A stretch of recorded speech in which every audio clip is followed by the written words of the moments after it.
and one of them is a lie. And it's going to be your responsibility for you to guess which one is the lie amongst the two truths that I'm going to mention here. So, Gerard Abila, statement number one. He was in a dance crew in high school. That's the first statement. The second one is one of his cars caught fire when he was driving it. And the third statement is he does not cry when he cuts onions.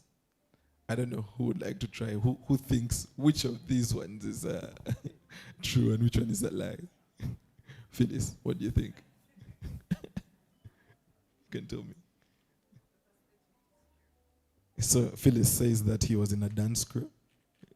Okay, so that's the truth amongst the, okay. All right, so ladies and gentlemen, Gerard Abila, who will start by telling us, of course, which of these statements is the lie. A round of applause as he comes. Thanks, Ben. You reminded me of a Charlie Chaplin competition. It was a Charlie Chaplin look-alike competition, and Charlie Chaplin took part and came number 3. So yeah, of those statements, I think, thanks for having high hopes in me. But yeah, I wasn't in a dance, a bit of drama. So thank you for joining us here today. My name is Gerald Abila. I'm the founder and CEO of BarefootLaw.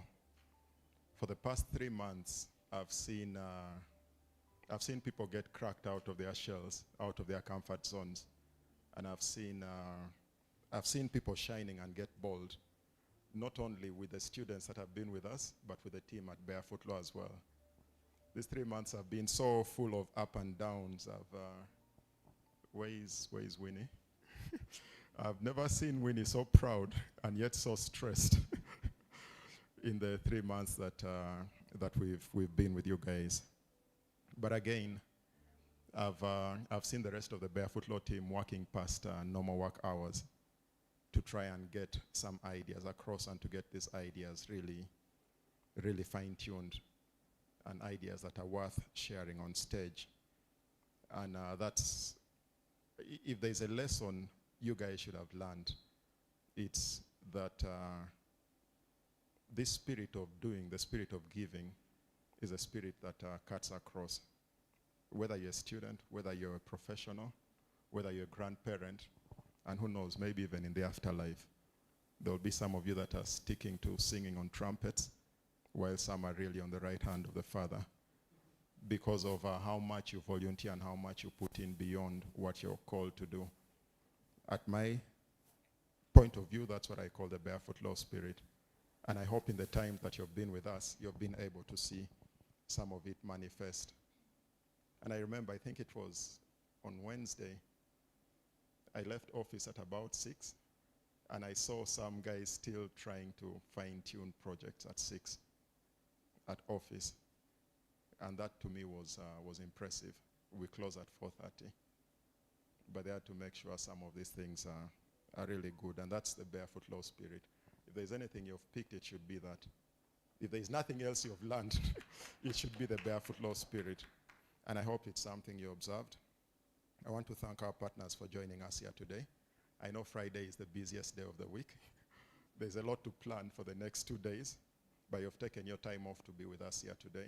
Our partners from the various universities, Gulu University, Makerere University, UCU, partners we've worked with, and from the Netherlands Embassy, Ode, and your team, thank you for being with us here today.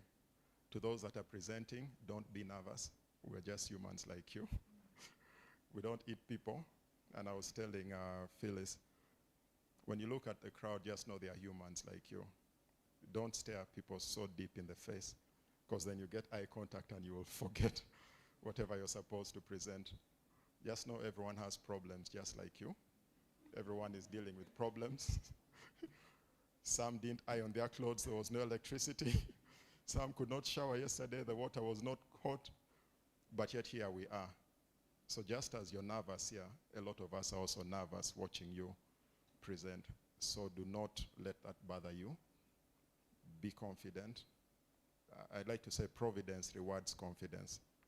If you're nervous, keep it inside. Don't let it come out. If you make a mistake, just continue. We'll correct that later. If you must, correct yourself, but there's enough room for doing that. And again, something else I noticed this week, and I thought it would be interesting, is this is an idea, or say this is the Future Ideas Conference. It's not for us, we're the present. At least I'm the present generation of lawyers, but you're the future generation of, I wouldn't say lawyers, I would say legal practitioners. And interestingly, this comes at a time when in the news I saw a group of young lawyers came together to demand for better rights, and especially against exploitation of young lawyers in the legal profession. And I thought to myself, it's of course interesting to advocate for fairness and equity, but you guys are in a generation where the legal profession is absolutely disrupted by technology, and technology specifically machine learning and AI. A lot of the work that a first-year associate used to do can now be done by me in seconds. So for $20 a month, I can have an output of about 10 junior lawyers. You should be mindful of this fact. But then that should also be a point of reflection for you. What value do you bring to the legal profession? Because I can right now draft a plaint in 1 second. You're not going to come to my law firm to draft plaints. You see? So what value do you bring in the legal profession of the future? For us, we've survived. We are very soon going to be the dinosaurs. I could sit down somewhere at a corner and make money drafting contracts. But everyone now can draft contracts in 1 second. So what value do I provide to the legal profession today? You should know the future of your practices is totally different from ours. But again, that's why you have these future ideas. And the future starts with you. It starts with your mindset, especially in the legal profession. Instead of sitting and demanding for fair rights, reflect, have an introspection, and ask yourself what value you bring and how you're going to survive in this future. Your biggest enemy, and yet your biggest benefit, again, is technology. If you do not adopt, it will replace you. But if you adopt and own it, then it will improve your productivity more than anything else. But again, it starts with your mindset and values. And I hope you've been able to find some of these values at Barefoot Law. You should know that as the youth or as young lawyers, I don't like to use that term young lawyers because it means those with 5 years, I think, and below in practical experience. I mean, I could also be a young lawyer. But as a youth, you have, at Uganda's life expectancy of, I think, 63, 62, you have more in future. You have more to look forward to in future than you have from the past. I'm middle-aged now. My life is now like 50-50. My future and my past are almost at the same level, at least in Uganda's. In Japan, I'm still a youth, I think. But now that you have more stake in this future than us, you should realize that some of these values that we've given you are values that you're going to be our ambassadors in this future, especially ambassadors in the legal profession. Don't be ambassadors that do not carry these values into that future. The legal profession has to change. It has to change. And I hope when, I don't know, maybe Judgment Day, I think, Fanero guys are going to tell us. When we come back in future through reincarnation and find you guys here, I hope we find a legal profession with values that we could be proud of, especially for you that have gone through the 6 months. Don't be, in your senior days of the profession, the lawyers that junior lawyers are complaining about, paying them less than a minimum wage. Don't be the lawyers that do not let others realize their best potential. That's old school, that's old fashioned. Be a lawyer that's going to be an ambassador for the value of the 3 months that you've spent with Barefoot Law. Carry those values forward, use those values to shine, use those values to develop yourself, but also use those values to develop the legal profession. You're our ambassadors in the future.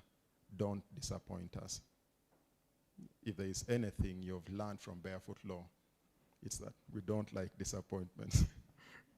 So don't disappoint us. I've seen Barefoot Law team members putting a lot of work into making sure you pick up some of these values. It would be such a disappointment if we come back in the afterlife and find that nothing has changed, especially with you guys. So please use these values, but also understand the profession is disrupted. You need to, the ideas that we've given you are not ideas that you're going to use on paper and get credit units at school. These are ideas that are going to help you be relevant in that future. And that's why it's called future ideas. It's not present. Our presence, I think, is now. This is not your presence. I hope you understand that. Your legal profession is in the future, and use these ideas as a best representation of what we've tried to impart in you. But as I conclude, I just want to ask you guys to not be nervous. I remember when I came in here, I saw many of you sat together on the same table. So the first tables that were full were this one and that table. And now your mind is switched on, you know. You're going through your presentation, you're taking notes. It's like an LDC oral for those that have been there. But relax. Relax. It's a Friday, relax. We're people like you, we have problems. I didn't iron some of my things because I didn't have power. And yet here I am. So relax. Relax. And don't, if you make a mistake, just keep carrying on. But remember, again, you're our ambassadors in the future. And just carry on to be the best representatives. Otherwise, we'll come back from the afterlife and whoop you chiboks.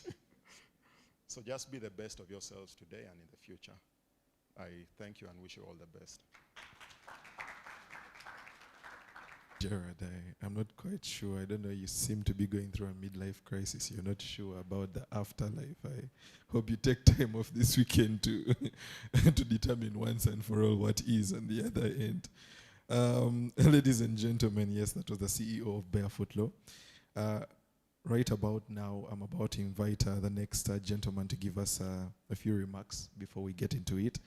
Now, for our game that we're playing, I must confess that I was only able to get one truth. It was easier to get the lies on this one. So it has 2 lies, and really the reason for it is I spent most of the morning trying to pronounce his name as close as possible to what it actually is. Mr. Ode the Young. Yes, so the 3 statements, like I said, this one here, I could only get one truth, but there are 2 lies on this one here. So, and I think I'm going to guess for this one here among the 3. So the first one is that his favorite Formula 1 driver is Lewis Hamilton. The second one is that he has been to northern Uganda. And the third one is he went as far as the national rounds of qualification for high jump for his home country, Netherlands. One of these. Why do I have a feeling people think the third one is the truth? I mean, I'm not going to limb and say your favorite Formula 1 driver is Lewis Hamilton. Yes, just so you know that this is being streamed on YouTube, so Max Verstappen might see your answer. So keep that in mind as you come. Ladies and gentlemen, let's welcome Mr. Ode the Young.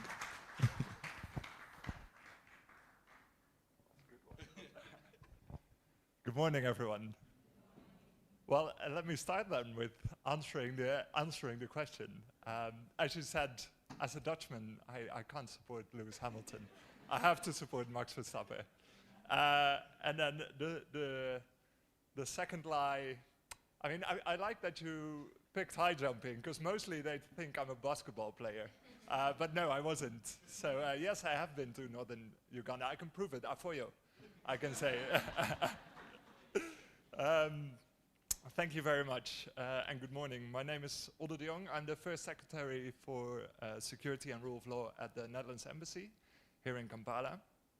And it is a big pleasure to be here today at this conference and to stand in front of all these very talented students, because as you all know, youth is the heartbeat of any nation. You carry the hopes, dreams and potentials of a country. Your energy, enthusiasm and fresh perspectives are crucial for building vibrant, inclusive and progressive societies. And the Netherlands here in Uganda, under our overall vision, which is contributing to an inclusive, sustainable, prosperous, democratic society with a resilient population. I know it's a long one, but under this overall vision, we are committed to promoting SDG 16 and advancing justice and ensuring access to legal services for all individuals, regardless of their backgrounds and circumstances. And inclusion of youth, digital and human rights, they converge today at this conference and in your internship. This internship program offers you, the students from universities in Uganda, an unparalleled opportunity to engage in hands-on learning experiences in diverse locations across the country. Enabling you to immerse yourself in community settings and identify prevalent legal challenges and use technology to connect people to legal services through the iNotes platform. And I would say this program is an opportunity for the lawyers of tomorrow, like you also mentioned. You are the future, to innovate and interact with digitalization and to contribute to a people-centered justice system. And this is very important for us as an embassy to take this people-centered approach as a core of our strategy. So we are very happy with these kind of initiatives where this is really core.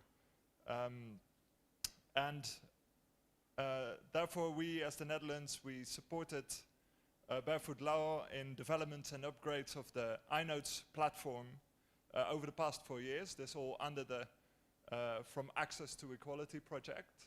And you, as students, have also supported this project by reaching women within the communities you served. The Netherlands Embassy supports innovative and forward-thinking initiatives like this internship, so that we can solve global challenges together. And I would like to thank BarefootLaw for the good partnership and their innovative way of working in the justice sector. And I also wanted to say, you were speaking about the BarefootLaw spirit. This is something I can vouch for, because every time I visited you a couple of months ago, and every time we speak, I come out of these meetings with so much energy and inspiration. It's really incredible. So I hope you've taken a bit of that energy and creativity and this spirit, because it's really something special, I must say. And we are also partners where it comes to digitalization for development. Under our Dutch policy for, under our Dutch digital agenda, under our foreign trade and development cooperation policy, with the aim to achieve goals more effectively and respond to the opportunities and threats presented by digitalization. And then lastly, to finish, and most importantly, I want to thank all the students here for participating in this internship program and for the hard work that you've all done.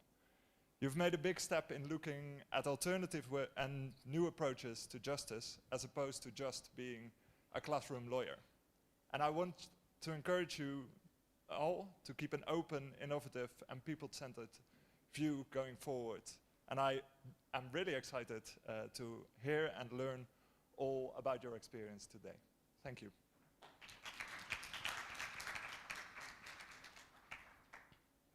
Thank you. I tried my best. I really thought it was Lewis Hamilton. I don't know why. But yeah, thank you so much for those opening remarks.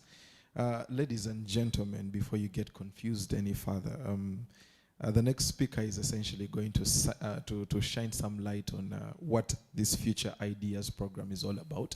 We've been talking a lot about it. If you've just got in, on your table is a media package that you can just scan.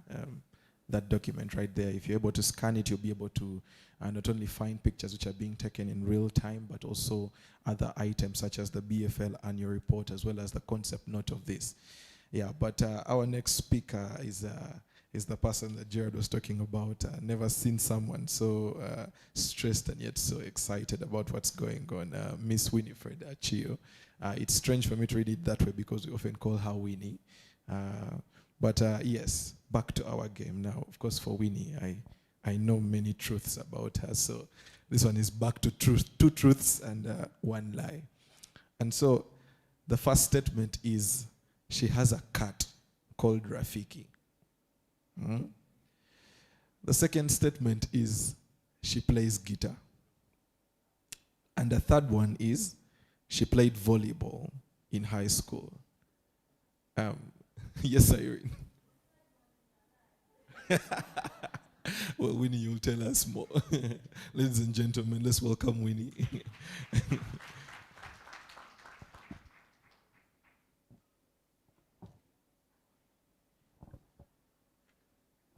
Wow, good morning, everybody. It's good to see you.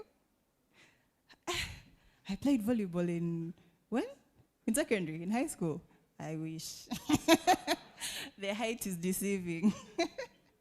I do have a cat called Rafiki, and I do play guitar. Yeah, surprising for some people, but yeah, we try. The long fingers work for guitar. Good morning, everybody. It's good to see you. Thank you so much for honoring our invitation. My name is Achio Winfred. Please do not call me Winfred. Miss Bridget Anshemeza. I am hoping that I am able to pronounce your name right. Yes. Yes, so Bridget is going to present her future idea, and I think I'll invite all of us to take a listen. As she comes, kindly welcome her.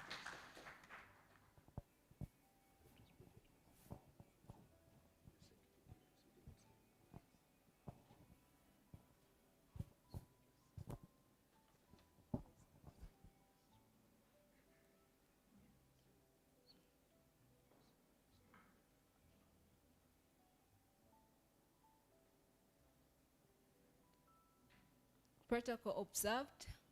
Good morning, everyone. My name is Anshemeza Bridget. I'm a student at Gulu University, pursuing Bachelor of Laws. I'm in my 4th year. Before you, I would like to present my future idea, safeguarding the best interest of children of incarcerated mothers. Now, I know you're all asking, what is incarceration? So incarceration refers to the situation where an individual is serving sentence in prison as a result of committing an offense or a crime. So what are the best interests? If I say just best interest, doesn't bring out a clear picture, but if I say the child's best interest principle, this refers that in any decision making, any process of decision making, the child's interests always come first. And to begin with, we could see that in prisons, in Uganda prisons, obviously you go to a prison because you have committed a crime, right? But how about the people who are in prison but you didn't commit a crime? And how does that come about? This comes about when you have a parent who has committed an offense and somehow you have nowhere else to go.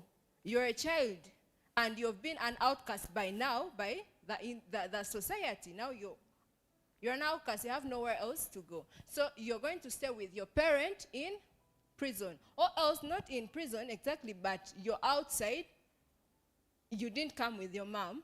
So the way I'll say you came with your mom is when a pregnant woman is convicted to prison, so she gives birth in prison. Where does this child go? Because you can't separate a child of 1 week, 1 month, 8 months from its mother. How is it going to survive?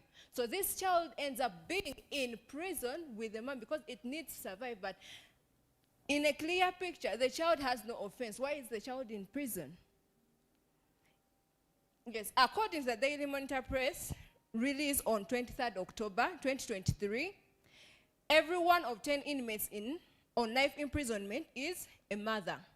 And I went ahead and made research that according to a report by the Penal Reform International, it said that it estimates that about 200,000 children in Uganda have a parent in prison at one time. That means most of the children, the young generation of Uganda, have had a parent in prison at a particular moment. So I went ahead and looked at the laws of Uganda.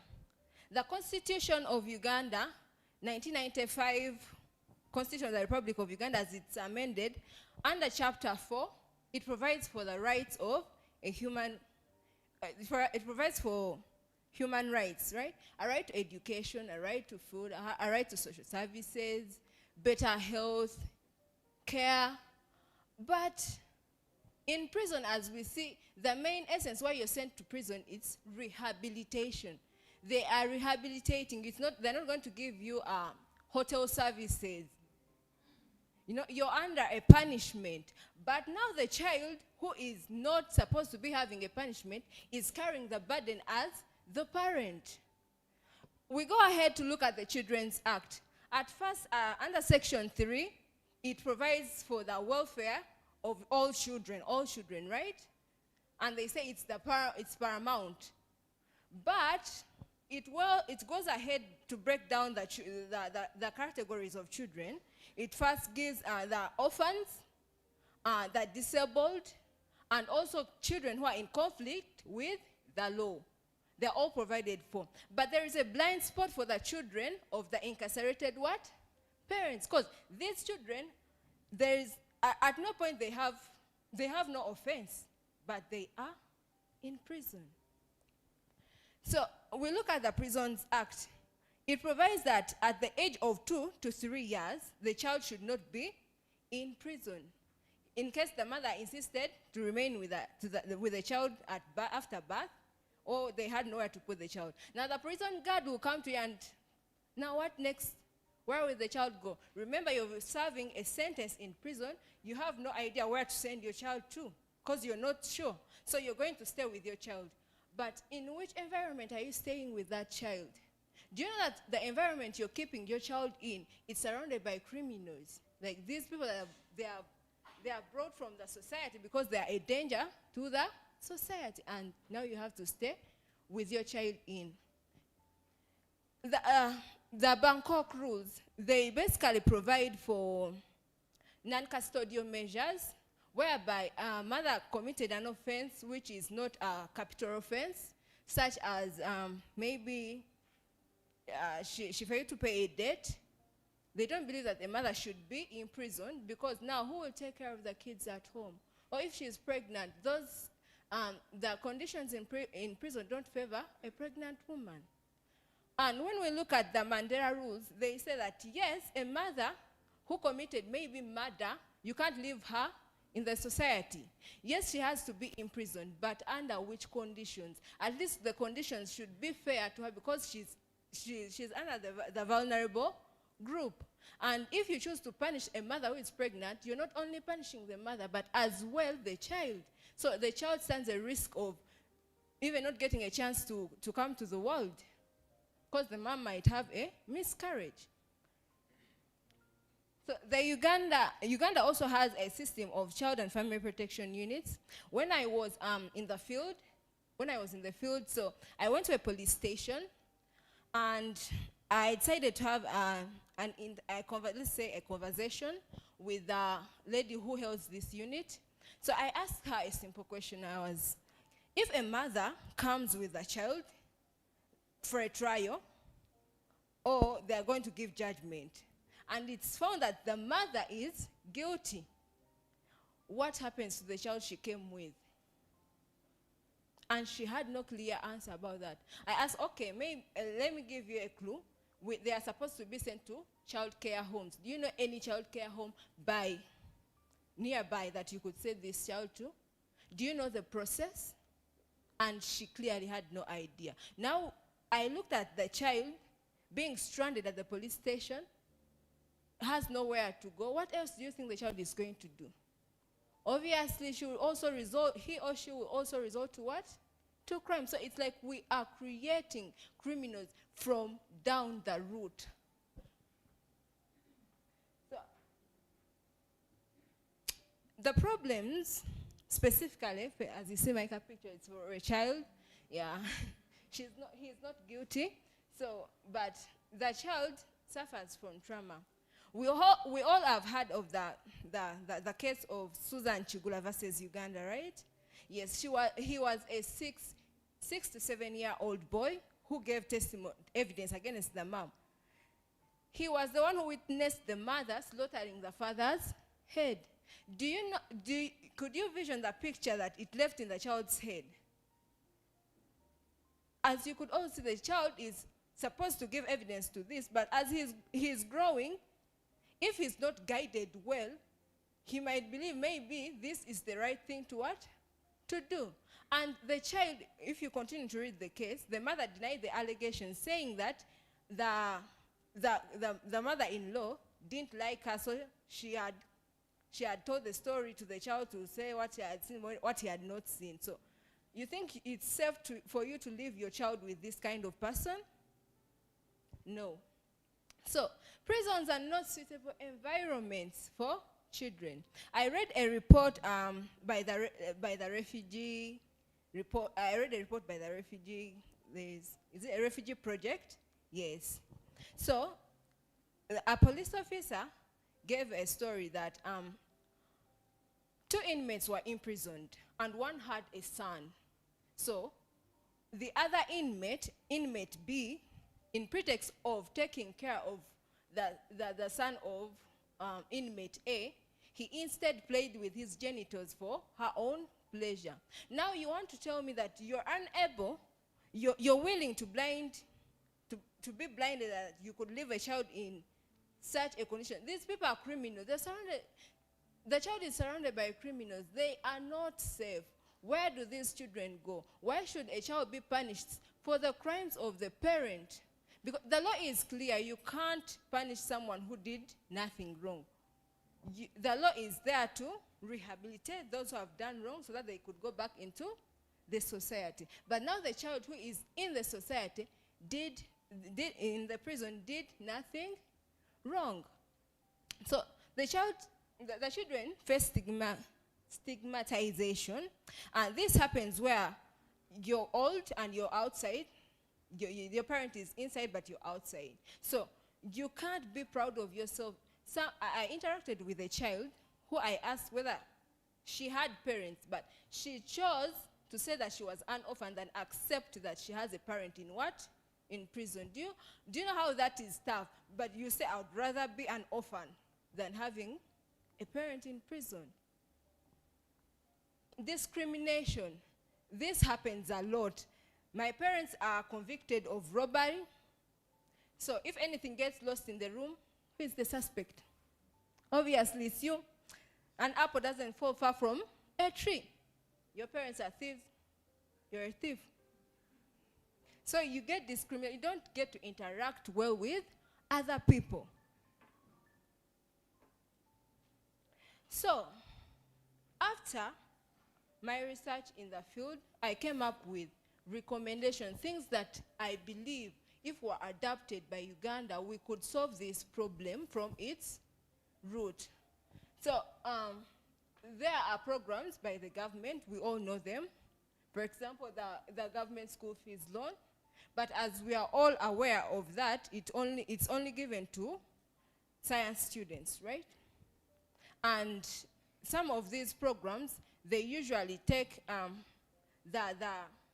disabled as precedents, right?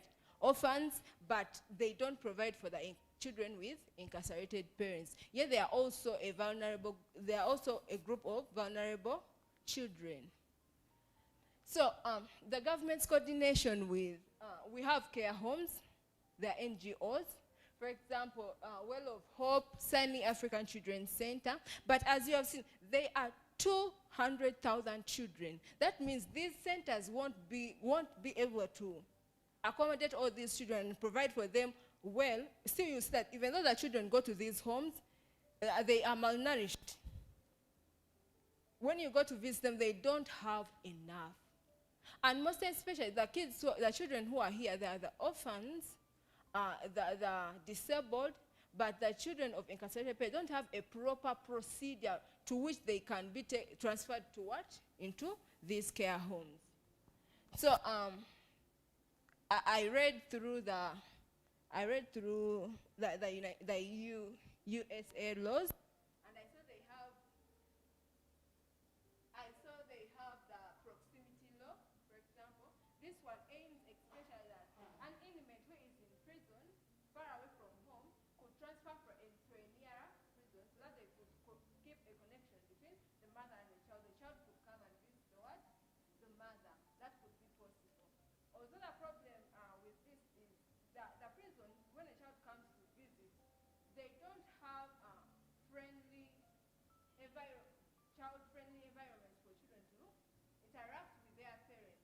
Like they don't have a place that could protect the child's what?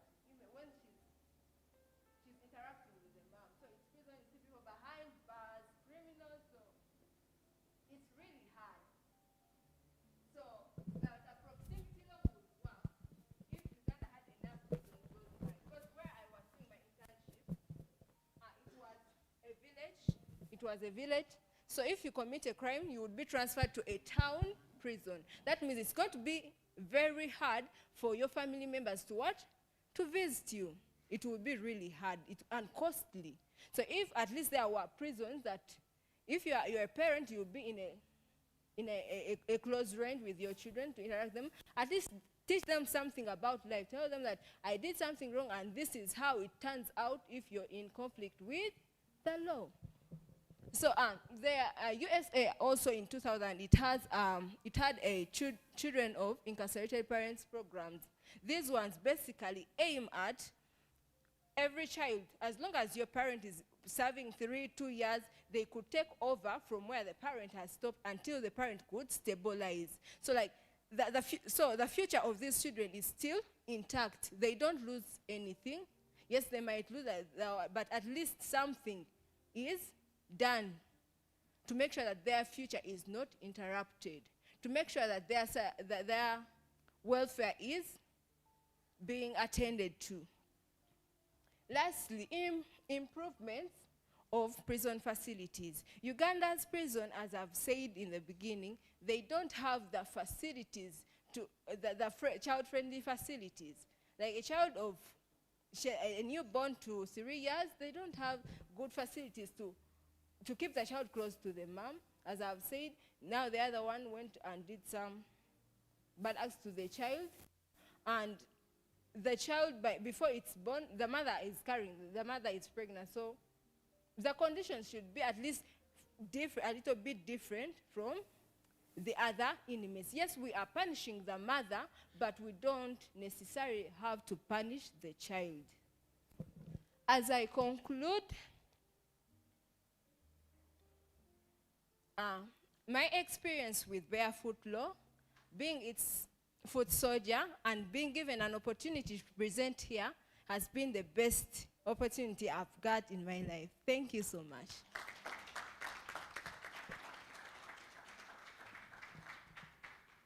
Thank you so much, Bridget. And if you don't mind, I'll kindly hold you there, because I think what you've just discussed presents a very interesting narrative in terms of the capabilities of our criminal justice system in being able to promote the best interests of children, while of course propagating, of course, the narrative, of course, the need of punishment to still prevent.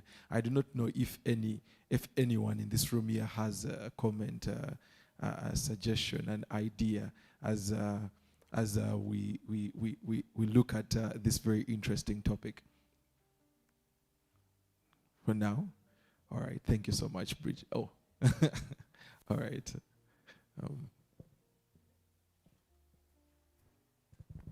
Yes, thank you so much, Bridget. That was a very wonderful presentation. My comment is very simple, because now you're part of us, you're with us in this line of, advocacy work.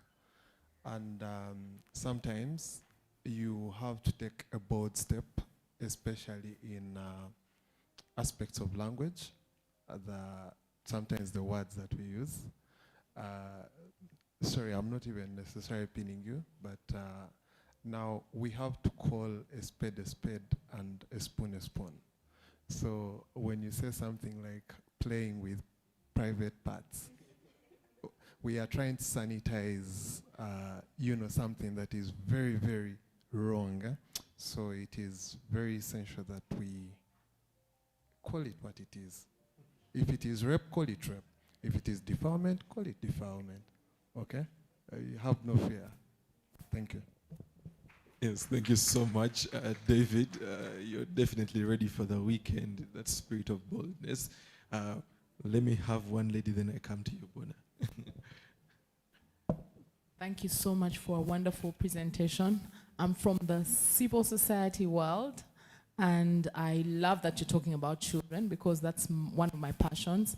I was very touched by the fact that you were talking about justice for children, and I was thinking about foster care as one of the solutions you could incorporate in the solutions you had right there. Maybe also sensitizing families to, accept foster care, because it's something that's not quite popular in this country. Thank you. Yes, thank you so much, Bona. Thank you very much. My name is Bonaventure Saturday from Policy, Uganda. So mine is just an addition in the recommendations you had. You mentioned that when you talked to someone, she had no idea of the processes, yet she was a police officer. So among the recommendations, you can add training and capacity building for these officers on how to process these children. And also... Very much, protocol observed. I'm from LDC. Your information has touched me a lot. So my question or comment would be, how did you handle the intensity of the emotions when you were doing your research? Because I was touched. I actually started tearing. So for me as a young lawyer, what is it that Barefoot Lawyers or Barefoot Law does to address the emotional element of the young lawyers? Because this is quite emotionally intense. Thank you. Yes, I think I'm going to give this question specifically to Irene to answer it, because she's a community engagement lead, especially in terms of how we are helped in terms of the strong emotions we often interface every time we go to the field and we are having first-hand experiences of these very emotional things. Irene. Thank you, Ben. Let me just stand up. Before I respond to the question, first of all, Bridget, you made me proud. I was her supervisor. So, Irene. yes. But as you were presenting, an idea came in mind. And you're talking about the different programs. And I was thinking maybe, the developed countries have house arrests.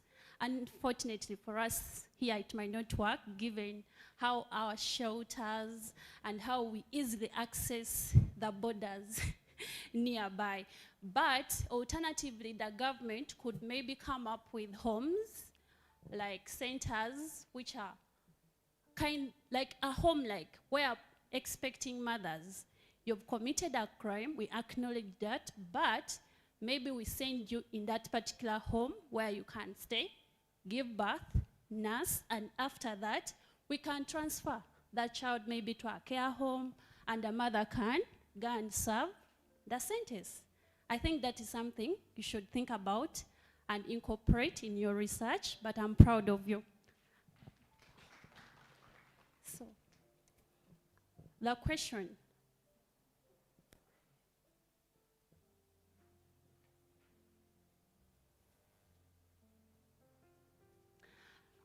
Okay, What was on the psychosocial support on yeah. the mental health. Like Winnie mentioned at the beginning or during her speech, we have been like mentors to these children. We have been working with them. We have been guiding them. We have been very flexible, open, and welcoming. So where there have been encouraging challenges, we have been talking to them, and we understand that it's not easy. We have been there before. I'm a community engagement lead. I've gone to different places, different cultures, and it's not easy, as we may think. So it takes a lot, especially also mental preparation. But we have been there to work with them. And also part of the orientation program, we strongly advocated or gave them the skills, you know, encouragement on some of the things, how they can deal with them, because we don't want them to end up being traumatized and so on, and facing so many challenges. But it's also part of growth. That is the reality. That is something you must put in them. You must instill in them that is how the world is out there, and we are preparing them. So we have been guiding them. We have been working with them. Thank you so much for the question. And I think just before the next person comes in, I would like to linger a bit on that matter there. Penny, I think if you could maybe just add on that bit of psychosocial support, because I genuinely think it's a very, very serious concern, especially for people who work close to the communities. So. Okay, I'll stand. Morning, everyone. My name is Penina Susan Igaga, and I'm the Legal Services Manager at BarefootLaw. Now, mental health is a very important aspect of a lot of work that we do, be it you being the child psychology profession, you being a lawyer, you being a doctor, you being a pilot. At the end of the day, mental health is what matters. I like to borrow from when you're on an airplane, one of the things they'll tell you is that you need to help yourself first and put down the oxygen mask, cater to yourself first, and then that's when you'll be able to help other people. In our field of work, we are faced with so many situations, whether in the field, as lawyers, even people who come to us, sometimes the people who come to us actually come with a relatable issue. We'll go to work, yes, but I may have a similar issue at home. Now, training of trainers is very important. And training of trainers when it comes to also mental health, general well-being is very important. And I think that is something that should always be put at the forefront. So while we were working with the students, one of the things that we emphasized was make sure you are okay before you go out into the community. Do not go into the community when you're mentally unstable, you're not well because you have to fill in a report. And so there were days when some of them would reach out and say, you know what, I am not mentally okay. I am not able to go and face what I am expected to face. And that was big of them, as opposed to, because you see, you need to help the people out there, and you need to do it with a sober mind. But training of trainers, training of the people who go out there to interface with the people is really important and something that we truly advocate for. Thank you. Thank you so much for that clarity. Yes, please. Thank you so much, Bridget, for the wonderful presentation. I'm Lydia Nairuba, an advocate working with Uganda Women's Network. I want to appreciate you for your efforts, especially around the issues concerning children.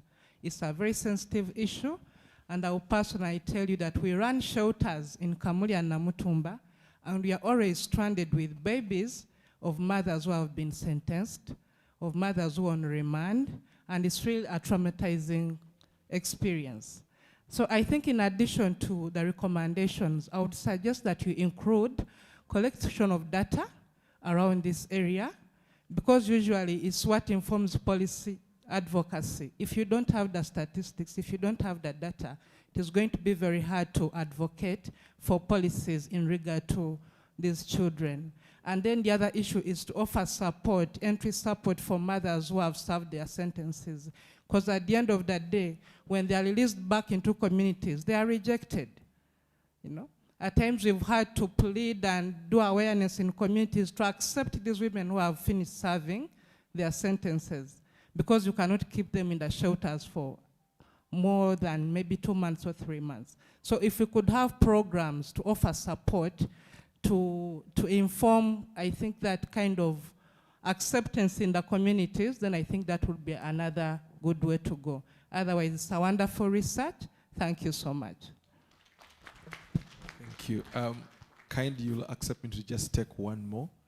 We have a plethora of presentations to go, and we shall definitely be able to engage the lady over there, and then kindly allow us to move to the next one. We shall be sure to interact as we go. Thank you. Thank you so much. My name is Lillian Atweide. I work with Uganda Christian Lawyers Fraternity. Thank you for being courageous and doing all this. At UCLF, we do part of the juvenile justice work, and we interface what you really go through. But what has helped us so much is our partnership with Ministry of Gender, Labor and Social Development, and I would recommend the same for those children specifically who are not in conflict with the law. Thank you very much. Thank you so much for that one there. And Bridget, thank you so much. Kudos to you. Yes, a round of applause for her, especially being the first person. Oh my God, like, I definitely would not want to be the first person in such a circumstances. So kudos to you both for your research, but also your courage to come up here and tell us your bold story and your strange idea. I see you're insisting, so I'm going to take your final question before we invite the next story that is to be told. Yes, please.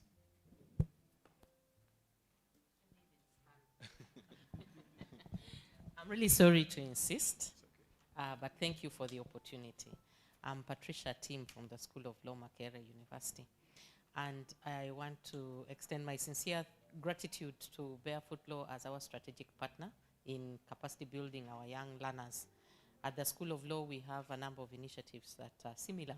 This is a new creation, but there are some similarities that we do. So the reason I insisted with respect to Bridget's paper, Bridget, thank you very much for the effort and the presentation. I insisted for two reasons. One, I wanted to understand where, in the villages, where the learners are then placed, with a CBO or how does that work? Because we usually send them to institutions. So that, to understand that, maybe from a seal. Yes. And then two, and most importantly, at the Public Interest Law Clinic of the School of Law, Makerere University, we have a project we are running now. It's to support women incarcerated with children. And that is what you're talking about, is what we are trying to address. Emanates from, maybe when you were doing your research, you probably came across a paper done by PILAC, working paper on juvenile justice and access to justice for juvenile offenders. And one of the recommendations from that paper was the need to expedite access to justice for mothers incarcerated with children, so that the children also don't end up serving a sentence because of their mothers. So following that paper that we developed, we then sought some bit of a grant, which we got, and now we are implementing a project to enhance access to justice for women in incarceration. And until 2 months ago, with Luzira Prison, where we are working, and Chigo, in Luzira alone, there were 44 babies with mothers. So I think that as we are developing this paper and the idea and the future innovations, and my hope is also that these innovations won't remain on paper. We shall work hard as a team, you know, BarefootLaw, etc., to also find support. You need to engage as we develop the paper, because it has to really look at the realities, and find time and also visit Luzira Prison and see what are the prison, what is the prison management doing to support the children, the mothers and the children. Actually, when you go and you have a program with mothers, the first ones they bring forward are those with children, because of that critical best interest of the child. So I know they have things like, they have I think 2-3 cows for milk. Wells of Hope is also supporting, but those are social, but they still need for different kinds of support to ease this pressure on the prisons, also on the mothers who end up there, and also the judicial system. Because of this, we've also had trainings with police, trainings with the judiciary, just about 3 months, early this year, on juvenile justice and diversionary mechanisms, so that children don't end up in prison. Also mothers who end up in conflict with the law and have children, or they are pregnant and they're going to end up in prison, alternative sentencing mechanisms should be utilized, and all that. So deepen that research with some fact-finding, like what's happening in Luzira, what's happening in Chigo, what's happening maybe in the rural area where you are, in the prisons, that side. What are the initiatives in place? And how can civil society, government, and so on bolster those initiatives? Suggestions have come up here around foster care and creating institutions for children. When we talk best interests and rights of children, the issue of institutionalization, we are departing away from it, because these institutions are not the best place for children, or even persons with disabilities. We know that when we talk persons with disabilities, but it will be a conversation for another day. Children must grow up in a family setting, not in these institutions. And we know these institutions are not being monitored, inspected, supported by government. So they are becoming even fertile beds for adoptions, sometimes even queried adoptions, just to ease also the pressure in those children's homes. But also some of the children's homes are making money out of this process. So we have to really not take that line. We have to probably look at how do we support parents where one parent is in incarceration with a child, the other parent is abandoning the family or does not want child care because of the economic conditions of the country. How do we support family members to come up and provide guardianship, custody, and foster care placement for the time when this mother is incarcerated? But there's the whole picture of emphasizing parental responsibility and roles. Because once a parent is incarcerated and the other parent is not incarcerated, why shouldn't the other parent play the parental role for this child? So thank you very much. Yeah. Thank you so much. I think that puts it a lot in perspective, and I think I see also you advocating in terms of strengthening the society to be able to raise the children. We're going to have to take Winnie's answer, and then after we shall have to move to the next point for now. Yes, Winnie? Okay, briefly. So for this program, what happens is the students, after they've been oriented, is they go into the communities, and in them going into the communities, we do not specifically attach them to any CBO. This is because we want them to choose. If they feel, they go into a community and they feel that, okay, I've been here and this is a specific CBO that I would want to be attached to, then we'll support them and make sure that that student can be attached to that CBO. However, it's been more of an open-ended kind of research whereby they go in, embed themselves into the community, and if they feel that I'm more interested in this and I would want support to do research in this area, in this particular community, then that's when we will offer that support. Yes, thank you. Thank you so much, Winnie. Thank you so much for your participation. I think I like the spirit that we are very engaged in the stories that are being told today. The next story is going to be told by a lady called Miss Betty Phyllis Nampala. Kindly join me in welcoming her here.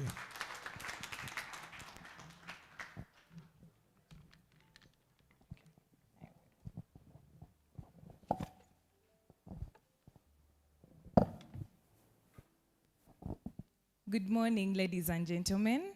My name is Nampala Betty Phyllis, a fourth-year law student at Uganda Christian University. My research topic is rethinking consumer protection in the digital market space in Uganda. Before COVID-19, a number of us used to go to the physical markets to buy goods, But now, after the COVID-19 era, we see that a number of people adopted the online markets, we see some online platforms like Jumia, Glovo, Amazon, Alibaba, among others, have been used by so many people. I interacted with a certain person who wanted to purchase a hair dye product. So he goes to this Chinese online platform. You know how we believe Chinese products always work, you know? So he goes to this Chinese online platform to order a hair dye product, and the description was, when you use this for only 3 days, your hair would be black, back to black. That person has gray hair, but yeah. Anyways, he ordered for this product, and it arrived in Uganda within 3 days. Yes, so when he used it for a period of 1 week, he didn't see any change. So he asked himself, is this product actually counterfeit? Well, then he decided to order for another product. When he ordered for the same product, it was again shipped to him, and he used it for another period of 2 weeks, but he didn't see any change. So that's when it came to his mind, and he was like, oh wait, what company actually manufactures this product? And he couldn't see the name. And yet, when he was ordering it, it showed that, oh, when you use this product, within 2 days, your hair would be back to black. You know, it was such a lie. Anyways, what does this show? This shows that, is there a protection really that is replicable for the digital markets? We see that in the physical markets, we have the Uganda National Bureau of Standards Act that cares for consumers in the physical market. Yes, it provides that it will protect consumers from counterfeit and substandard products. How about us who consume goods on the online market? How are we protected? This is where I come in to differentiate between the physical market and the online markets. You see, in the physical market, you are able to go to the location, check whatever you're buying, and then be able to purchase what you are going to buy. But in the online market, I'm just going to see a picture there, and then I'll be intrigued by the picture, and I'll be like, oh, maybe the dress will fit me, yeah? But then when you go to the physical market, in case the dress doesn't fit me, well, I can return it back to the location. But in the online market, like my friend who ordered for that hair dye product, how was he able to return back that product to get a replacement? You see? Then under the physical markets, we see there is possible whistleblowing. Like in case I have got a counterfeit product like my friend, I can be able to report to the UNBS to say that such and such a person sold to me a counterfeit product. How can I be helped? We can go to that person's location, they test and examine their products, and then we see whether their products are certified to the national standards. But well, in an online market, it's quite tricky. Where am I going to get the Amazon store? It's hard. Really? Yeah, it's really hard. So these are my statistics that show that before COVID, there was actually a low number of people who are using the online markets. But from 2021, we see that 18.8% of the world population started adopting online markets. 2024, where we are, we see there has been a rise to 20.1%. How about in the future, 2027, where we think it will be about 22.6%? What idea do we have for the steady growing of the online markets? Yeah? So during my presentation, I'm going to be using certain keywords like digital market space, consumer protection, a quality mark, yeah?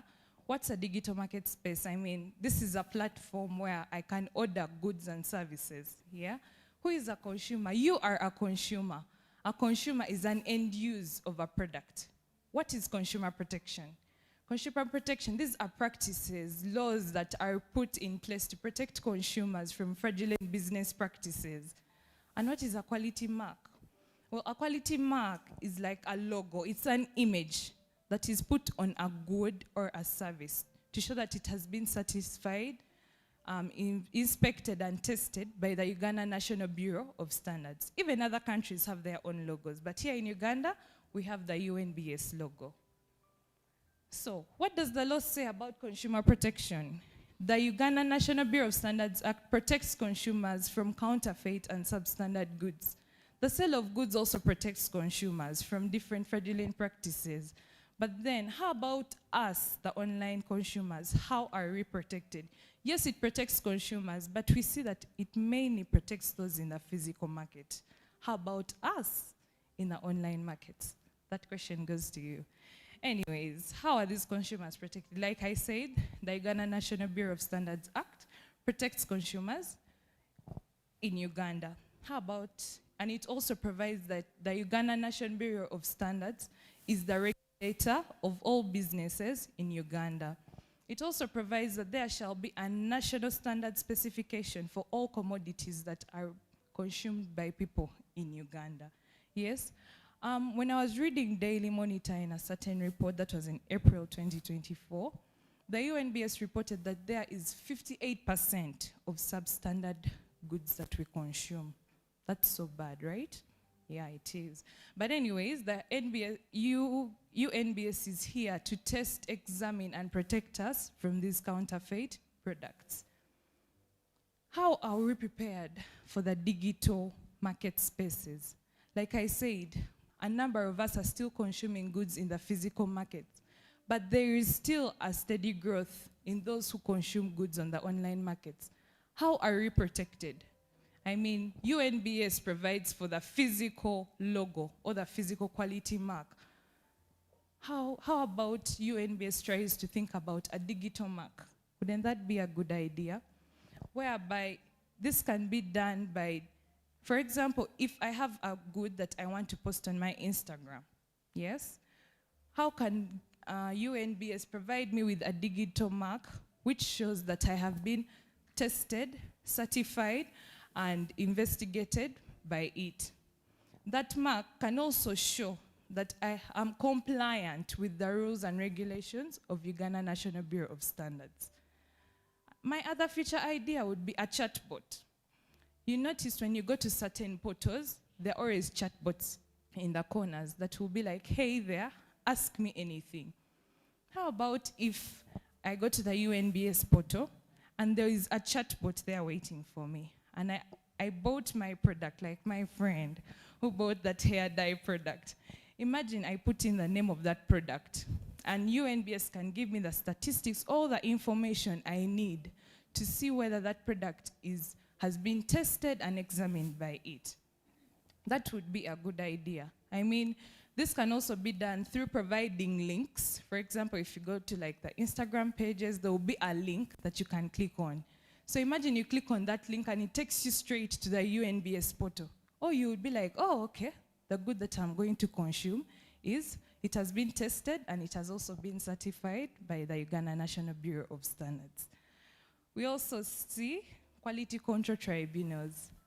Yeah, for example, there has been the tax appeal tribunal, but how about thinking about consumers? On the quality control tribunals, a number of products that we consume are of poor quality.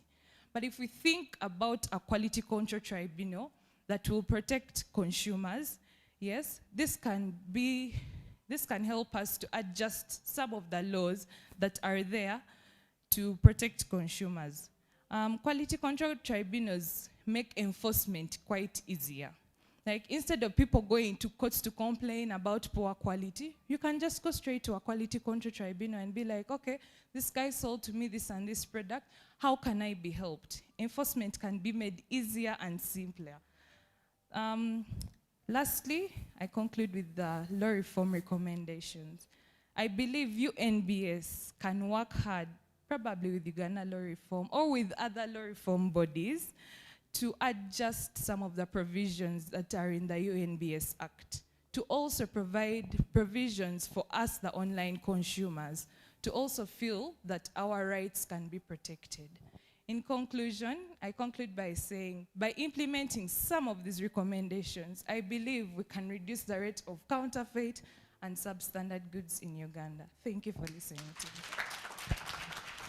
Ladies and gentlemen, Nampala Betty Phyllis. And unlike Irene, who was using this to brag, for me, I'm only stating it for purposes of record that I was her supervisor. Yes, definitely. Very, very interesting conversation that she has brought up. I actually, when you were talking about law reform recommendations, I looked up the UNBS Act and I realized that it was promulgated in 2013. Now, in 2013, I do not know if your statistics were able to go way down there. I don't think that they had in mind a digital market space. And I think this is a very interesting conversation, which I want to open up to the audience here to comment, highlight, and contribute to what I think is a superb future idea. I see Mr. Isaac Jonathan Otim there.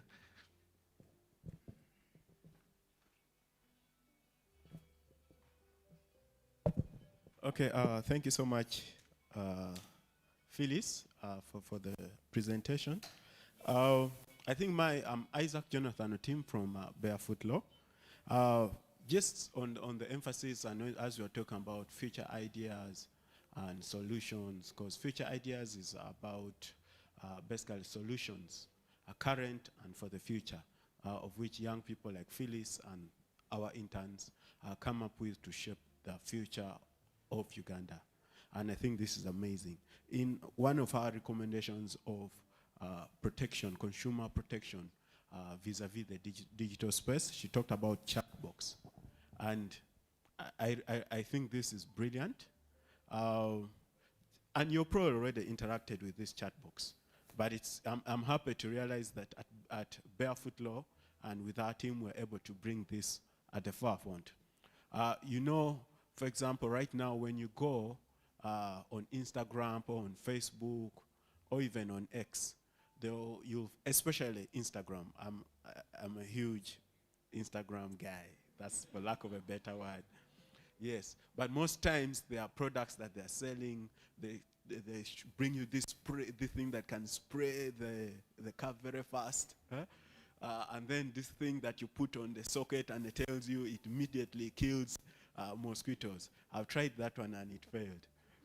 I specifically also ordered it from China. Yes. They told me it does not produce any smell that may be toxic. So what happens is it produces some particular kind of light, and then it produces sound that irritates the mosquito, and then the mosquito is able to die. So now I put it in the living room, and I slept in the couch, and I found so many mosquitoes had bitten me. But when this product was being marketed online, how about if Instagram, or like the way X does it, has the chat box has an information or clarification phase or something like this product is being advertised but has not been certified or authenticated by a relevant regulatory authority. You see like how you go on chat and someone says, oh, this and this, and then X says, no, this image is AI generated. And this is not, because there's another one which was running today on X which was showing that Macron or something, then they're saying, no, this image is AI generated. This information is fake. So that kind of disclaimer in form of a chat box would honestly go a long way in helping us in consumer protection in the digital space. But also nationally, I think, like they've said, there's need to amend our laws and policies or regulation in relation to protection of our people. Right now, the phone you have, as long as I order a phone from China, and then I'm able to pay the URA taxes at Busia or Malaba or at Entebbe, immediately I pick the phone and I take it home. But you're not sure about what kind of, if the phone was exposed to radiation, or the kind of plant that they're using it, is it radioactive or not? For example, we know that when you import a car from Japan, it has to be checked, and it must receive a certificate that the car is worthy to be imported from Uganda, that it is environmental friendly or in a way, or the radiation levels are clear or are low.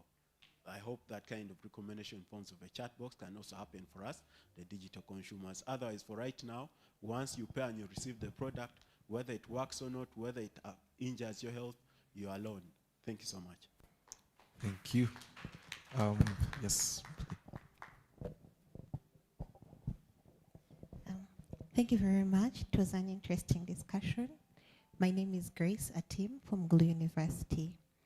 When you talked about how prepared we are and the recommendations, I was thinking of a couple of them. I am one person who shops a lot online, but I realized the distinction between shopping online, say from Jumia in Uganda, because most of those actually, they list the shop the product is going to. Marketplaces do actually provide a return policy. So we sit and then you can look at the item when you bought it, say on Jumia, and look at the expiry date. I've taken back a couple of items and said, you know what, it didn't match the description, it was expired, etc., etc., and a refund is made. Yeah, so I think sensitizing the public and saying, look, you know what, on these spaces, these actually are available as options. But then I think secondly for marketplaces outside Uganda, say for instance Shein and etc., I think our authorities could work with URA, because if things pass the border, and then if URA had people sitting there from UNBS to look at the quality before it enters into the country, it would be a way to actually check and ensure that items that come within Uganda actually meet the standard that is required. Yeah, so I think these authorities should work together to check the standard and the quality of items coming into the country. Thank you. Yes, thank you so much. Yeah, and I think these are some things I hope will be able to come earlier than others. There's a friend of mine who wants to buy a hair growth chemical. It's not me, but they want to get a hair growth chemical. I think they would very much benefit from knowing if it's authentic before they buy it. Ben, I feel attacked. Yes, thank you so much. That was a wonderful presentation, and I'm glad. I believe one of the biggest things you should ever take away from your internship at Barefoot Law is how to simplify the law without necessarily scaring the public. And that is exactly what you've done. Now, my comment is in regards to, aside from, my name is David Iribajiza, and I work with WOGNET, that's Women of Uganda Network. So aside from being a lawyer, those times back in the day when I would also part-time as a social media influencer. And we have always had these discussions with the likes of Bonaventure, my colleague from policy, about that unregulated space. You notice, for example, if we are talking about the TV stations, if we are talking about radio stations, those are broadcasters. We have UCC that sort of regulates them and the content that they push out there in case it is a misleading advertisement, for example. But then now we have the social media influencers who are so unregulated. The policies that they have do not in any way cater for us. So if I come and I sell to you hot air about a certain product and then you discover it actually does not do what you expected it to do, well, what's your remedy in that case? Thank you. Yeah, that's definitely a very, very intriguing question. I don't know, Phyllis, do you have an idea? What would you do? I mean, for those students, I remember the film Our Bunsen Banner, Khalil versus Carbolic Smoke Ball, Mia Puffs that are being sent out by social media influencers. What do you think about that? Thank you so much, Mr. David, for that question. As a law student or as a person who is advocating for future ideas, for those people, should I call them bloggers? No, I wouldn't want to call them bloggers, but okay, yeah, social media influencers. Like Ms. Grace said, UCC can also work with UNBS to make sure that we know which people are on the online platforms. Yeah, I believe if they put certain qualifications or if they put certain limits to some people, then we can know that, okay, I've had a product from this and this person. Yes, probably it is a product that I can consume.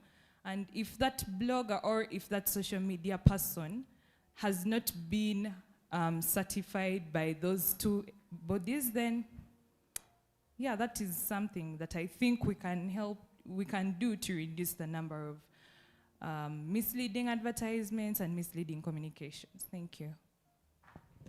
Yeah, I think that's indeed a very, very interesting conversation. I find that most government regulators, not just in Uganda, struggle really to be able to regulate tech spaces. I think tech grows faster than regulations are able to, which presents a very unique idea. But yeah, thank you. Yes, please. Yes, thank you very much once again. Thank you, Betty, for that very brilliant also perspective of our digital market and the idea coming from there. Just briefly, I would request, you looked at the laws, I would request that you also check again if Uganda does not have a Consumer Protection Act. So many years ago, I taught consumer protection, and we had a bill by then. And I've just asked a colleague who has not yet responded whether it's now an act. So check, and the ideas were around, consumer protection. Then you also, as you develop this paper, remember to also interrogate tort law. You know, we have the law of torts. You remember your Donogh versus Stevenson, voluntary assumption of risk, on what are the duties also of a buyer.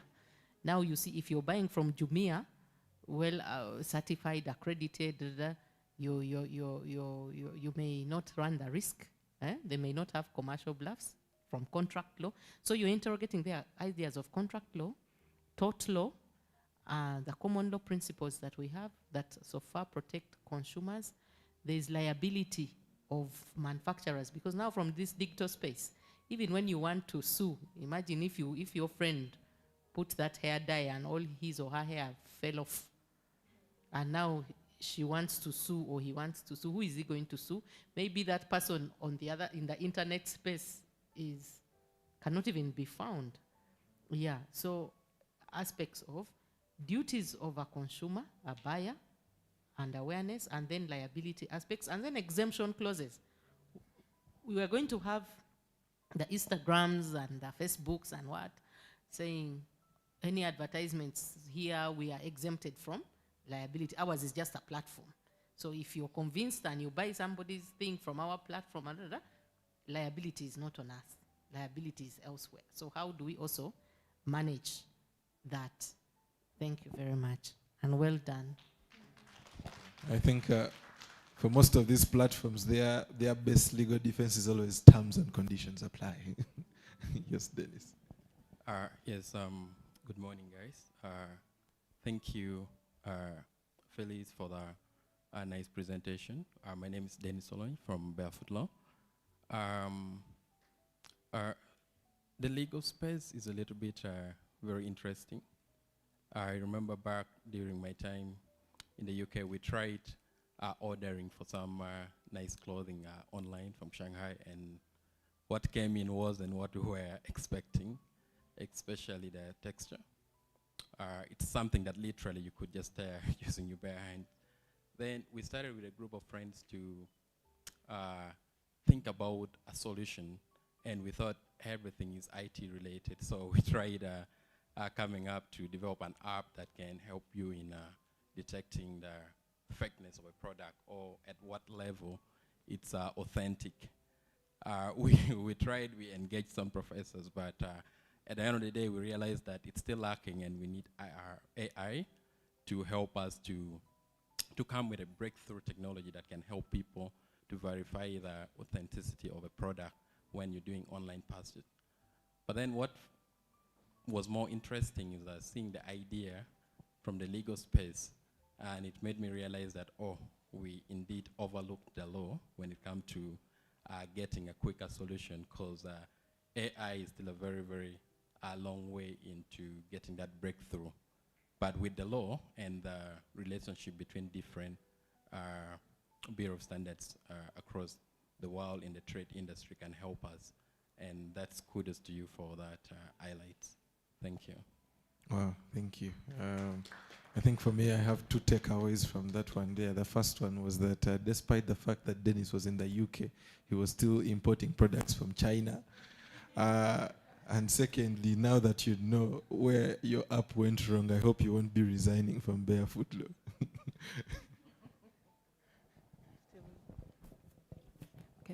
Good morning, everyone.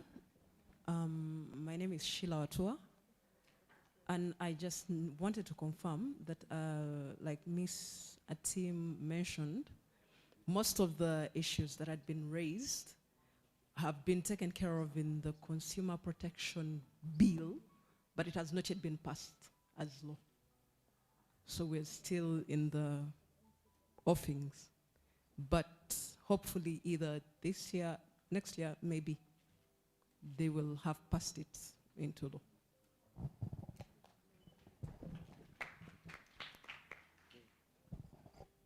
I think that would be an interesting development indeed. Okay, one more. Thank you very much.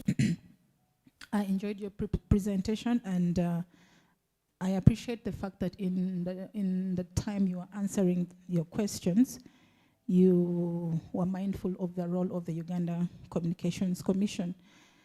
In terms of institutional responsibilities, to add on to what one of my sisters said, I think it would be good for you to look at the mandate of the Ministry of Trade, Industries and Cooperatives, so that you can be able to assess its role as the sole industry in charge of regulating and developing policies for trade and cooperation. And one of the key things that I am very passionate about is what are the policymakers and regulators doing to support the small and medium scale enterprises, because we are encouraging the youth to go into self-employment, and the digital space is offering quite a good opportunity for that. But then how are we helping them as the different institutions to see that they are able to understand and appreciate the challenges that come with the benefits of digitalization? Thank you very much. Supplement right here, after which we shall then be going on a tea break. So yes, please. Okay, thank you so much, Master of Ceremony, for being very generous to me. But following the submission of my colleague there on the fact that the Consumer Protection Bill is even still a bill now, I think it's a good thing, because you can now finish up your research, and then we use the opportunity to appear before the parliamentary committee that will be handling the bill. And all other papers that might come up that have anything to do with laws that are bills at the moment. The parliament is open for legislative advocacy and opinion from members of the public. You can go share your findings, give them your paper. If the bill has anything lacking in terms of digital space and so on, after you've read it and studied it with your findings and other existing law, then you inform the parliamentarians so that this aspect is also not missed when the bill is eventually passed. And I would also like to leave that with Barefoot Lawyers as a strategic partner. We've really enjoyed the parliamentary space as PILAC, getting our students to do some of this research. And then the most recent was around the reproductive, what is it being called? Assisted Reproductive Technology, Act governing this surrogacy, sperm donation, ovary donation, what. Yes, we also had students who worked around analyzing the bill as it is, peered with them before the parliamentary committee. They presented their findings, research. It is because sometimes also they lack information or they are not seeing certain angles. And now the product that is soon passing as the Assisted Reproductive Bill, we are proud that we can see some of the recommendations that the students made have been infused into the bill to make it better. Yes, so I didn't want you to lose that opportunity or feel like, oh, maybe now my thing is no longer useful. It's still very useful. Wow. Thank you very much. Thank you so much. And I guess that's the power of future ideas right there. Ladies and gentlemen, kindly let's clap for Betty Phyllis, a well-deserved hand clap as she makes her way to the seat. Right about now, we're going to take a break and we're going to have some tea. It's a bit chilly, and so I think it's appropriate. The tea is just right outside this hall. So we shall be having some tea outside there. But if you don't mind as well, we're going to be having an early group photo. We're switching it up a bit. So before you make it out for the tea, I think the camera crew is going to be directing us on where we can be to appropriately stand, have a picture moment with both the present and the future idea lists. So, yeah, ladies and gentlemen. I think the front is going to, yes? Yes, so we can make our way to the front. It's okay. And our feature idea.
Kindly be reminded to carry your valuables if you're moving with you.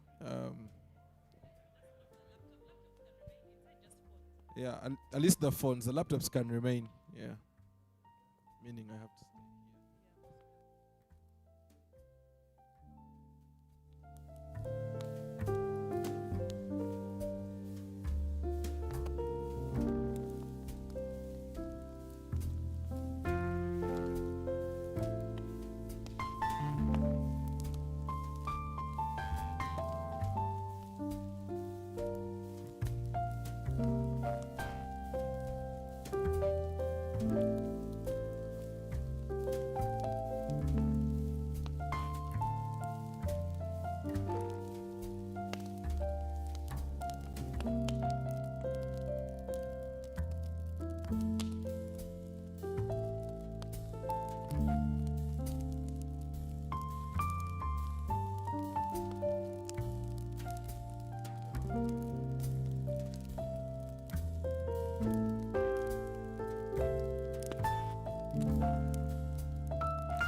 Yes, I want to encourage all of us to sit. We're going to have a bit of a working lunch, breakfast or tea or brunch. Yes. So if you've already gotten what you're having, please be seated.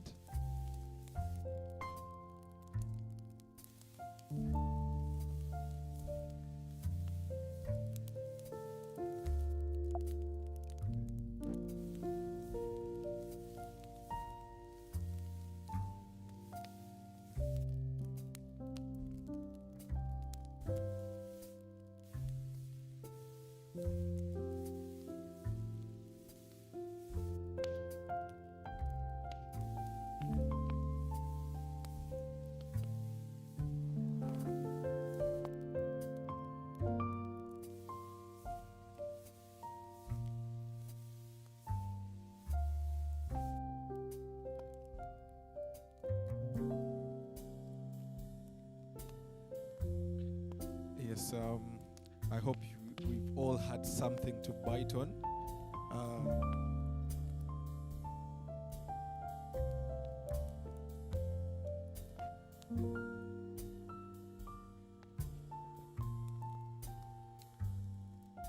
Kindly do make your way to your seat. We're just about to jump into our next session.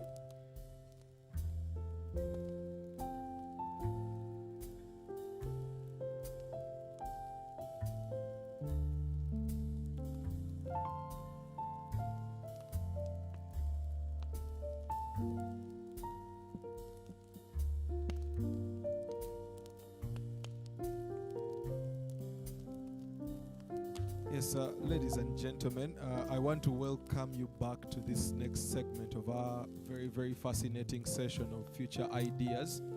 And as we had been doing right before this break here, and as the music is getting toned down, we are now going to be entering into our very next session. Yes, our very next session on the future ideas.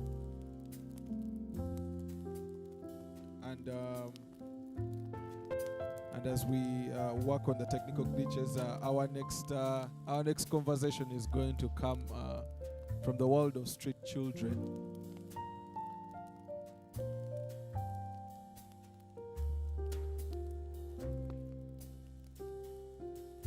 Just a moment.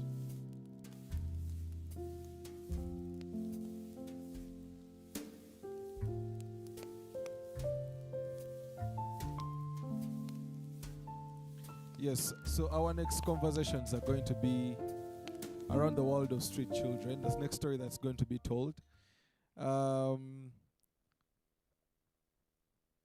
this particular gentleman. He reminds me a little bit of when I was in high school. Now, you know that stage where the ladies might not relate to this one here, but for the gentleman, there's that stage when your voice starts to break. And all of a sudden, you feel like you are an echo of your own self. Like your voice sounds like it goes through echo chambers in your skull before it comes out. You know? And I remember when I was in class, I was always on the culprit of people who were making noise. Not necessarily because I was noisy, but if you have a deep voice, you realize that you cannot whisper. So even if you just lean to your neighbor and tell them, do you have another extra pen there? And then you are already incarcerated, as it may, and your perpetual noisemaker. Now, Mr. Watmon Brian has a voice that is perpetually breaking. And with that very authority, he's going to take us through what I think is going to be a very fascinating story for many of you in the room. I urge you that, of course, as you enjoy, of course, your breakfast, let's give him the full attention. You definitely do not want to miss this one here.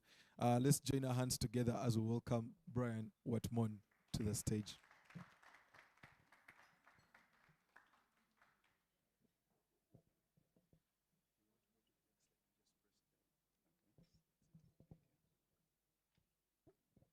Yes, ladies and gentlemen, good morning to all of you. Yes, my name is Watmon Brian, a student from Gulu University. I am going to be joining 4th year in 10 days' time from now. Yes, thank you for that. Yes, for my research topic is from the topic of street gangs, Agu, who are based in Gulu City. So I took a case study. As you can see, my case study is taken from La Ropeche division, and I did my field work basically from there, though at times I also made it to other parts of Gulu City. Now, who are the Agu? Who are the street gangs that are known in Gulu City? The Agu have been described by the police as the children who are responsible for most of the criminal activities in Gulu City at the current period. And then also, the Agu are children whose ages range from the age of 10 to the age of 19. That is according to a report I saw from a newspaper. And then also, while I was in the field, I interacted with local council leaders as well as the police, who told me that these children, their ages range from the age of 10 to 22. So what has caused about the issue of street children? These street children are referred to as Agu in Gulu City. What has brought them into place?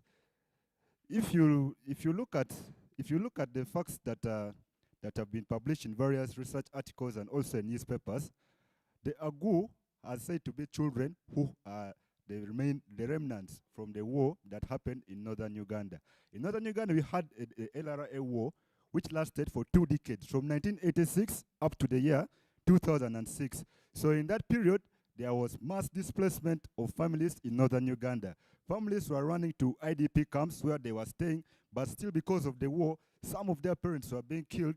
Others, the young girls, were engaging into early sex and they're becoming pregnant, producing children. Children were being left on the streets. So after the war ended, families began going back to their homes, and these children whose parents had died or who had become orphaned due to the war remained on the street. They had nowhere to go, and that is how they ended up living there. The second batch of the street children, who are the Agu, are those who are like the former returnees from the war, who had been caught by the rebels. These children here, whenever they could return back to their homes, they would find the community leaders against them. Even the community people, they would say that you children, you are collaborating with the rebels, and as a result, we cannot welcome you back to the homes. So what these children could do is to go back to the streets where they could live and try to fend off for themselves. However, if you look critically, you realize that in northern Uganda, the war ended almost 14 years ago, or more than 14 years ago. But we still have the issue of Agu, or the street gang, persisting. What could be causing that? Basing on my work in the field, I found out that it is due to neglect of parental duties in many families in northern Uganda, which is being a cause to the persistence existence of the street gang called Agu. And also reports from organizations and also newspapers do show that these children here are on the street because some of their parents are failing to take up their duties of maintaining and bringing up the children very well. In my field work, I interacted with 2 police officers, one of whom one picked a knife from the table below where he was sitting, showed me the knife and said, "Brian, this knife here was retrieved from a 12-year-old boy who was on the streets and he was planning to stab someone to take property from that person." So you can imagine a young boy of 12 years is already having a knife, living on the streets, and is already engaging in acts of robbery. Yes, in my next slide, I present what the street children called Agu do today. What do the street children that are referred to as Agu in Gulu do today?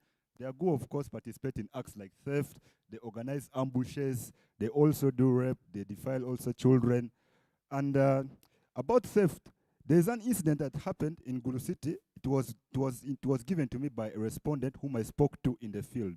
It was a lady who told me that there was a time when she was moving on the road, and then she saw a mother with a baby on the back, and then there was another person in front of that mother who had a bag, and he had a phone on the back part of the bag. So there are 2 of these street children, the Agu, who wanted to pick the phone from the boy's bag. So this mother here, who had the baby on her back, alerted that boy in front that, "Hey, you know what?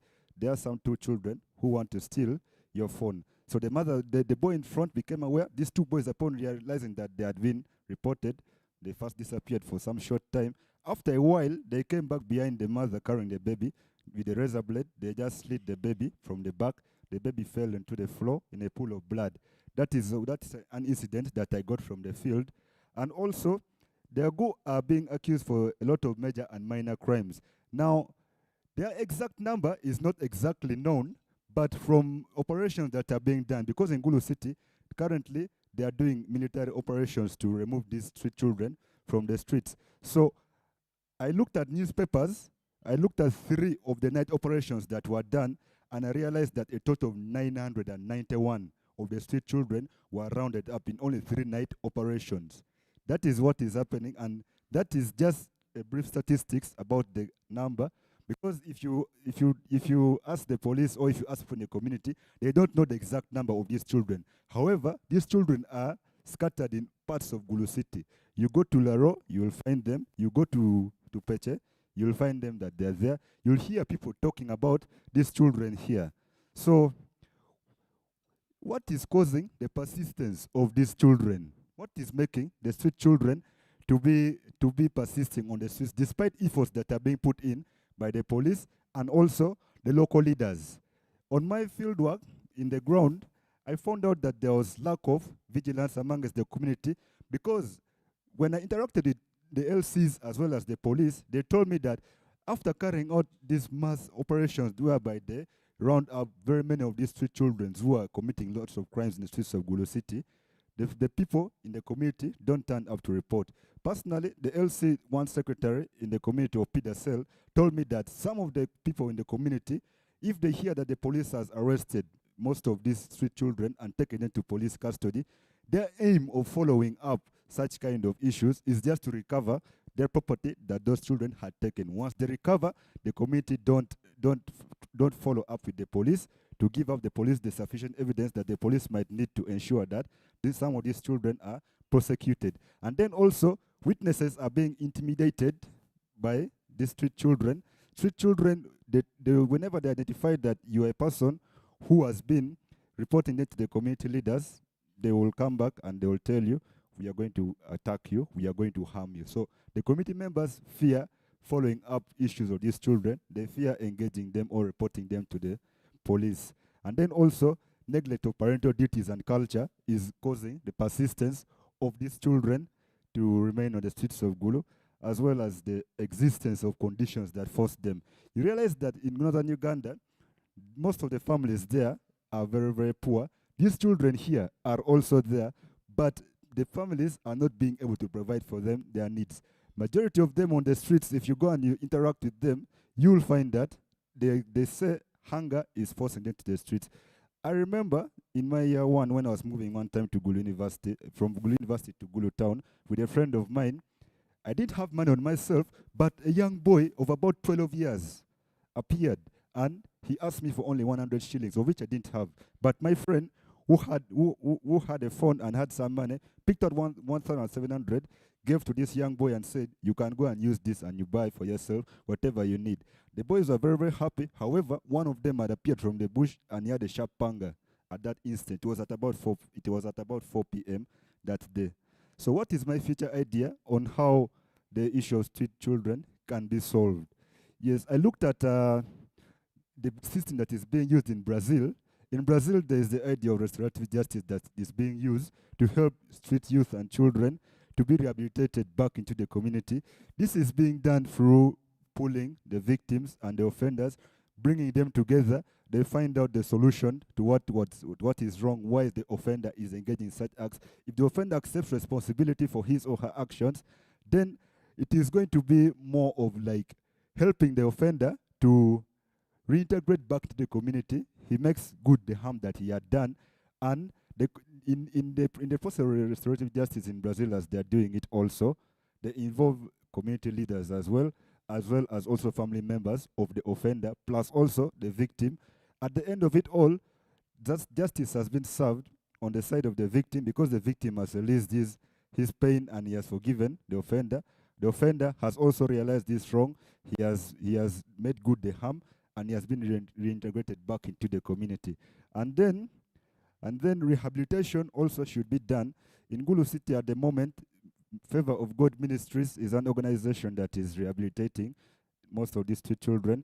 From 2020 to 2023, a total of 340 of these children were rehabilitated by Favor of God Ministries, and they are being trained with entrepreneurship skills. And then my last feature idea is that the cultural discipline should be reinvigorated in a Acholi community. In a Acholi community, though the law says that the children belong to the parents, but in Acholi culture, we also had it that a child belongs to the clan. So each clan had a clan head, and it was the duty of the clan head to ensure that each and every child of their clan is doing what is right. You're doing something wrong, you have to be disciplined by the clan head. So if that is to be done, then all the street children, youth, boys and girls who are on the streets in Gulu City at the moment, to be picked up by their clan heads, taken back for discipline. We shall not be having any of the street children on the streets of Gulu today. That is what I had for presentation. Wow. Thank you all very much. Thank you so much, Brian Wetmon.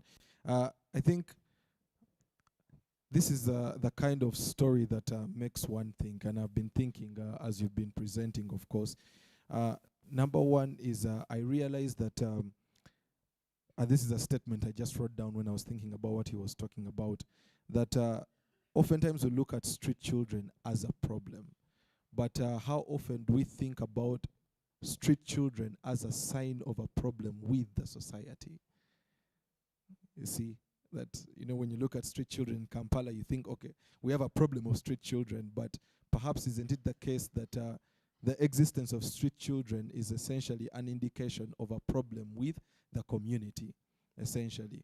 And I think secondly, from what I've taken from what you've been talking about, is also the inclusiveness of all arms of innovation. I remember that at the turn of the century, after, for example, the Rwanda genocide, we had, of course, the Gacaca courts that were able to bring about restorative justice in that country there. In Uganda, we've also had the Matoput courts.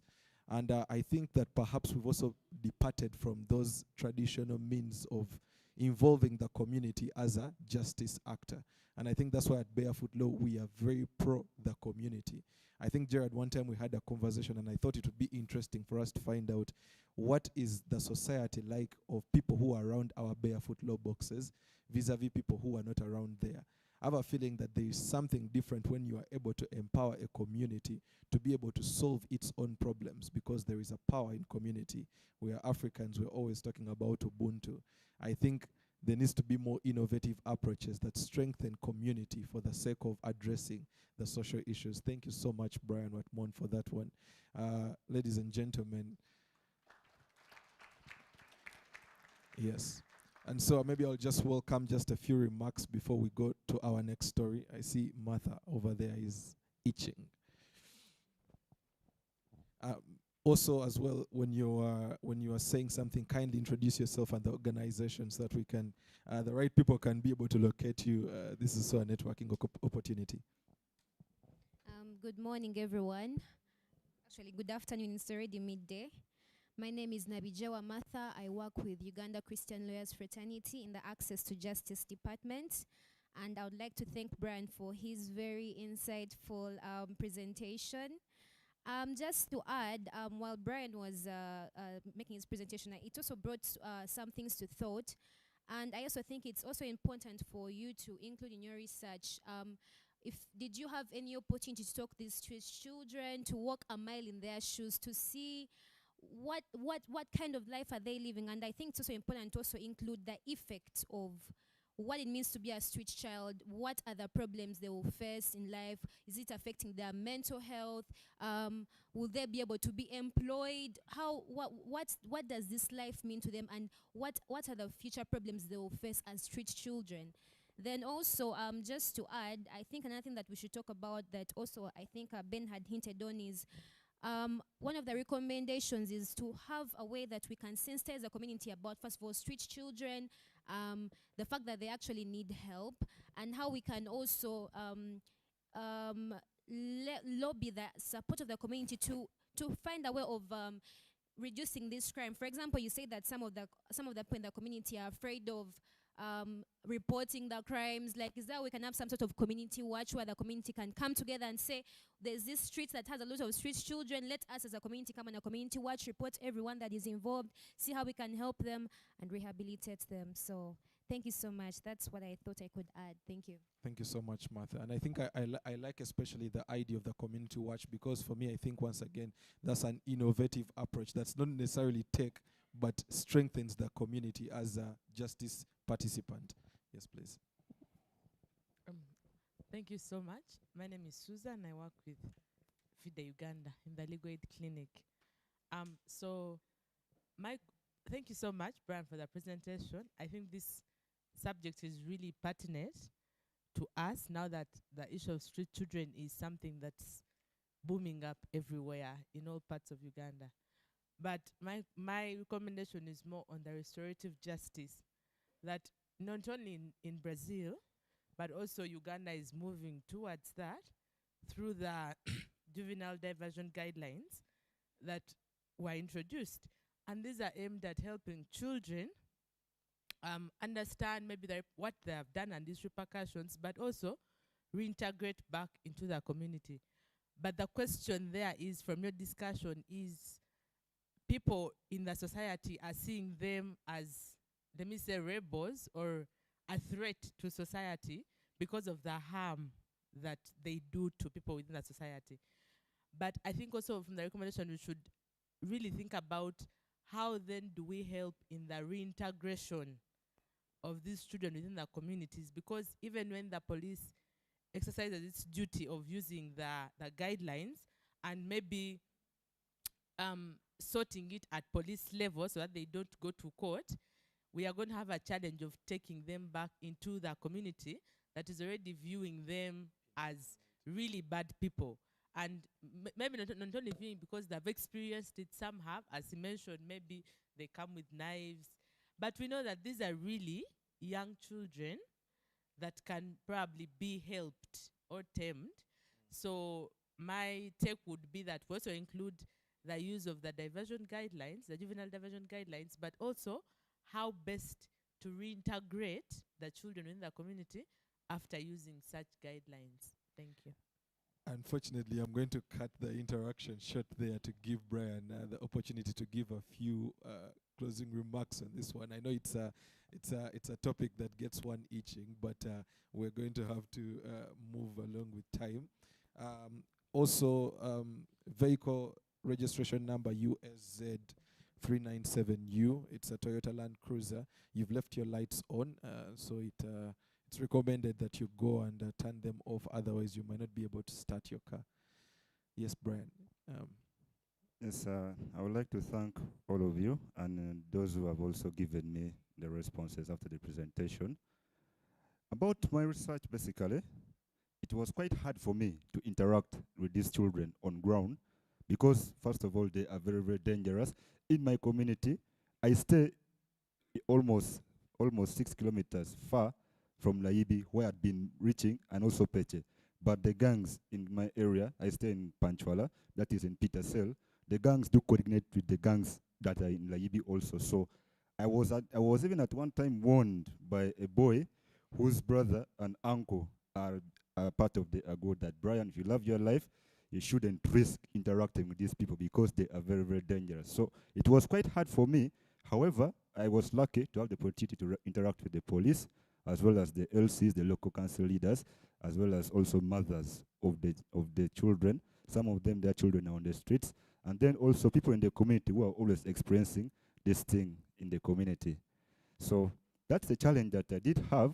However, what I found out is that these children, their being on the streets is not that they are criminals, but the pressing needs that they are lacking from where they originate from.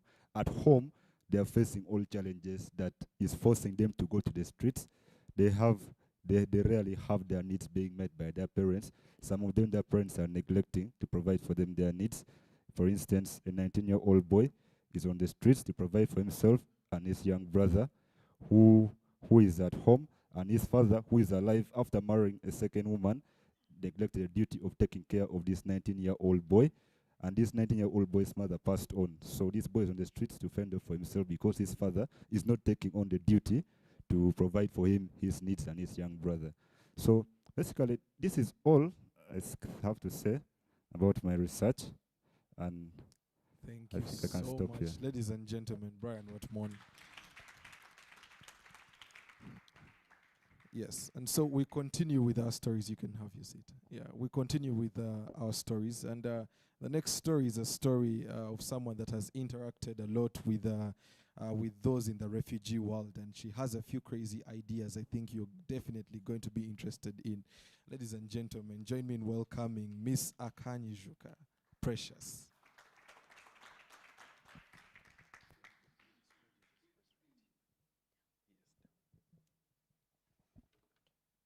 Good afternoon, everyone. My name is Akanyijuka Precious. I just recently graduated from Uganda Christian University with a Bachelor's of Laws degree. Yeah. So, my topic is about assessing the effectiveness of Ugandan laws in protecting the right to employment for urban refugee women in Katwe, Makindye Division, Kampala. I think we all know that Katwe is a slum in Kampala. Yeah, so I want us to take a scenario. We all know that Uganda is a country that is surrounded by other countries that face a lot of conflict. Yeah, so most of the times, these people face a problem of war, and I want us to imagine this is my sister. They are in Congo, they have their families. All of a sudden, there is a war, and now they have their husband maybe has been killed in the war, and some children, they have run to Uganda. They are seeking refuge, and they are looking for a way on how to survive in Uganda. Yeah. So, the introduction of my research, I will basically talk about the legal framework in protecting the right for urban refugee women to work in Uganda, the challenges that they are facing in the legal world, and the recommendations, my future ideas to solve those challenges. So a refugee is someone who has been forced to flee from their country because of persecution, war, or violence. And according to the statistics of the United Nations High Commission for Refugees, Uganda hosts around 1.6 million refugees. This makes 3.6% of our population, and 51% of these refugees are women. Yeah, and over 200,000 refugees have settled in Kampala, and according to statistics by the International Rescue Committee, 30% of these refugees are single mothers in Kampala. So they are looking for a way to survive as they try to navigate through their new environments. Yeah. So as I was conducting my research, I did focus group discussions and interviews. Yeah, so in my focus group discussions, I met a group of 30 refugee women in Katwe, that slum, and I was asking them whether they knew that they have a right to work in Uganda. Seven out of 30 did not know. 7 out of 30 knew they had a right to work, and 23 did not know that they have a right to be employed. But 9 out of those 23 are actually self-employed. They have tried to do things like African fabrics. I think we already see these around the streets. Yeah.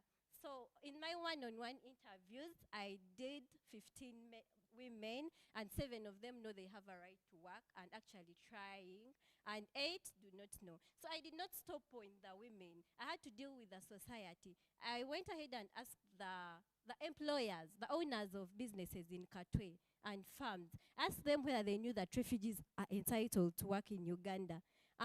9 of them said they knew that, yeah, they can work and they can employ one, but 11 did not know.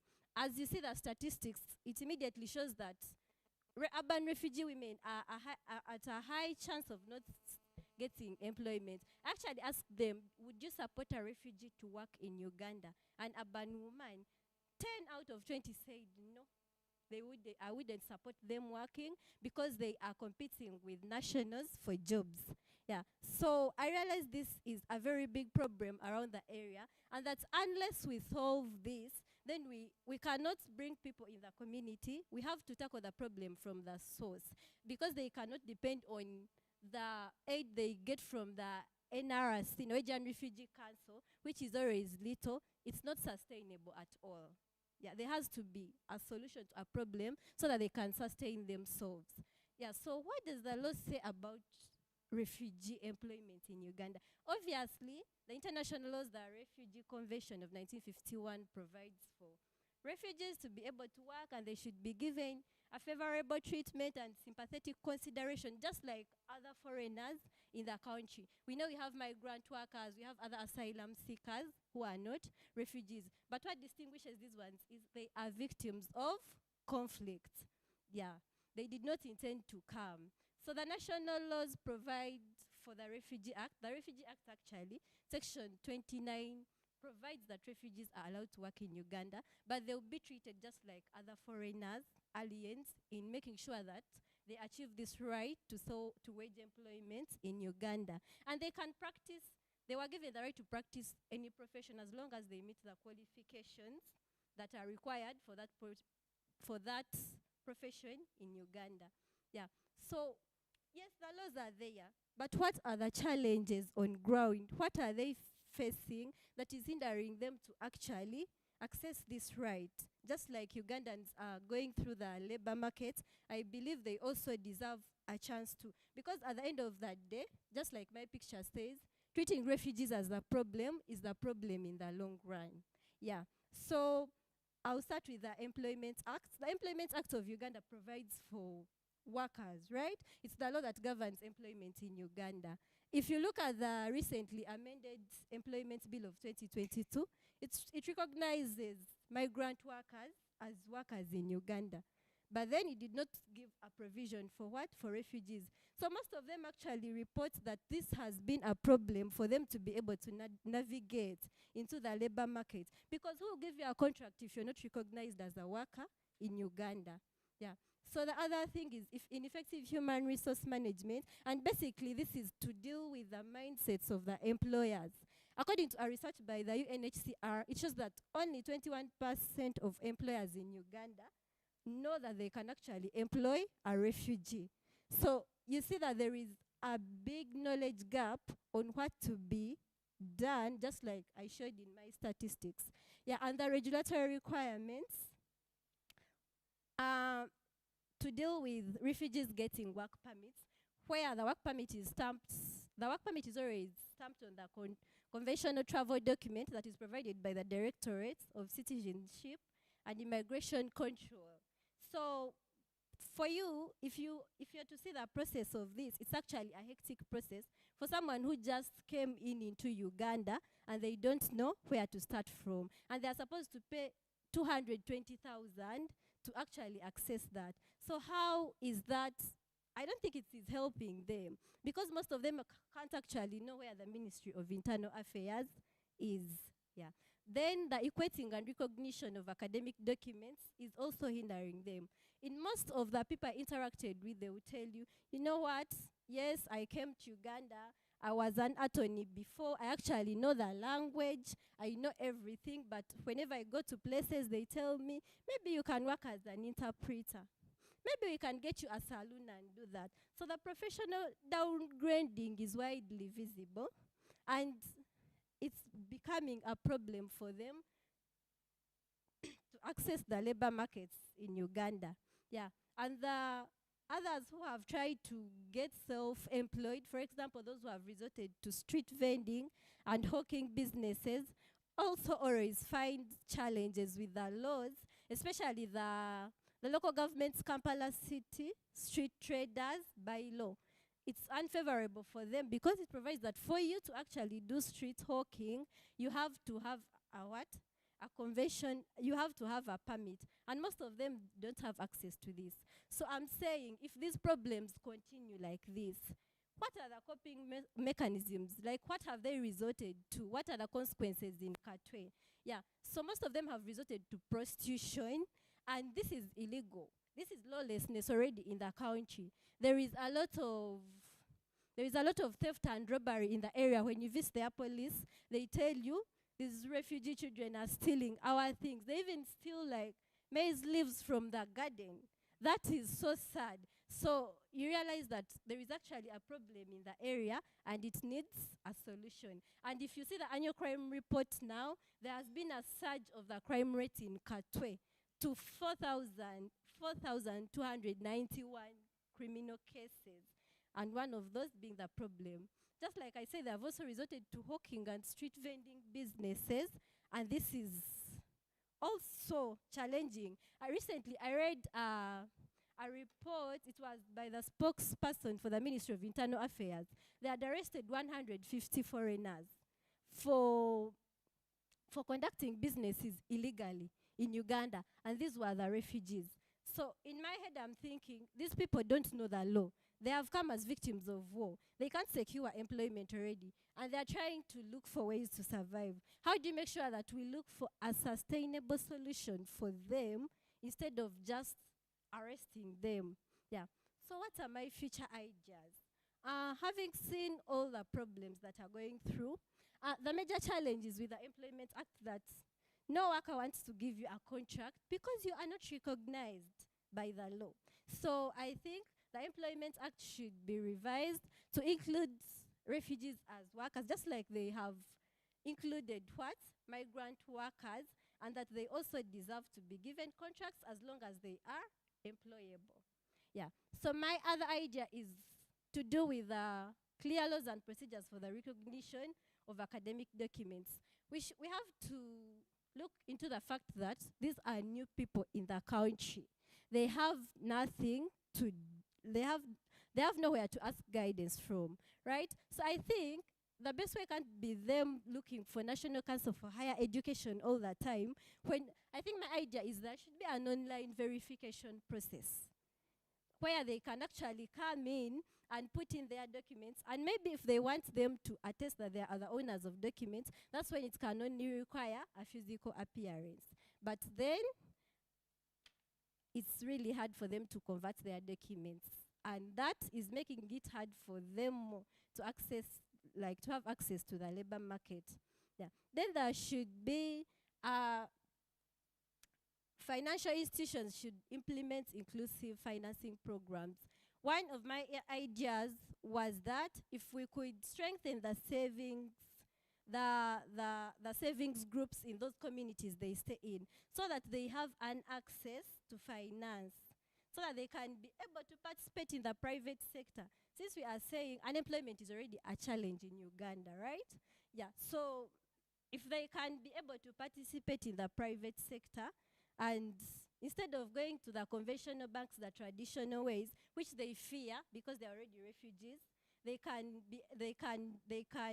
resort to saving groups within themselves, and they're aided by the government, and they're given financial knowledge on how to use the money that has been given to them.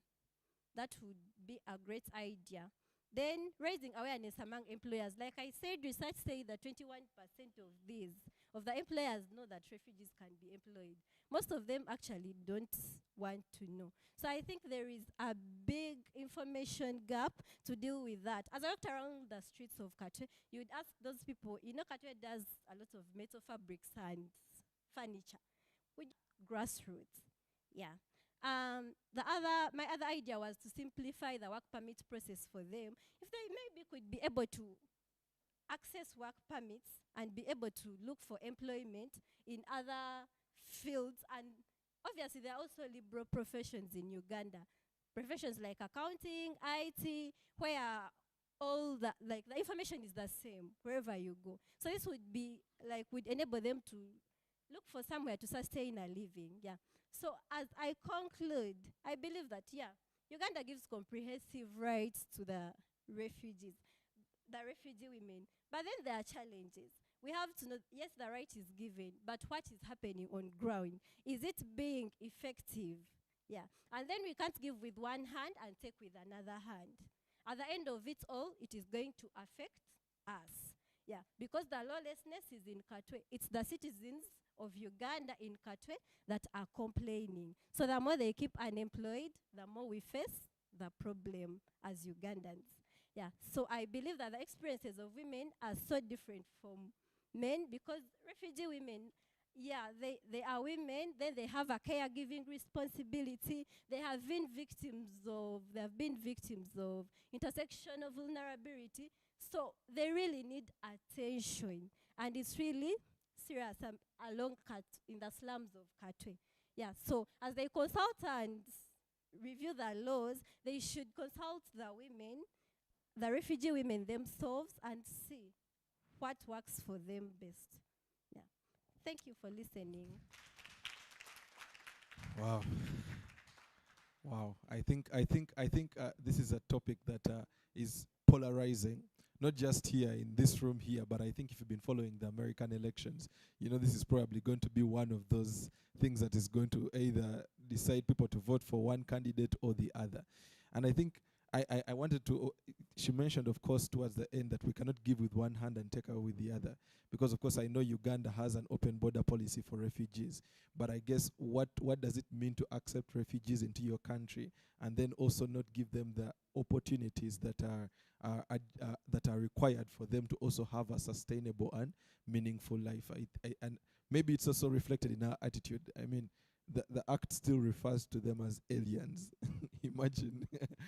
I know there's an artist in Uganda called Alien Skin, but I'm sure he really wanted to be called an alien. I'm not sure if a Congolese woman in Katwe would like to be referred to as an alien. But yeah, ladies and gentlemen, just a few reflections, and yes, I'm going to have to Let me start from the back there, David.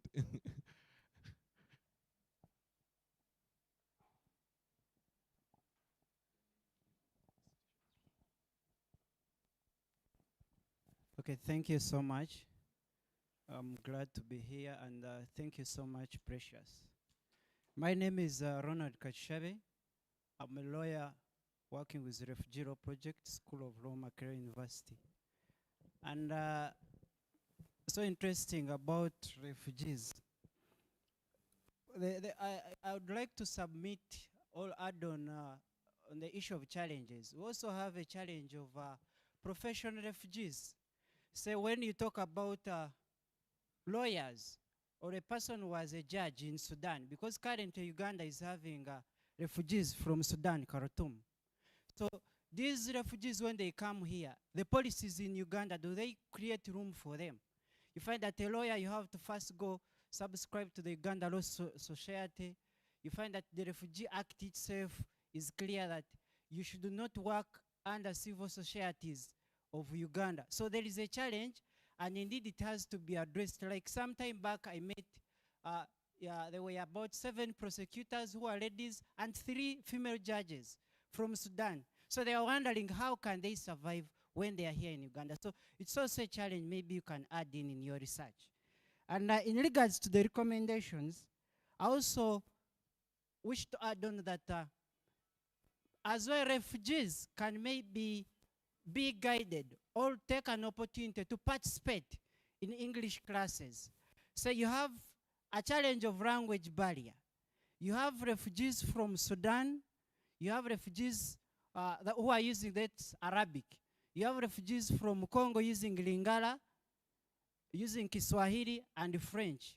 You have refugees from Burundi using the Kirundi. So it's a challenge of language barrier, but they should take initiative to participate in English classes, because some organizations avail them with these classes at a free cost.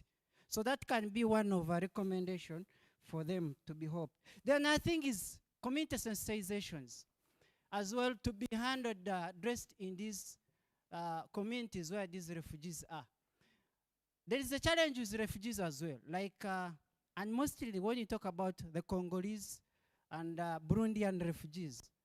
And I will take a story from the clients I've interacted with, say from Katwe, where you selected. There are 2 clients who came. They said, we have been surviving on prostitution. But one time, a man liked me. And he said, in fact, I lied to him that sometime we were together for a relationship for 2 years and even produced a child. But after finding out, conducting a DNA report, this child didn't belong to this man. So this man was like, I want 30 millions from you, the money I have spent on you. So there's a challenge on protection. The guy is highly connected in security everywhere. Was saying, police had no control over such a man. And was like, why did you lie such a man?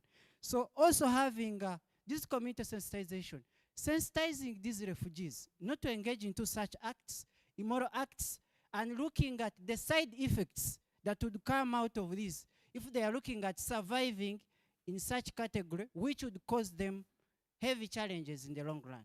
Thank you so much, Precious. I think the idea about English classes, simple as it may seem, I think is very, very fundamental. I've had also the opportunity of interacting with some refugees, and oh my God, it's so difficult. I imagine what it must be like for them to not be able to even relate with people at the bare minimum. Yes, thank you so much, Ben. I'm going to kindly request that we first clap for Dr. Patricia Tim. Just clap, I'll tell you why. So first of all, I was also once an intern, and then later on I served Refugee Law Project. And that is a team where she actually does steer the organization, from the end of Makerere University School of Law. She steers, their dream to make sure they realize their objective. And it is one of those organizations that actually do brag. They at least have, I think the last time I checked when I was there, it was 30% of its working staff as refugees. Now, by show of hands, how many of us here, like our workspaces, actually do have or even come close to such a percentage in our workforce? I am very sure we might not receive any hands. But just to make my comments, I believe one of the things that we ought to put into consideration is, first of all, having our policies. You see, the policies provide for affirmative action. And the affirmative action is actually not, by the way, for just persons with disabilities, women and girls. No, it actually stretches to all vulnerable persons. And amongst those are actually refugees. And it is only prudent that you've seen job adverts where they clearly state that women are encouraged to apply, okay? It is as simple as also including the fact that refugees are also highly advised to apply. So it's a mere HR practice. The policy is already there, providing for that. It is just a mere HR practice that you ought to take on. And then the other thing I also do want us to realize the fact that we ought to stop consider refugees as some sort of burden, but look at them as people that can actually make meaningful contribution to sustainable economic development of our country. When you go to most of actually those Western countries, they have a tendency of, now here we call it naturalization. They try as much as possible to see how best can you actually become a citizen of that country and make meaningful economic contribution like any other person in that country. But I will tell you, the process of naturalization here in Uganda is almost fruitless. There are minimal success stories you'll actually come across of people who have been naturalized, like refugees that have been naturalized in the country. And then you go into those. I also had the opportunity of working in Isinjiro, in Oruchinga refugee camp, settlement rather. You find people who have, refugees who have IDs, national IDs. Now, do not look at them and actually think, oh, they have attained citizenship. No, these are just people who merely lined up the day Nira went there and said, come for national IDs. Like they lined up and lied that actually they are Ugandans. But there is a whole process of naturalization that they did not go through. So they couldn't even stand the test. Thank you. Thank you so much, David.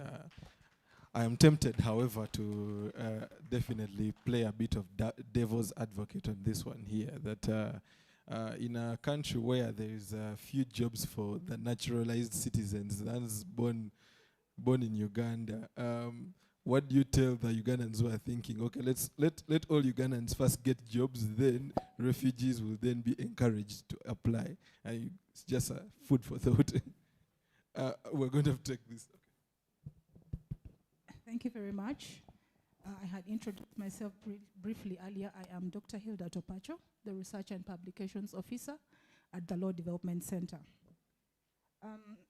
When you talk about the rights of refugees to work, I had an opportunity to live in South Africa for a while, about 14 years. And it's something very passionate in the sense that there is the inward-looking element to employment of nationals first. So I may have my biases as well, because if Ugandans are crying for employment, whom do we put first? We should think about that.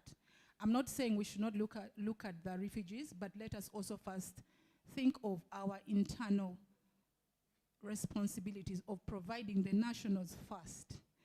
Now, number two, as you talk about employment for refugees, I think it would be very important for you to look at also the regional integration aspects. If we're looking at refugees, are we looking at refugees from the East African community or from the wider African continent? And what are the regional laws talking about in terms of recognition of academic qualifications and professional licenses and experiences and accreditations? Because if you look at, for example, the East African community, the common the Common Market Protocol. It has provisions regarding recognition, the mutual recognition agreements, and certain agreements have already been signed in regards to certain professions like accountancy, engineering, and discussions already going on in regards to survey and advocate. So I think it would be good for you to also look at those aspects regarding recognition of qualification from partner states, so that we know if we're talking about refugees, are we talking about refugees from the within the East African community, or from the African continent, or from the global perspective? Then we can be able to understand from what perspectives are we discriminating these refugees. Are we being justifiable in our discrimination when we have signed a certain mutual recognition agreement? Thank you. Thank you. I think, yeah, definitely that brings in the need for us to put into perspective all these other demographics. Refugees are not just a general, bland one group or category. Let's take our last one before we get closing remarks from Ms. Precious. Okay, thank you very much, Chair and members. I feel really obliged to stand at this point. I thought I would be quiet and pass, but I was mocked out. So let me start by one, receiving the, what is it called? Accolade also. Thank you. And I receive it on my behalf, but also on behalf of the Refugee Law Projects Board, which comprises about 7 of us from the School of Law Academic Board, because the Refugee Law Project is really a department of the School of Law, and I request that you stand up with me to receive this accolade. These are our interns. As a refugee, you're from Canada, is it? And just Canada, both of them. Yes. So they are not refugees, these ones, but so we warmly receive that accolade. We are trying, and indeed 30% of the staff are refugees. And I would first of all thank Precious for the report, but also ask Precious to, in the research, you include maybe findings from an entity like Refugee Law Project that has attempted to go that far and employ refugees. What is it like as an employer, from an employer's point of view? What is it like? What is the category of work that they do, and any other issues? Because for you to be able to convince other employers to try this out and actually embrace it, they need to know, to hear from the horse's mouth what challenges they face, or the benefits that we derive also from having the refugee employees from the refugee constituency as part of us. And there are strategies you need to look at, the Rehope strategy, which is there, that also bolsters our work around there. I'm thinking also that we also have SACCOs at Refugee Law Project, SACCOs for the women. We have men who have been victims of sexual abuse, so on and so forth. There are those SACCOs meant for psychosocial support, plus economic empowerment and growth. They have some monies in there. There's a donor that gave some money some years back to support those SACCOs so that they could borrow money from amongst themselves and pay back in their groups, things like that. And maybe you interrogate how those SACCOs are also working. But we see a good number of them getting into businesses. Okay? Somebody talked about the language barrier, which is also a challenge. Some of them are from South Sudan, Ethiopia, and so on, and they do not know English. So at Refugee Law Project, we have the EFA program. Yes, that is English for adults. Okay? So in that English for adults, the refugees who are interested come and study English. And we are thinking of also having French for adults, because it could also be a good employment strategy. You get some of these refugees who have no French language from Congo and so on, to teach we who only know Kiswahili and Luganda and so on. And then it also becomes another employment avenue. So we are thinking about that. So Precious, you can please include facts from Refugee Law Project so that your findings are enriched by the practices there. Also look at, I was thinking as Precious was presenting, that how about interrogating the youth livelihood program, the women entrepreneurship programs, the EMIOGA, that are those socioeconomic initiatives under the Ministry of Gender. And now I hear there is a grow initiative. they are all under Ministry of Gender. You need to also maybe say, to what extent is Ministry of Gender also ensuring that the refugees in this country tap into some of those government-funded economic initiatives in their groups so that they are also supported. Then, Precious, maybe you could also look at a comparative study with another country that also hosts the 1.6 refugees plus that Uganda does host. How are they managing employment for refugees in that context so that we get some best practices that can be promoted? I look forward to having maybe your paper shared with the ministry, okay? And then you must have tangible, practical solutions that maybe another country is also applying and that Uganda can begin to think of applying. And then also, as you write, think about the aspect of xenophobia. Dr. Hilda just talked about our nationals who don't have employment first. We see we saw what happened in South Africa some years back, the clash between the Africans and the fact that the South Africans felt other nationals, foreigners, the Zimbabweans. I was in South Africa around that time and I could actually fear moving around the streets. So the xenophobia that also comes with it. So how do we deal with that? And that is also an aspect that has to be interrogated as we think about employment. But in my area where I come from in Rubaga, that Rubaga region, we have a lot of Eritreans and so on. Yes, there are things I've seen. I've seen, even just 2 weeks ago, there was a newspaper publication, I don't know where, was it newspaper or radio, where the sex workers were saying, these refugee sex workers are taking market away from us. Is it in Kansanga? In Ministry of Internal Affairs. And you know, these are our men. Even when they told them refugees from where? From Israel were coming, they were preparing themselves for the dowry, only that they couldn't afford. From Afghanistan, our men were busy preparing dowry to go to Munyonyo, but they couldn't even afford. They just came back home to relax with us here. So I've seen some refugees also in supermarkets, in shops, in saloons. If you drive, those who come from that side, that Kavusu stretch, going to Entebbe Road, you'll see even clinics. I've seen health centers now being run. You see by physical appearance, you see there are Eritreans or Ethiopians in there, doctors or nurses running the clinic there. So one needs to also go out and see how are they be able to do things like that. And we learn. Thank you very much. Thank you. I think the stage is set, Precious. I think we shall hear a few closing remarks from what I think has provoked a very interesting discussion. Precious, take it away. Thank you for your remarks.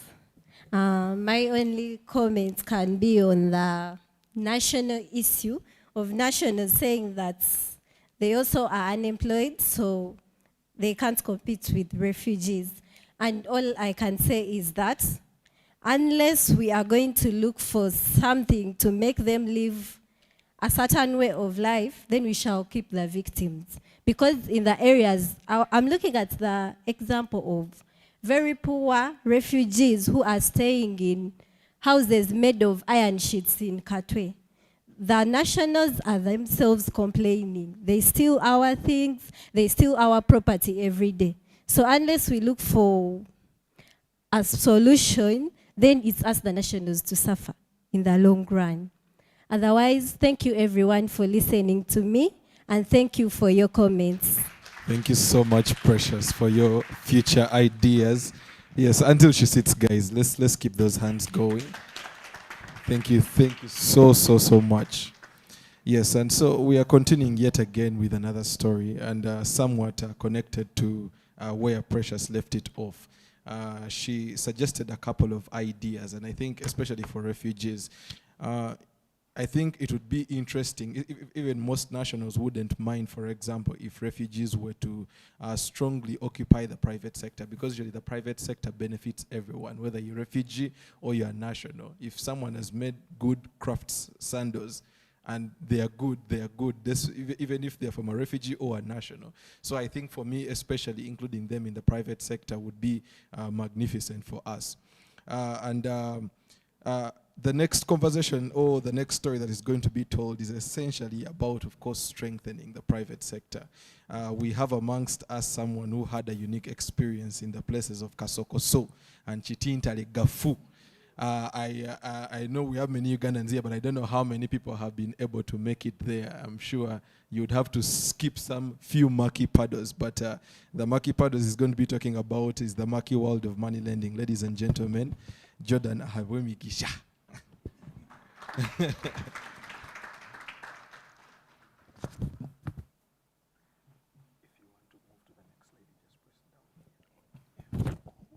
Thank you, Ben. Good afternoon, ladies and gentlemen. My name is Jordan Ahabwemigisha. I am done with fourth year law school at Makerere University. And I'm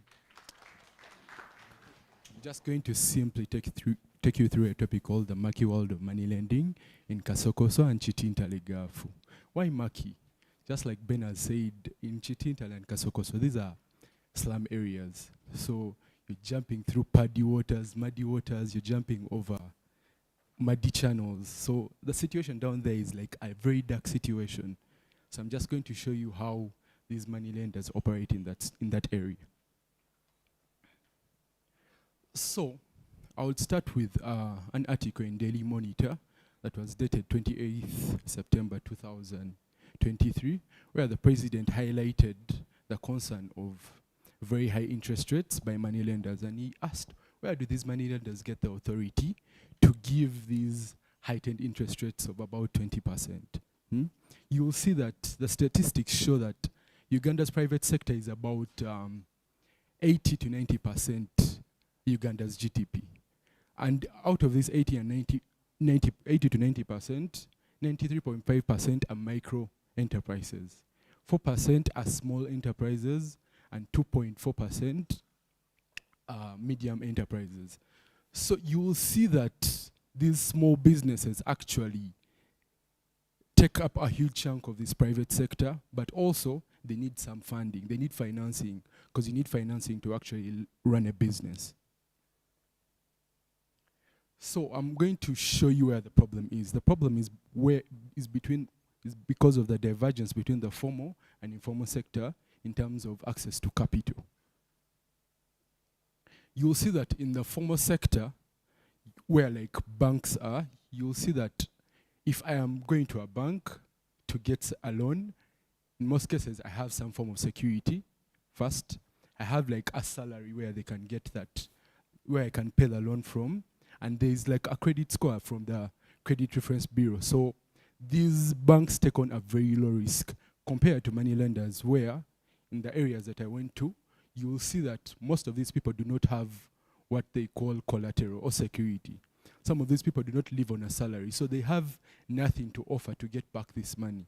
So these money lenders actually take on a very high risk. So you look at these two, the formal and informal sector, and implementing rules and regulations or statutes or laws that are used in the formal sector on the informal sector in most cases would not work, because these are two different, I would call divergent institutions of financing. So what is the status quo in the two areas of Kasokoso and Chitintale Gafu? You'll see that when you go in these areas, how do these people get loans? Let me say a potential borrower goes to an LC1 office. They get to get a letter of recommendation. But this letter of recommendation, you have to come with a photocopy of your national ID and few passport photographs. These photographs are used, this letter of recommendation is what you take to the money lender in order for them to give you this loan. So this loan is about 100,000 shillings. So on this 100,000 shillings, they take off 10,000 shillings as down payment. You pay this loan at a rate of 4,000 shillings every day. At the end of the month, that becomes 120,000 shillings. When you divide it in percentages, that is a 30% interest. That is a very high interest rate. Because at the end of the year, if I am a business and I am running this business on a rate of 30% per month, that is 360. Yes, 360% a year, compared to the formal sector where I would pay about 24% a year. This is affecting these businesses because they will end up, most of these businesses actually do not pay these loans.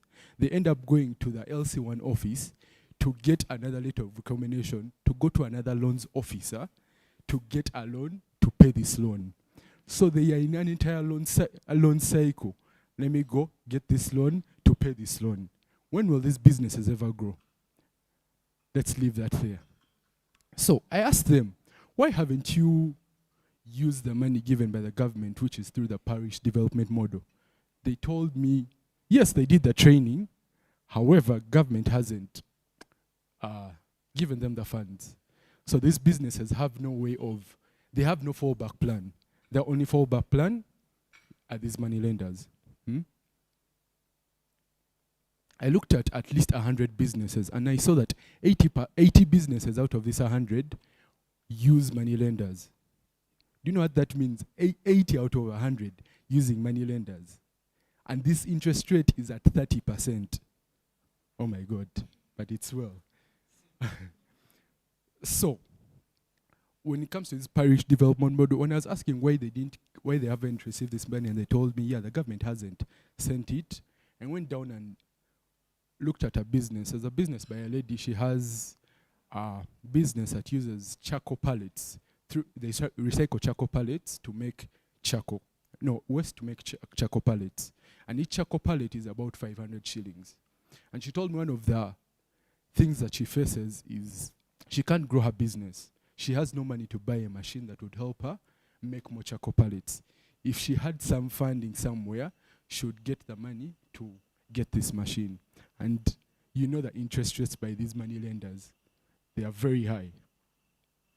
So I was looking at one of my future ideas, and it was the implementation of the VSLA model. This is just Village Savings and Loan Associations.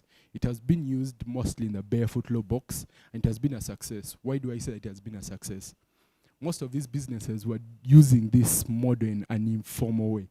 They had no constitutions, they had no, even their recovery of this money was so informal, just rugged. However, when BarefootLaw came in, they helped these individuals have constitutions, but also run them in a certain kind of way that helped them grow. Also, they brought them towards, people would give them like grants. One of the loans association actually won a grant of around 20 million Ugandan shillings. So, just to show you how the VSLA associations work, it works like I go as an individual and pay an amount of money. It can be 1,000 to 2,000 shillings to this village savings organization. And with that saving, I can have a credit score. It's a form of credit score. And with that score, I can actually go to this village savings organization and ask for a loan. But I've been paying this money. And also, they work in a way the formal sector works. The Bank of Uganda is actually the one that gives interest rates according to inflation. So this village saving organization will give an interest rate according to the society, the community, and and they never charge at a very high rate. It's always at a very low rate. So I think this would help us when it comes to certain areas that are really affected by money lenders. Second is the implementation of the peer-to-peer system, financing system, which I call P2P. P2P is a system that is used in the UK and Germany. This is just a simple system. It's an algorithm that is used to connect connect potential borrowers to potential money lenders, but it's on an individual basis. And these are actually regulated by the government. Therefore, there's a form of algorithm that shows this borrower actually has some form of creditworthiness. And with this, there is a form of trust between these two individuals, and it's able to help this money lender give this potential borrower some money at the end of the day at a very low interest rate. What am I saying? If we implemented some of these strategies, these future ideas, we would be able to have these businesses grow, because at least more than 70% of small and micro enterprises never reach their second year in Uganda. Thank you very much.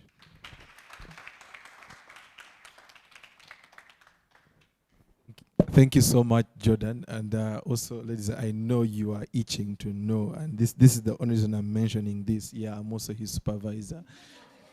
Yes, I just for purposes of record once again. Thank you so much, Jordan. And I think you've had a conversation. I think that's very interesting to us also as an organization. And from what you're able to display there, I realize that the money lenders feel entitled to charge such exorbitant interest rates because they feel that they take on a very high risk. And essentially what VSLAs do is that they create a system where all those risk factors are significantly mitigated such that interest rates are reasonable and determined by the group of people within that VSLA so that people have access to finance. Wow. Well, ladies and gentlemen, I do not know what you guys are thinking, but I welcome, of course, comments and thoughts of this presentation. Okay, let me start from the back there.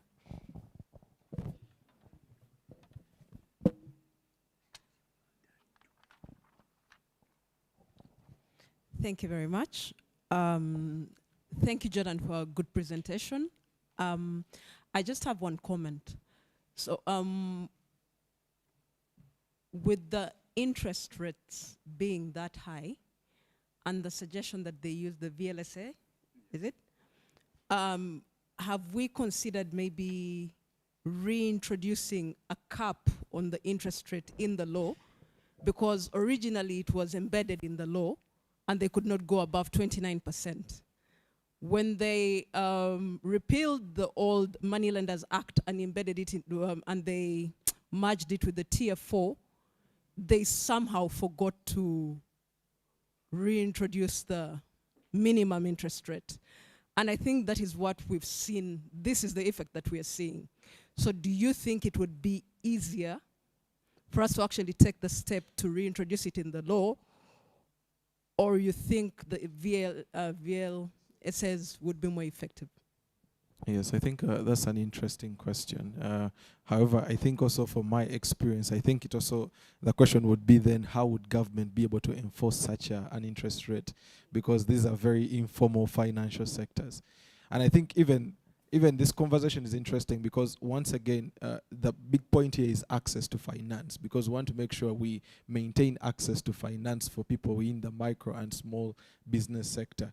But of course, now we have to balance that protecting them from money lenders and high interest rates, but then also access to finance, because unfortunately banks are not willing to lend to such risky people. So you want to, yeah, okay.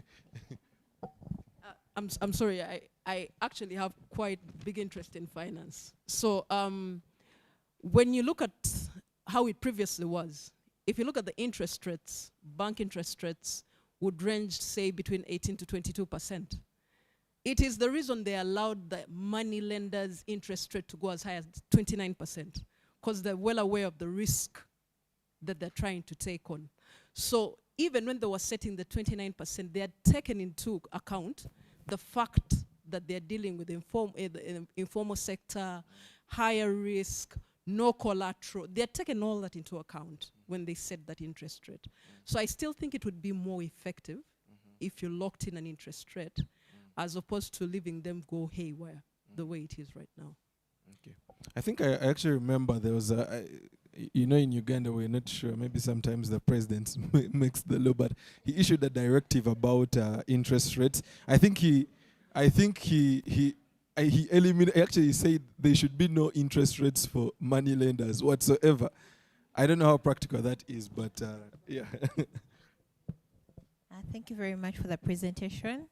I was just inquiring in relation to these for mobile services like MTN and Airtel, whereby they can actually go ahead and get a loan at a very low interest rate. I know most people have gotten those loans from MTN, Wewole, something like that. You just go and then you get, and the interest rate is quite low.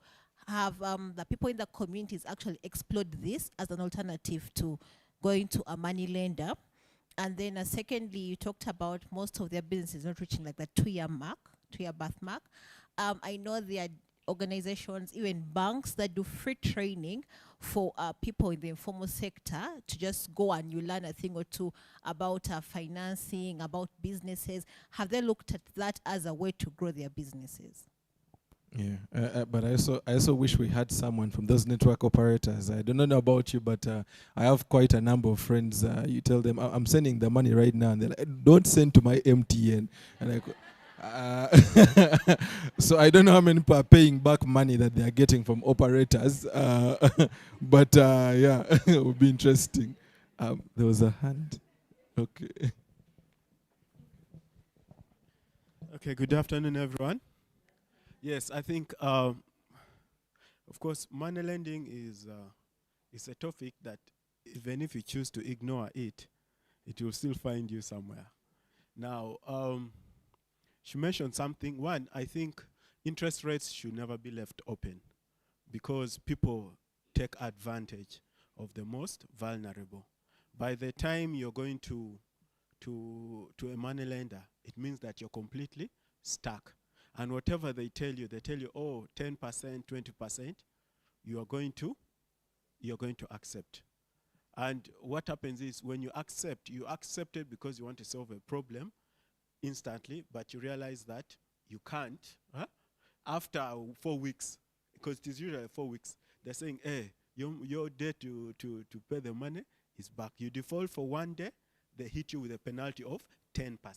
So you already borrowed at 20%, then you have a penalty of 10%. So you're already paying 30% of 100. Okay, let's say 30% of 2 million shillings you have borrowed. That is already 300,000 shillings. And then the next month is also just about maybe 3 weeks ahead. I think by the time it goes to the president, it's a serious issue. And what is key, as for me personally, also as a future idea, is one, the regulatory authorities have to become serious. That one without mincing words. Because what happens is, the banking system, of course the formal banking is well regulated by Bank of Uganda. There are policies. They will not just, a bank, by the time a bank is getting to sell your house or your car, it has really tried and gone through a process, and they'll give you a payment schedule. But a money lender, you default, before you know, you're getting a text message that they've transferred your account to someone else, even without you signing any paper. Others actually make you sign land transfer form. And yet money lending business is never supposed to be a sale. You're offering a security. So what happens is, in the end, they should follow the process to realize the security. You may default on your loan, but you should be given a schedule of payment. So we have a serious problem in our money lending system, which needs to be addressed. As our future idea is regulatory, the authority that is in charge of regulating money lenders and the financial system should come in handy, because right now they have left us just in the hands. At the village level, of course, it's hard for them to go there, but maybe more support needs to be given to these VSLAs so that they have funds, because the VSLAs, I was discussing with my colleague, they know who in their community is a good debtor and who is a bad debtor. The one who is very stubborn, they go and pick their what, but of course they are trying to see. But culturally, they know and do not give them. Yeah. And to also, another bigger problem, to leave the rate just open for everyone. I mean, if you're going to lend money and you think someone is a high risk, why should you give them the money? You're already saying they're high risk, and then again you're giving them money at a very high interest rate. The system will just what? Will just collapse. Thank you. Yes, unfortunately, I'm going to have to put a cap on this one. Okay, okay, one more. But I've also noted that Isaac's examples are very, very vivid examples. Now, I know him to be a lawyer, not a researcher, so I don't know why Isaac knows this in detail, but okay. Thank you, Jordan, for that able presentation. Mine is on... you really touched me when you said that, because I know when you get the loan, that's why some people say it is a curse. Some people say that loans are a curse because repaying is always a problem. But then you've mentioned that there are some borrowers who went ahead to go back to the LC ones who are verifiers to get another loan to pay another loan. So did you go ahead to find out how they were able to repay? How many people were able to repay the loans? Because I know the first loan is already suffocating, and then it's already suffocating you, and then you're getting another loan. So did you go back to find out who were able, those ones who actually took 2 loans from the different money lenders, whether they were able to pay back? Thank you very much. Yes, I think he will definitely be able to. Oh, good. All right, quickly, 1 minute. Also, one last thing. Could you embed sensitization as part of your... You need to, because I realize that most people are very unaware when it comes to financial things, especially when it comes to lending. Because you realize that people go to money lenders thinking that it's the cheaper option. And yet, if you look around, if you look at the different laws that we have, you have the microfinances. Not that they are any cheap, not that they are cheap. They are cheaper than the money lenders, by all means.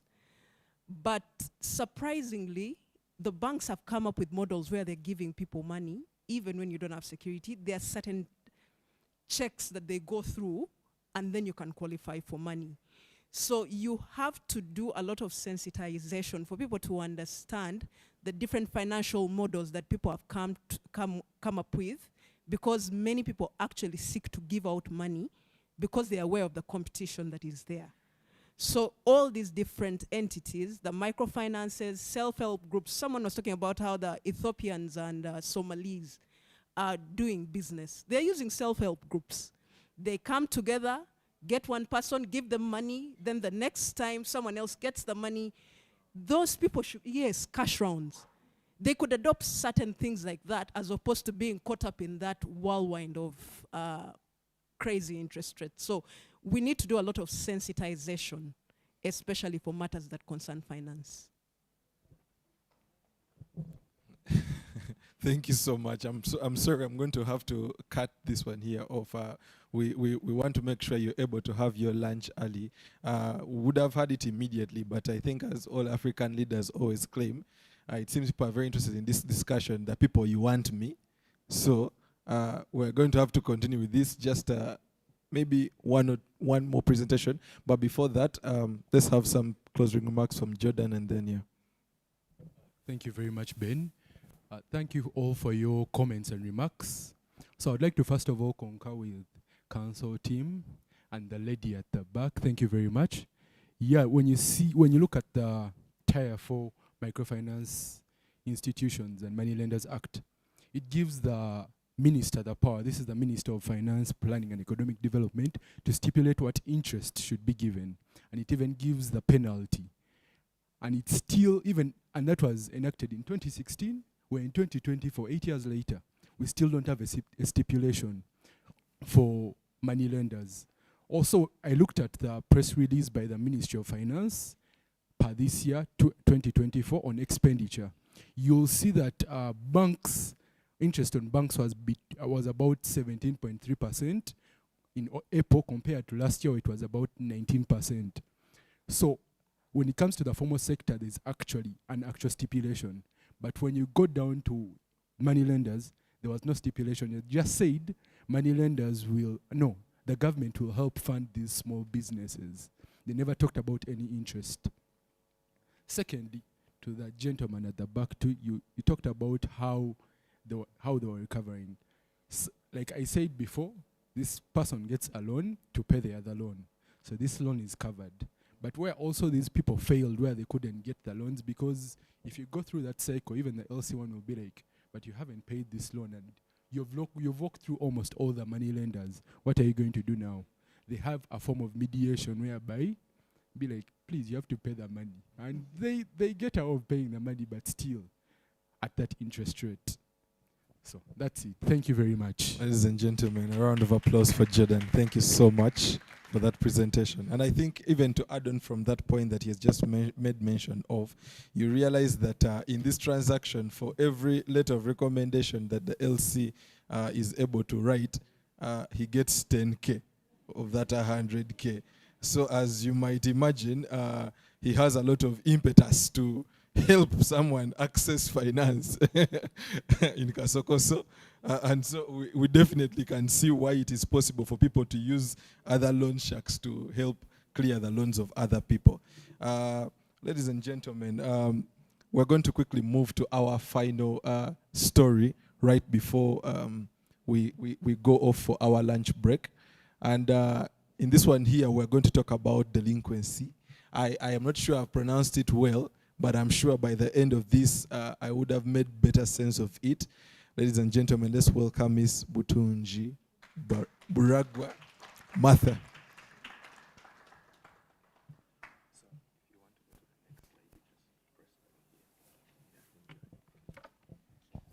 Good afternoon, everyone. My name is Butunji Buragwa Martha. I recently graduated from Uganda Christian University with a Bachelor of Laws. So, my topic today is breaking the cycle of delinquency, the critical role of numerical and empirical data in developing effective interventions. Actually, I think when I was in the room today morning, I think someone talked about the need for data or somewhere there. And so while I was doing my research, I carried out my research in Kasangati. It's a town in Uganda, in Nangabo sub-country in the central region of Uganda.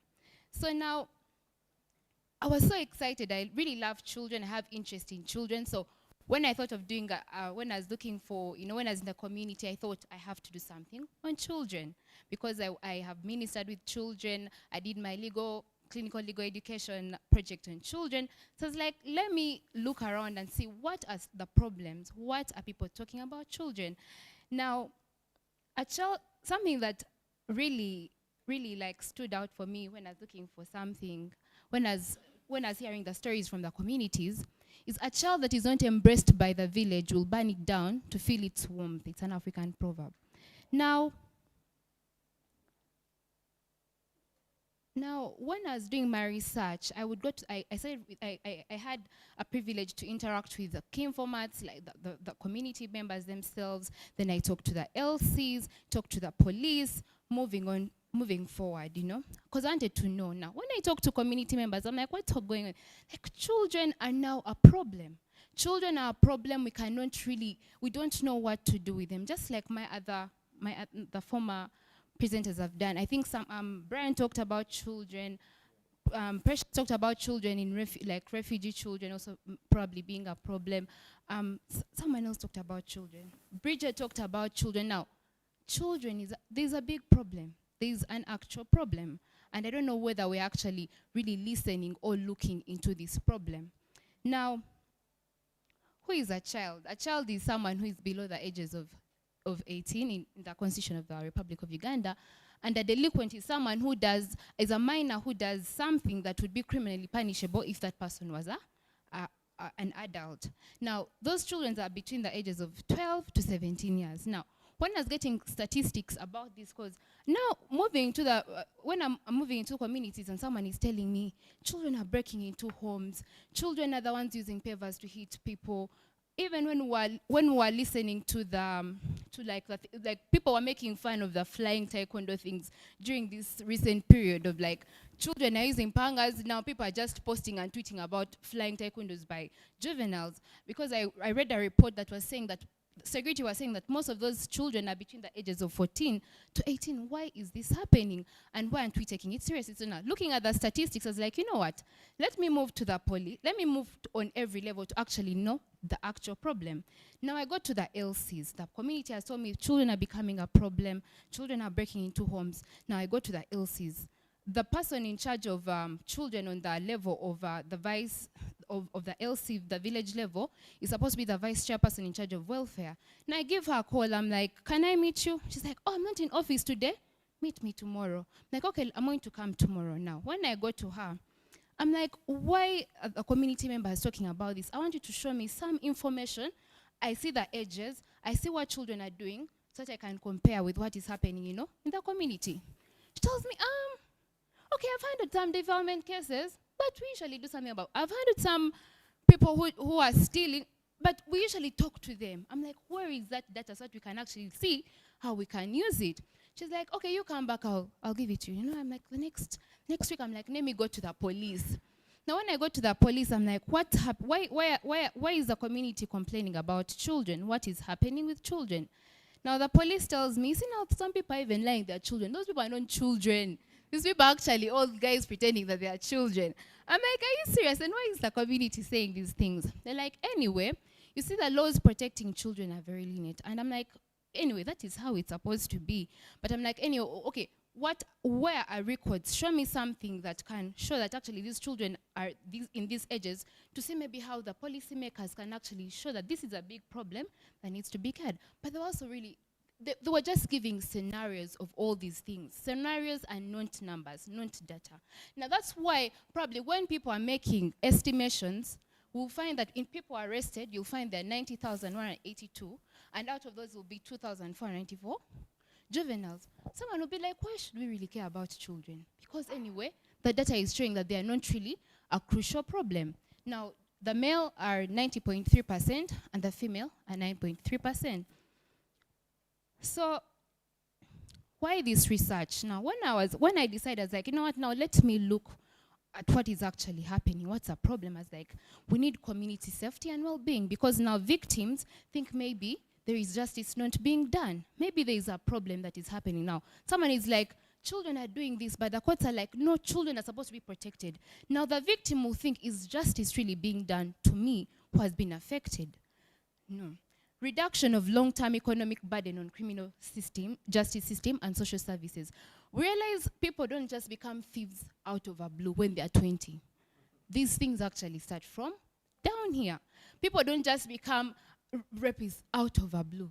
They become rapists from down here. So I thought if we curb with this right now, there's attention given to people in Luzira or the older, detainees, because I think those are the real problems. We didn't care for the real problem from the start. Now, and then we would be saving that economic burden, all the funds that are being taken to maybe those higher levels, maybe would be actually dealing with the actual what takes them there in the first place. So now, all this, I realized all these problems that we are actually not paying attention to is because we do not have the actual statistics.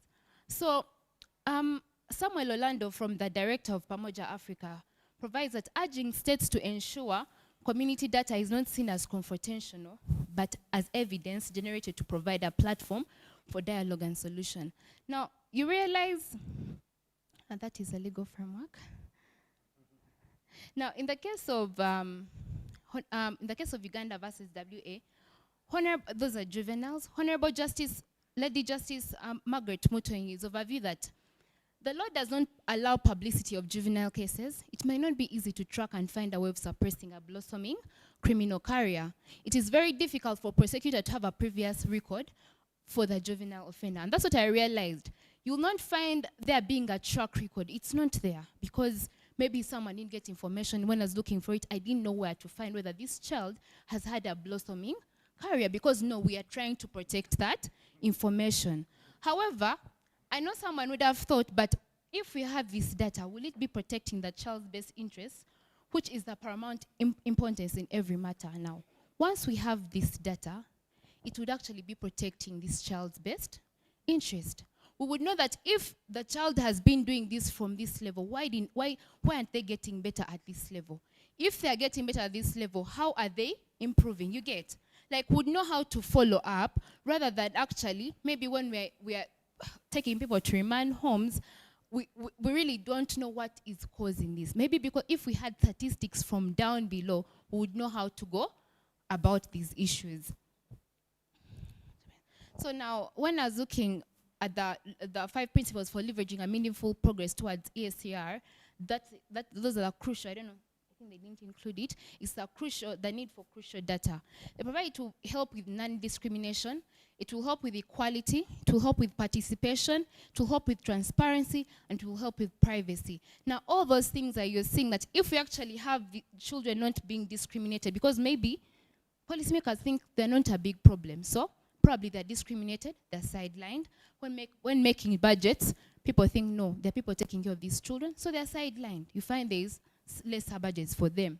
Equality, if we are now finding that now that children who are refugees, who are also now, people are claiming they're now also being a problem to our communities. We find children who are with incarcerated, whose parents are incarcerated. We find children who are maybe from Agu and have been affected by the war. Now we'll find a balance, because now that's a bigger number that we're not seeing in statistics. It's not adding up. That's why we're not seeing it as a bigger problem.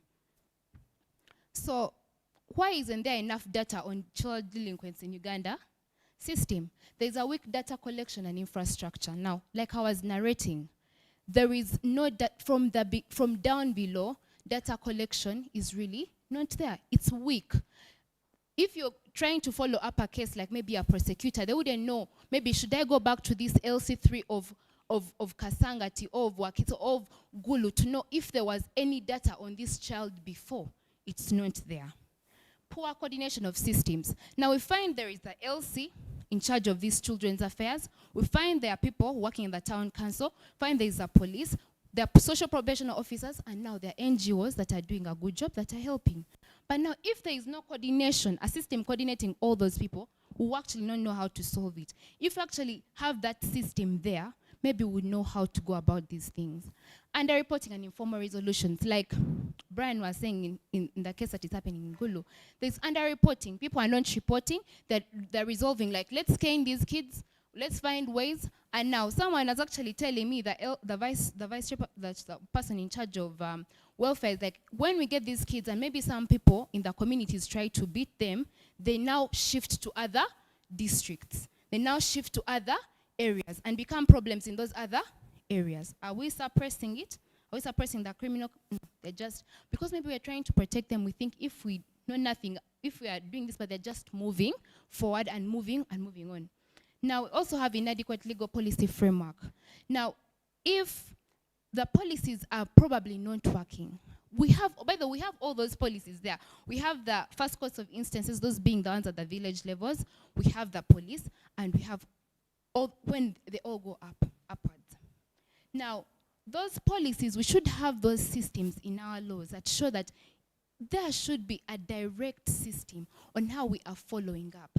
Now, for instance, we have children that are diverted back on the level of court. If this case is not so big, go back to the LC. Now, how are they following up those children? How are they following up so they know that there is no blossoming in return? Is there how are they doing that? Institutional bureaucracy. We have NGOs working. We have also the government working. But now we have to find there is synergy. How can we synergize all those to find correct answers? Now, importance of knowing exact statistics, resource allocation. Now, I think I've read in cases whereby everyone is saying they're the least funded, maybe children issues and are the least funded. When you go to the LC, they give us little money to actually see how we can deal with these children. But probably if we had the numbers, if the government saw that these are the numbers, if the people in charge know these are the exact numbers, maybe there would be better resource allocation. They would know that, you know what, this type of rehabilitation is not working. So let's maybe do an up to date, and we see how we can better it. We would know whether we need more staff, but we can't know that we need more staff if we don't actually know statistics. Policy development. It will help us know the effectiveness of the systems there. Like now, policymakers cannot make any changes. They cannot see the need if they're not seeing statistics. Now, if there is actually numbers, they'll know that, you know what, we should assess this system. Should we assess the policies that are already there to better them? Then we also have program evaluation. Now, you know, we have all these we have programs that are already happening. I think under section 43B of the amendment of the Children's Act, they show how now there should be intervention in what? In families, in the family sector, or in children, whereby you find that the counseling is happening, all those things are happening. But now those things are not happening because maybe people are not seeing the real numbers, and so there is no evaluation. But maybe I think so many people here have talked about the family structure. And I think we really need to get back into that family structure. Is it working? Are we doing enough? And all these things are already in the laws. Actually didn't know that there is where they provide for, intervening in the whole family structure. But it's all there. But we need people, we need personnel to do these things. And then gender analysis. I don't know if I've missed any. Gender analysis. Now, when I was making an assessment, I realized that most of the people provide that the policeman was like, I want people to go back to the drawing board. Why is it that now the children that are being caught are the boys? What's happening? And we may be focusing on them. Are we listening to them? Are we listening to their views? Maybe we should go back to the drawing board and we actually know why are there more boys doing these things. So the importance of knowing more numbers, and exact statistics will help us in establishing a centralized database. Now these are my future ideas. How about we establish a centralized database where all agencies are supposed to, all agencies that are in need of, that are stakeholders for these children, have a centralized database where we can all input this information to know how we can maybe curb a blossoming career. We know how we can curb, or maybe more interventions that we can do to better these things. And obviously, that database would only be exclusive to relevant stakeholders. We know these children are the future of tomorrow. I remember when I was young, I knew I was the future of Uganda. So we cannot obviously make this data that is given out to affect their future. Maybe we could use numbers to tag it so that we can know that this number has been found also at the LC level. So maybe there is need to actually critically handle this specific person. And maybe we would know even the real reintegration to do for this person, how to rehabilitate them. And not just take them to a remand home where we're like, you know what, cancel them excessively, do this, but would know how to actually handle this matter. So obviously this establishment of a centralized database would need investment in technology and resources. This is a future idea. It's something I'm telling you, please look upon. It will need us to invest in technology, train the LCs, train policemen on how maybe they can know how to input and really follow up. And here we'll know, are people reducing, are people increasing, why are people still complaining? Because now we are following up numbers from down below. Policy development and key to data. Now, when we do all those things, it will help, the policymakers will actually know which way can we go now. This is a call to the policymakers. Maybe you could provide in our laws currently that maybe we should have an establishment of a centralized database where people actually know that if we do these things, there will be, we'll better curb this blossoming career of this person, and which will also be key to data privacy, knowing that this is a child. We should not just release this information because we don't want to affect them, but to just better them. So we're not having this information or this data to maybe put it on the child that, you once murdered, no. We're using this information to actually show that we can better this child for a better Uganda. So it's a call to all of you that have listened. Please, let's take this seriously so that we can have a better society and break the cycle of delinquency. Thank you so much. Thank you so much, Miss Martha. And I think you were able to elaborately relate that experience of you talking to people and realizing that there is a problem and not having the data to show for it. And I imagine as a country, I don't know how many other things are actually problems that people actually face every other day. But because there's no data to inform anything, then it's taken as a small problem. I think this is really a call to action about data-informed decisions. I know there's a couple of stakeholders here who are all about that. I think I'll start with reflections from right here. Thank you, Martha, for that. I'm Andrew from ASEC. Thank you for that captivating presentation. Mine is on centralized database. Actually, you did a very good job. I was about to ask a question, but when you concluded, you gave a recommendation establishing a centralized database. And I want to add to this. This has been a call. This has been a call all along from the civil society actors. We all agree that CSOs have been doing a lot of research, carrying out research on different issues, including the children and all other sectors. But then the problem is that most of the times this data is bashed by the government. It is always branded as non-secondary or secondary or non-traditional data. So your call to establish a centralized, I should call it, we actually need to come up with a central depository toolkit. And my humble appeal is that we should all, as BarefootLaw, who have convened us here, and other stakeholders, we need to push for this. And this should be done by UBOS, because UBOS is mandated UBOS is at the apex as the one mandated, as the agency mandated to what? To deal with data. So yeah, we really need to push for this. Now that you even talk about UBOS, I remember they were asking us very strange questions during the census. Yeah, I wonder whether any of them were related to Ben, children. we all agree that you've been carrying out research. Yes. And to address what she has talked about, the weak data collection and the poor coordination of CCP, it's not that people are not doing some work. They are doing it, but it's always bashed by government.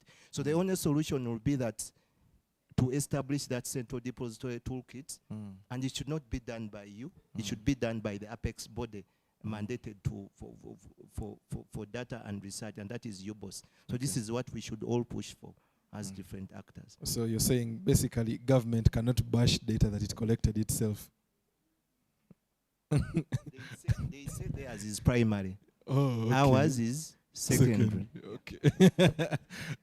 I think that was a moment of complaints from the CSOs themselves. And I think even as I move to the next person, I think also there is also the idea of anonymization of the data related to delinquents. I think that would be, it's very possible. It's something that is done in the instance of their data privacy. I think if we could be able to anonymize that data, then it would be very perfectly okay to have it so that it's not used against them when they change. Thank you very much. Thank you, Martha. I'm very proud of your presentation. You know why. And so one of the things that I think is underlooked when it comes to child welfare is the fact that a lot of children who end up on the wrong side of the law are children with complex needs. By complex needs, and you know earlier we talked about mental health and mental welfare. At the end of the day, we think of them as problem citizens to be, problem future citizens, but at the end of the day, we overlook the complex needs. So one of my suggestions as we move forward in this conversation regarding children who are caught on the wrong side of the law is merging these complex needs when it comes to, yes, we have the justice needs, and they may need to go through a certain system or a procedure, but we also need to blend both their welfare and the justice need. Even as we are assisting them, do we actually have mental interviews to actually find out why these children are doing this, or is it simply that these children are just out there to make society horrible? So at the end of the day, it's not about what the children have done, it is about why they are doing it. We are failing to look at why they are doing it. And I like the way you mentioned earlier that when a child fails, at the end of the day, it's society that has failed and not necessarily the child alone. So it's important for us to look into that. Thank you. Thank you so much for that, Penny. I think I'll take one more at the extreme end here.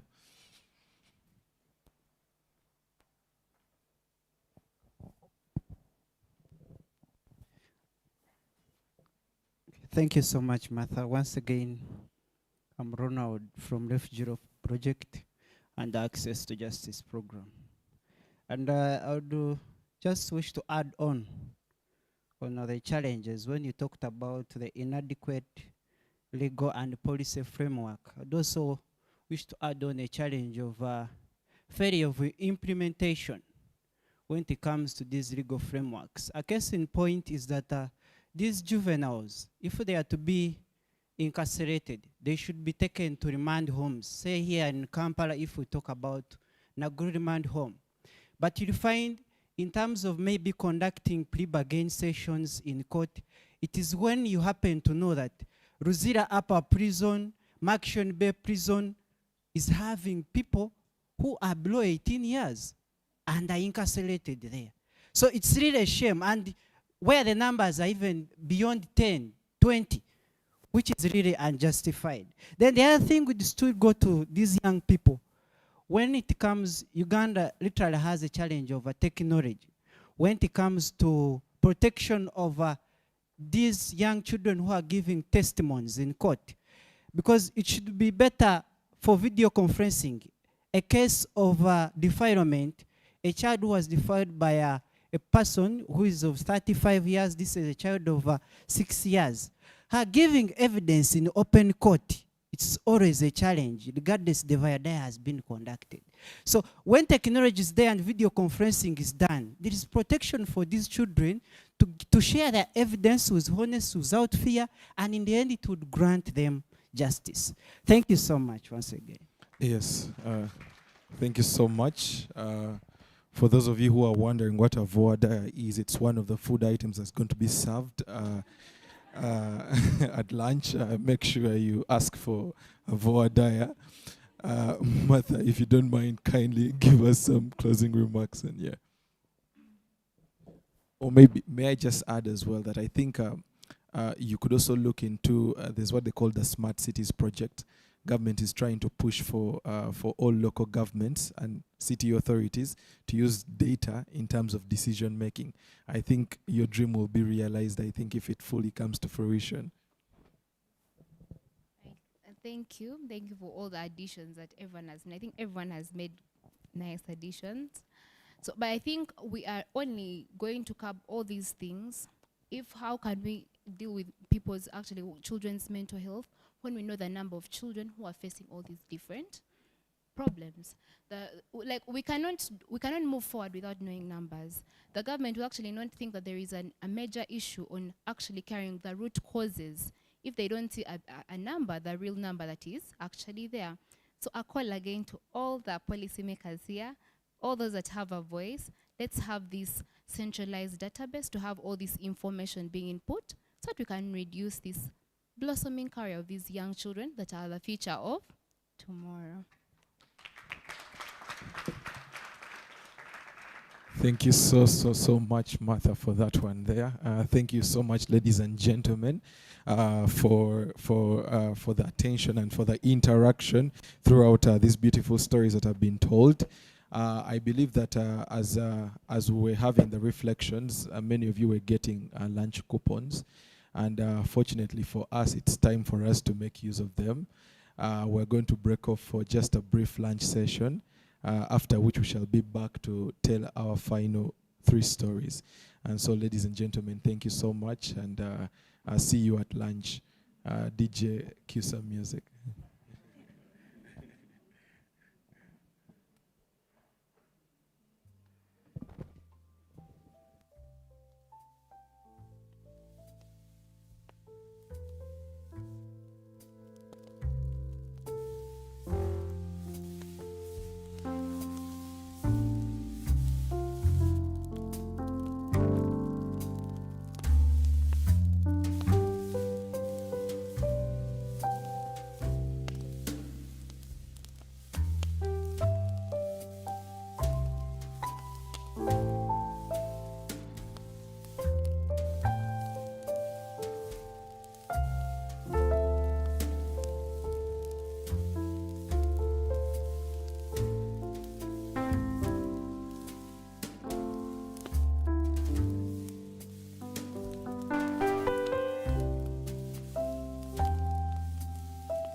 Yes, so as we are going to have our lunch, let's kindly be mindful that we shall be back here at 2:20 to continue with the rest. Yes, 2:20 p.m. Yeah, so I encourage all of us to get our lunch and get going to that. By 2:20 we shall be beginning.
Yes, welcome back. Welcome back, ladies and gentlemen. From what I hope was a lovely lunch. I request that we kindly take our seats.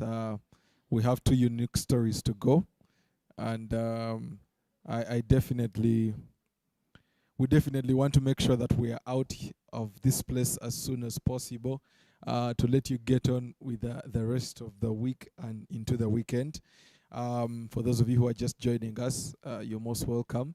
At the earlier segment of the day, we're listening to a number of stories from a few young individuals here who are giving us their future ideas in terms of facilitating the legal discourse towards its future.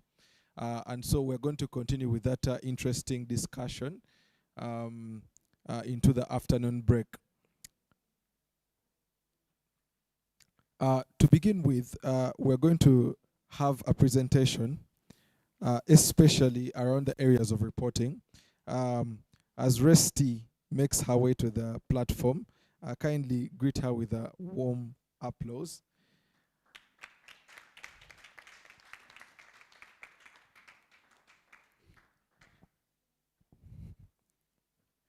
Yes, so Resty, as you're coming, I see on your presentation it's Resty CC.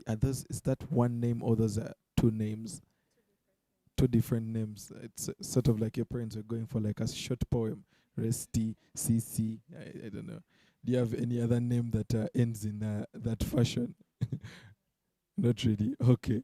Oh, ladies and gentlemen, yes, Resty is going to take us through barriers to reporting as presented on the screen. She wants to help us understand the silence around economic and emotional domestic violence. Resty, we're looking forward to it.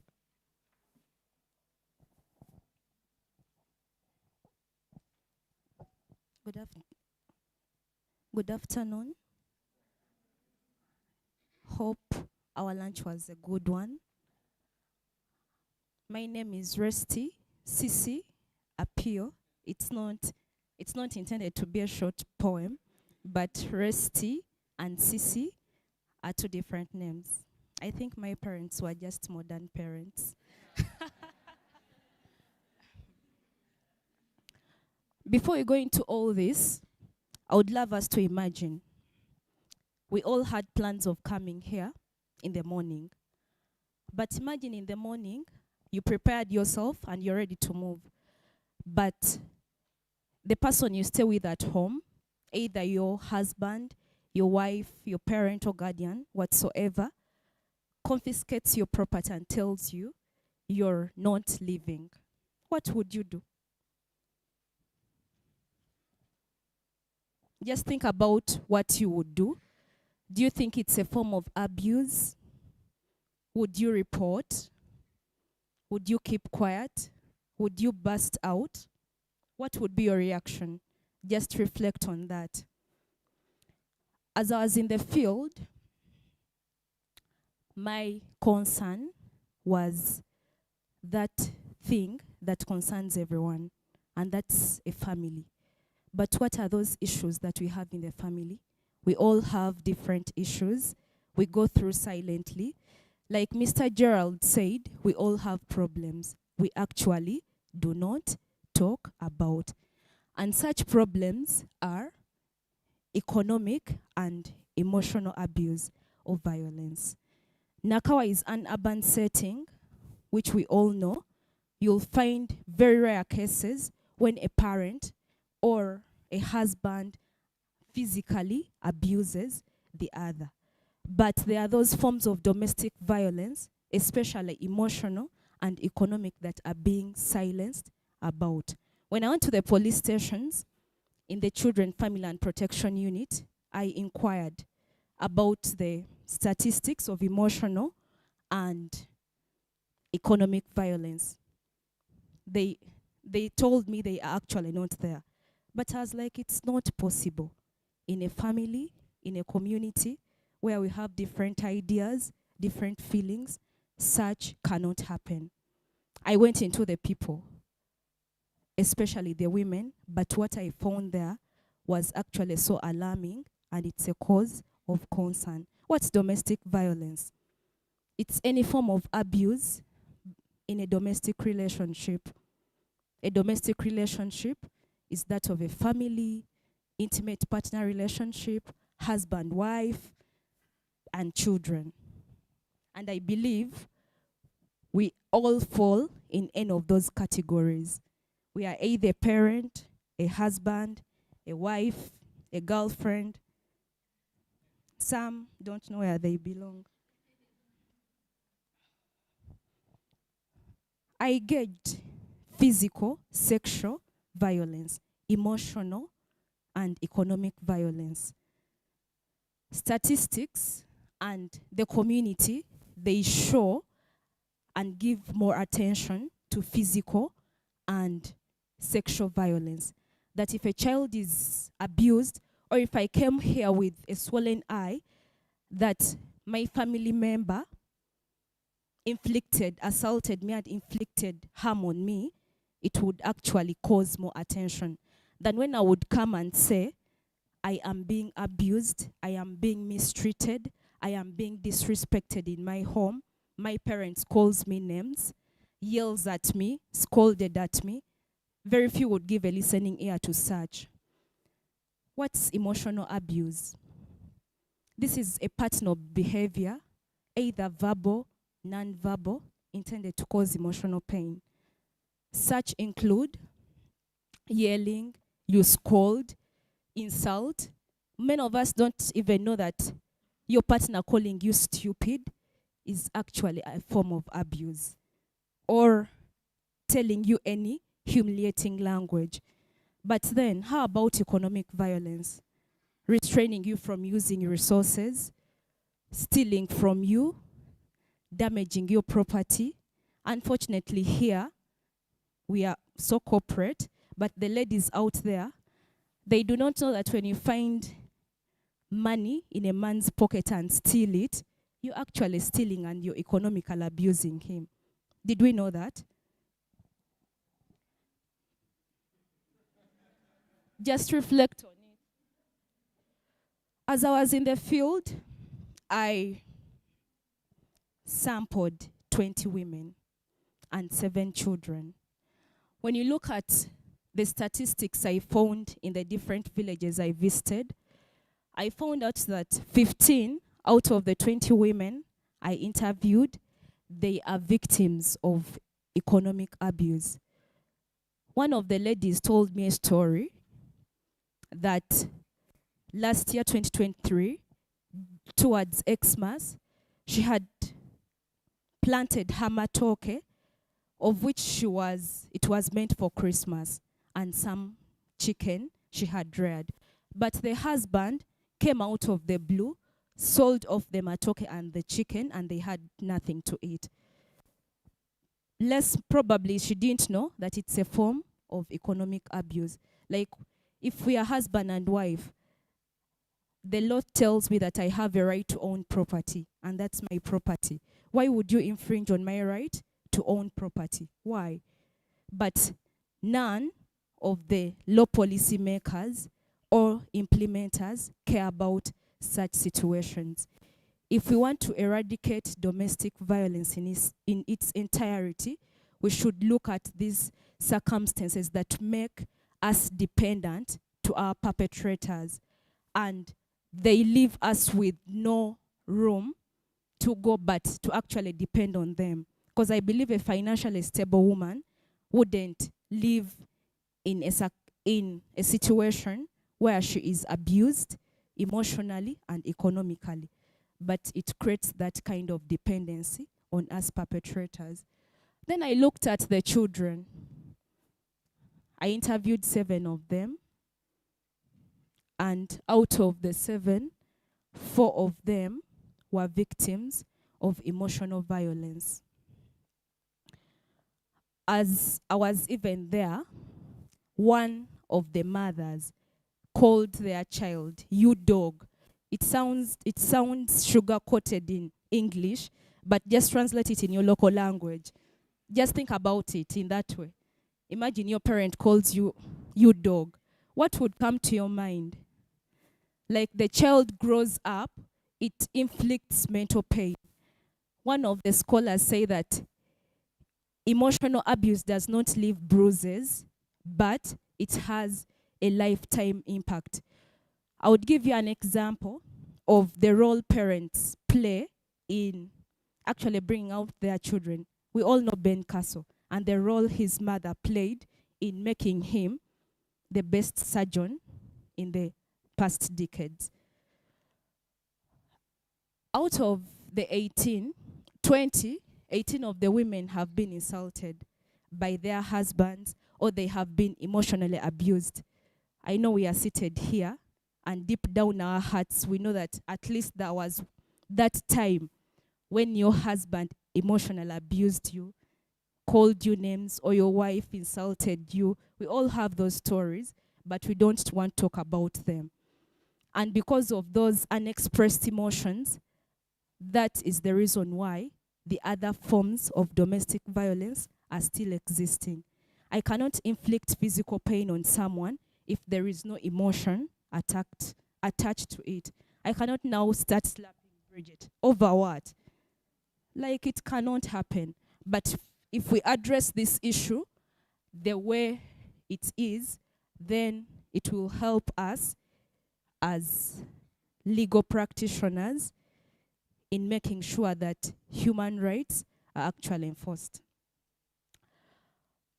Then, I wanted to find out, are there ladies that face both emotional and economic violence?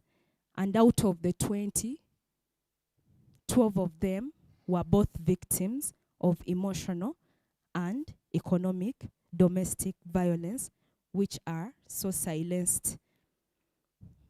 The objective of my research, I wanted to find out what are the causes, why are they silenced? What is the approach of the law and the policies in addressing such an issue? But as a paralegal, we have laws. Do we have laws existing regulating such abuses? We really do have them. We have the Constitution, Article 44, 22, freedom from torture, inhuman behavior. When we talk about torture, do we only talk about physical abuse? How about the psychological bit of it? How about the economic bit of it? Where do we put such circumstances?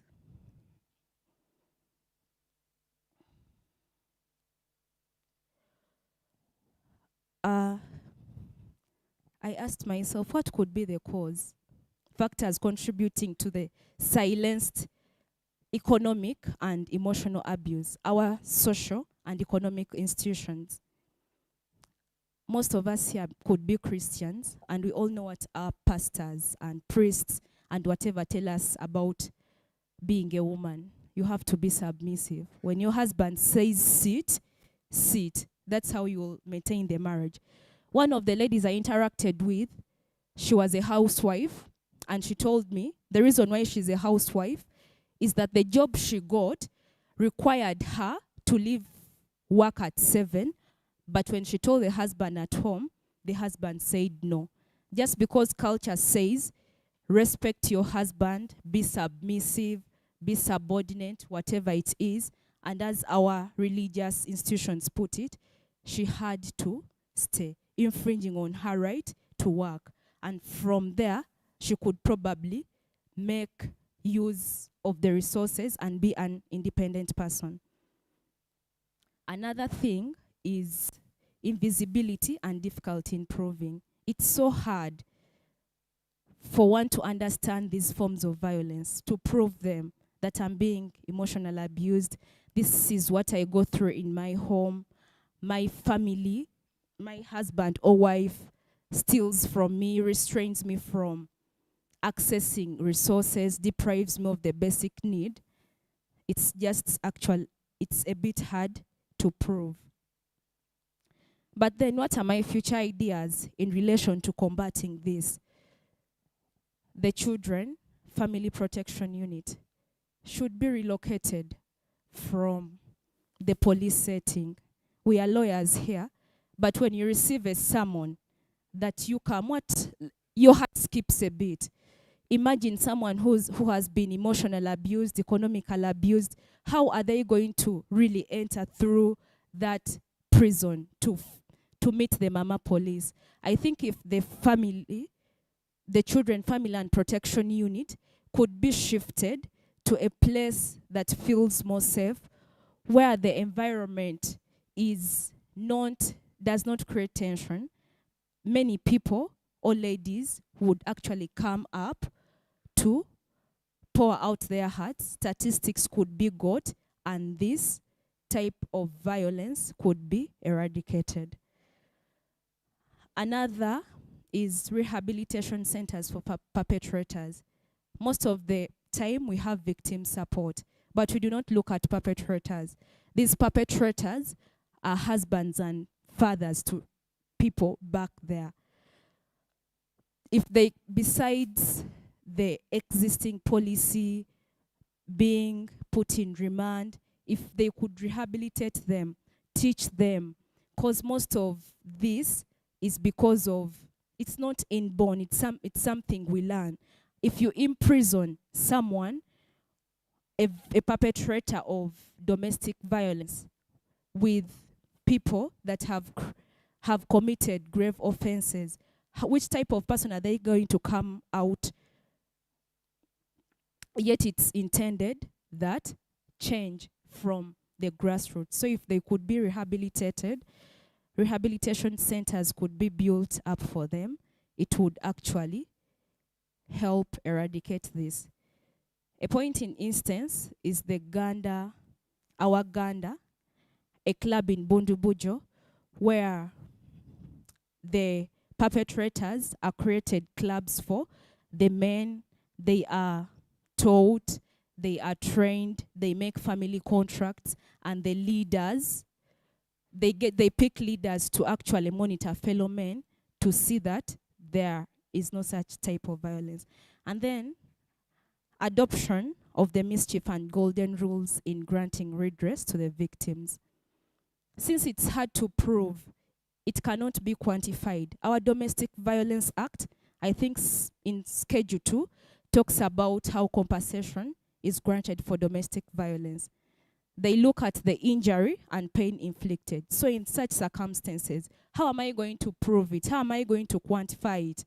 But if we desire to find a need, you put yourself in their shoes. If it were me, I think it would actually be of help. Research and data collection. We should reach out to the people in the communities, those women in their homes, in their businesses, and actually find out what they go through, rather than relying on the statistics of that are existent in the databases of police, LC1s. Thank you. Wow. Thank you, thank you. Thank you so much, Resty. Resty, I know that your parents did not intend to write a short poem with Resty and Sisi, but the way you presented and how the presentation ebbed and flowed, it was like a poem.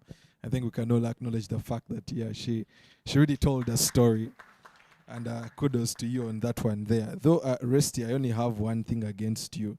I was seated there minding my business, and then you attacked us who do not have a definition to our relationships.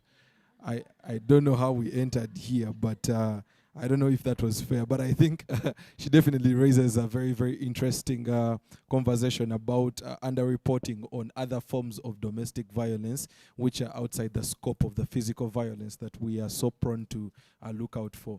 I wonder if any of you have any other conversations around that. I'll start with the lady right there.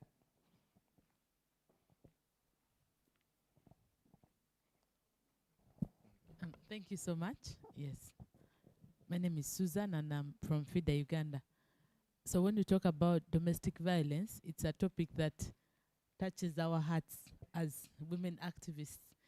The underreporting actually also cuts across even to the physical violence.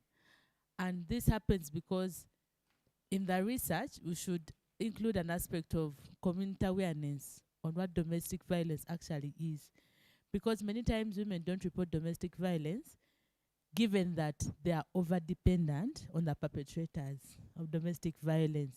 So a woman will not come and tell you that my husband is doing this and this and this, and yet she's going to go back to the same household. She will not have where to go the next day. Meanwhile, the perpetrator is the one who is providing education for her children. He's the one buying food. So from our experience as FEDA Uganda, the issues we have faced that women don't report, or even we are the ones who are usually pulling them out, that it is okay to say these things out there. Because many times they feel like if I do, there are grave repercussions even beyond the physical violence that's happening to me. And as lawyers, we fail to prosecute these cases because we don't have the support of the client. And as we all know, you cannot prosecute a case without the client, because what then will you be prosecuting? Yes? So every time we talk about domestic violence, we are alive to the fact that among the 100 cases of domestic violence, only 10 are reported. Then the 90 will go unreported because of the different reasons why women don't report. Culture has raised a standard that maybe it's normal for a woman to go through violence. If your husband slapped you today, many will not walk out of a marriage, of course, because someone will say, but that is just the beginning, probably, or probably he will change, you get? So there are so many underlying factors. And when we talk about economic violence, I think we are seeing this even in the divorce cases that we are handling in the courts of law, whereby women, at the point of getting into marriages, they do not work. They are stopped from working. And when we are exiting from the divorce, from the marriage, maybe through divorce, then we are going against the constitutional standards, or maybe 50-50, and they are telling us, prove what you brought to this marriage. And meanwhile, we are proving something where even the non-monetary contributions are also brought to book to prove how I swept a carpet, how I took care of children, which things really add to the economic violence that we're talking about against women. So women's economic violence has always been put down, whether in the legal systems, in the judiciary, everywhere, because now women are made to prove everything they are bringing to these marriages. And it's the same women who are not working in the marriage. So without work, I don't know what you're proving now. I think the Gen Z, that's the Gen Z conversation of what are you bringing to the table. Yes, and that's all economic violence against women. So domestic violence will always be unreported. Yes, because of the different issues that women face. So it should be a recommendation that at least we try and sensitize the communities of what domestic violence is and how best you can handle it without maybe fearing for further harm, because you can't, even without exiting a marriage, you can handle it. Maybe from your opinion, I think you've seen that trend of what do you bring to the table, Gen Yes. Zs. Would you think that censuring such a conversation would be important in terms of addressing domestic violence for people who are dependent? It would. Yeah. It would, because when we have this conversation, it stretches throughout. Because domestic violence, I think the deepest numbers are reported within the intimate relationships. And every time we are reporting what happens in and out of marriages, it is something that we ignore, and yet we want to reflect it at the end of the marriage. And yet during, it's something that should be kept quiet about, because someone will come and tell you, I've been married for 30 years. Yeah. But within those 30 years, 28 of them were filled with violence. But so where has someone been in these 28 years that you're understanding at the tail end of the marriage? And I will say that those cases are always unreported. Yeah, and I think I might even add that just by deduction, it might be the case that the woman is comfortable to report after 28 years because most of the dependability factors have been eradicated. Maybe the children are now done with school, and so she's like, okay, there's nothing to lose now. Oh, okay. Thank you so much. Sisi, that is a great discussion and very tickling. Lydia Nairoba from Uganda Women's Network. and we coordinate the GBV advisory centers and shelters in Eastern region. Maybe as a point of clarity, at the beginning of your discussion, you noted that violence is mostly among the people that are economically dependent. I think that is a misconception that should be cleared. You will actually get to know that there is a lot of untold stories of violence among the corporate, the so-called working class, the empowered women, the financially stable. They are going through a lot, but because of the social status they have acquired in societies, in families, they are dying silently. So I think it would be interesting for you to also add something around the corporate ladies, or men as well. And then also I would love to see an inclusion of the men. Your discussion basically talks of violence against the women, but experience has it that actually the men are going through more violence of recent. You know? And the interesting part is that the organizations that are out there are supporting women and girls. We do not have organizations for men. We do not have shelters for men.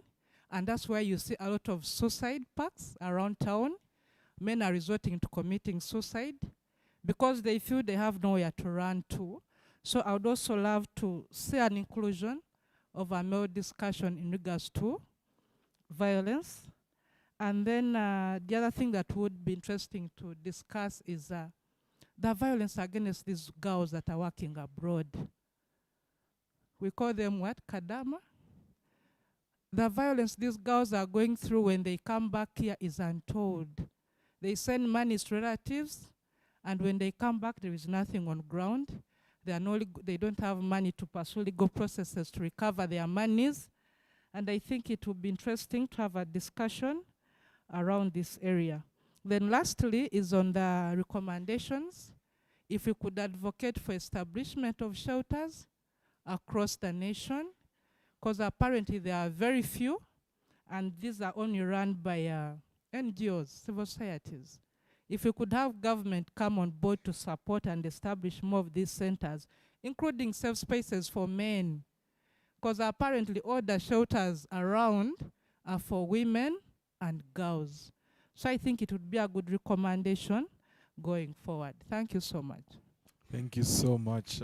I think at the point when you mentioned the issue of men, there's a man in this room here who was like, yes, I think you hit the nail right there on the coffin, as it were, in that discussion. And I don't know, even as we get these reactions from the room, I realize that when we're dealing with domestic issues, it's a very, very delicate balance, because what is the delicate balance between two lovers having a quarrel and being emotionally abused?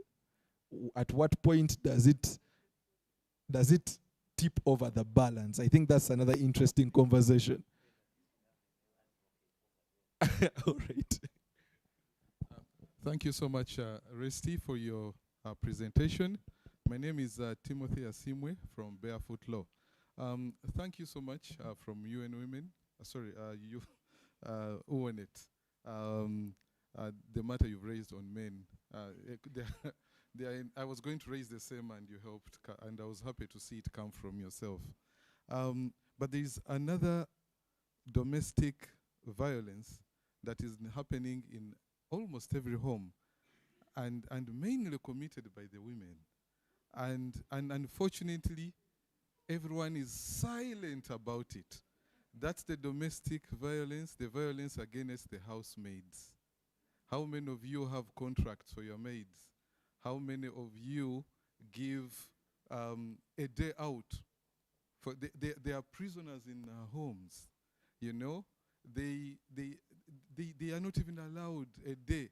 So it's violence that, unfortunately, many highly educated women, including lawyers, earning 20 times more than the maids, but they never give them.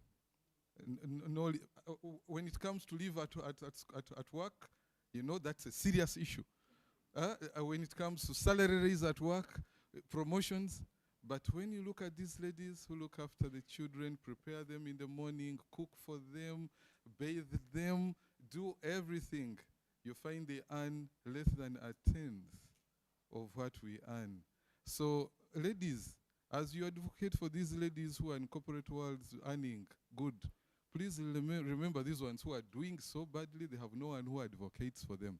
I wish women networks, you could start up something for these ladies in the homes so that they can also be addressed. Thank you. Yeah, thank you so much. I think that's a very unique perspective.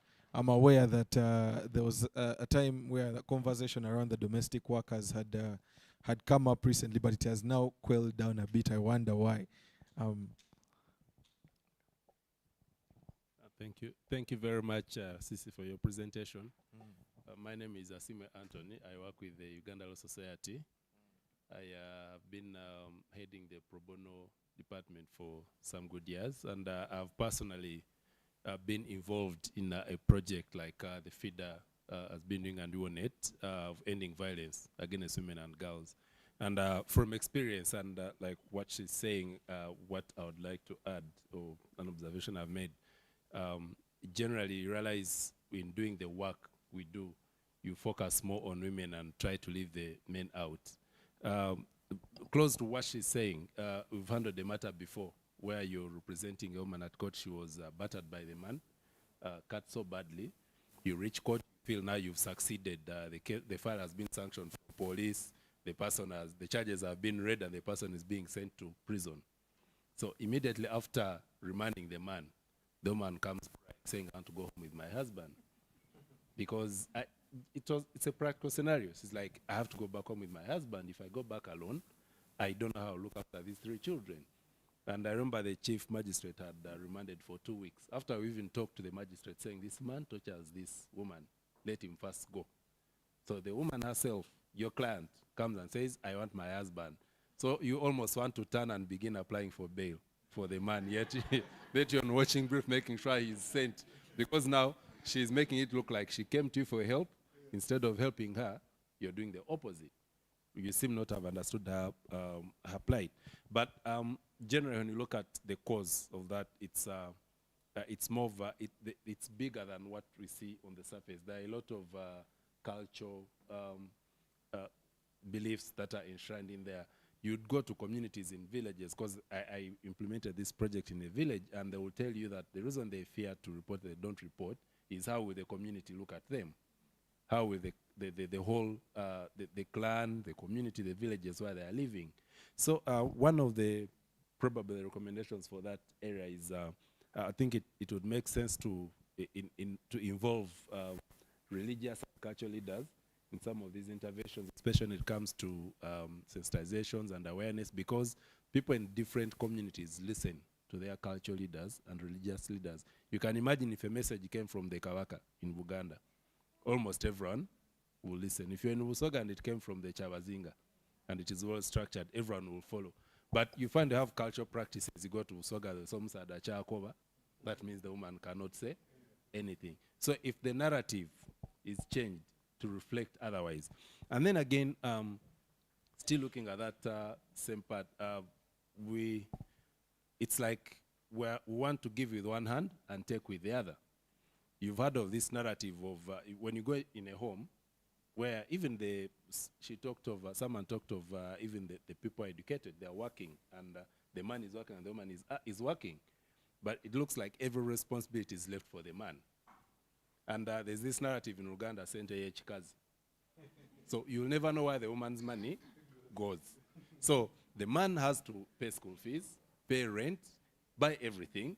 But for the woman, you don't ask about her money. But then when it comes to, because she was talking of economic violence, and that is one other way, it is, enshrined. When it comes to a point where now the woman is disadvantaged, that's when they're going to tell you. Because we've handled mediations, they're going to tell you this man does not provide. Or even at a point you talked of things have gone bad and they're separating, that's when now they begin talking of equality.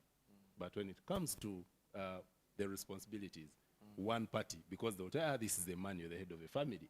Why should you even ask a woman to provide anything? This is you. So I think there's need to have that whole mindset change, even when we're doing our sensitizations or trying to empower these women to show them that they should also show some kind of, they shouldn't appear vulnerable all the time, because even when she's earning, she wants to appear like she's a vulnerable party, and that is because of the societal concerns. And again, adding on to that, you need to know that men are also affected because of some of these cultural practices. It's very hard for a man to come out and report and say, I'm being tortured by the woman. Even when someone goes out, that's why I see they resort to, like she was saying, others resort to drinking. He knows when he goes back at home at midnight or at 1, the woman has already slept. And it's because of, they die silently. So it's all, even when they appear, let's say in court, there are always a disadvantage side, because the woman is going to be looked at more. So I think you need to have a more comprehensive approach to this, right from the down, the various cultures, traditions, and it gives it, it's just about having that social mindset change and focusing towards that, even the messages we are putting out, so that it doesn't look like you're one-sided, because that is where the biggest problem is. You hear people say, girl child, girl child. How about the boy child? I think the boy child is really being represented in this discussion. I think one of the deductions we're getting from this is that if you're a working woman and you're making money and you ask for kameza, that is economic violence towards your man, Dolly. Good afternoon, everyone. My name is Patricia Dolika Ato, always known as Dolly. I work with BarefootLaw. Mine is just to rest. Your presentation has been very, very amazing. But there's an aspect of domestic violence, or people who go through domestic violence, that are always left out, and those are the elderly people. They go through domestic violence, but they're always left out. Their problems are always not looked into. And also the people with disability, they also go through domestic violence. Maybe you would interest yourself in that as well. Thank you. Thank you very much. I have a question and something to add to your recommendations. I hear everyone has been saying sensitize the masses, which is very true, because you talked about earlier on, you said the cultural and spiritual bit of it affect, because pastors keep telling us, don't leave your home, God hates divorce, etc., etc., which is very, very biblical. But also we have seen pastors use their platforms. I think during COVID, one of them went and used his platform to insult his wife and talk about when she was struggling and going through all that. And some of these people are given, they have that power to actually speak to such crowds of people, and the message that they're putting out there is actually not good. Yeah. So how about say spiritual leaders, before they're licensed, yeah? So they're go through a training, and then they're licensed, that they know what they're going to talk about. It's not just about getting a Bible and going to the pulpit, but how do you use the platform that you have been given? So these guys need to be licensed. But to the second is a question. We have seen people, and I know a couple of people, ladies who are lawyers, who will tell you, when my husband doesn't beat me, he doesn't love me. Yeah, yes, I know a couple of female lawyers who will tell me that. So the question talking about domestic violence, etc. How do we deal with women who we believe they have gotten out of their shell, they're in places of power, and they're having this mentality which is going to be passed on to generations, yeah, to their daughters and their children's children. How do you deal with such women who are empowered but have that mentality of, he needs to beat me to show me he loves me? Wow. I think what I'm going to take from this conversation especially is there is need for a contextual approach that covers all groups of people in this conversation, because this is something that is affecting everyone. I think, Rusty, you can give us a few closing remarks.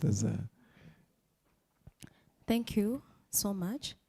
I think this issue has been an issue of concern to everyone, though we have all not spoken, but everyone is reflecting on something deep down you. About the empowered women who have that mindset, it all begins from where we come from, the families. If an elite, a woman who's enlightened and thinks that to show love, you have to inflict pain, then I think they need some kind of psychiatric or counseling or I think, or talking to them and making them understand that that's not the way to go. My closing remarks is that besides everything we see, the physical violence, the sexual violence, it all comes from the emotions. If we could, it's about you and me, if we could all harmonize the relationships in our homes, domestic violence would actually be eradicated. Thank you so much.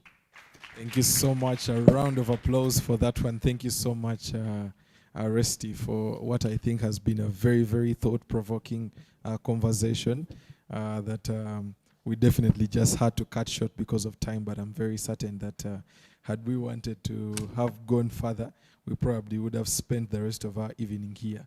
But because we do not intend to do that, ladies and gentlemen, we're going to go to our last story of the day. And in the spirit of short poems, this one was so nice, we had to do it twice. For the last presentation, we're going to have a duet, ladies and gentlemen. This is going to be by Carol Loy Lamunu and Emmanuel Otim. As they make their way to the podium, kindly welcome them with an applause until they make it here.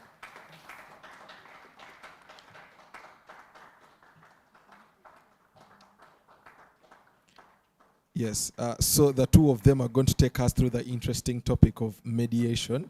And yeah, ladies and gentlemen, I think let's give them the audience.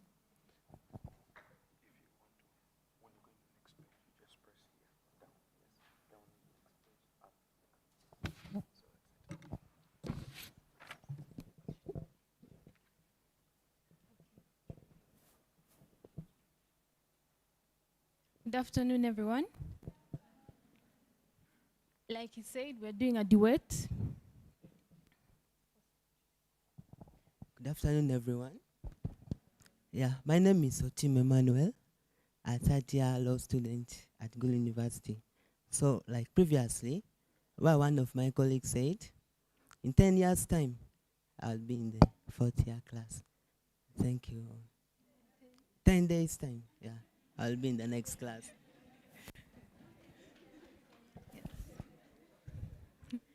Okay, I'm Carolo Lamunu, Macquarie University. I'll be joining year 4 in 3 days.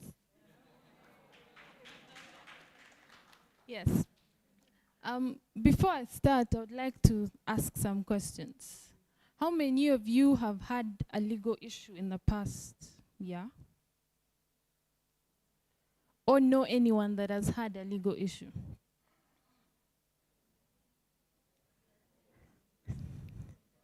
How many of those have reached court?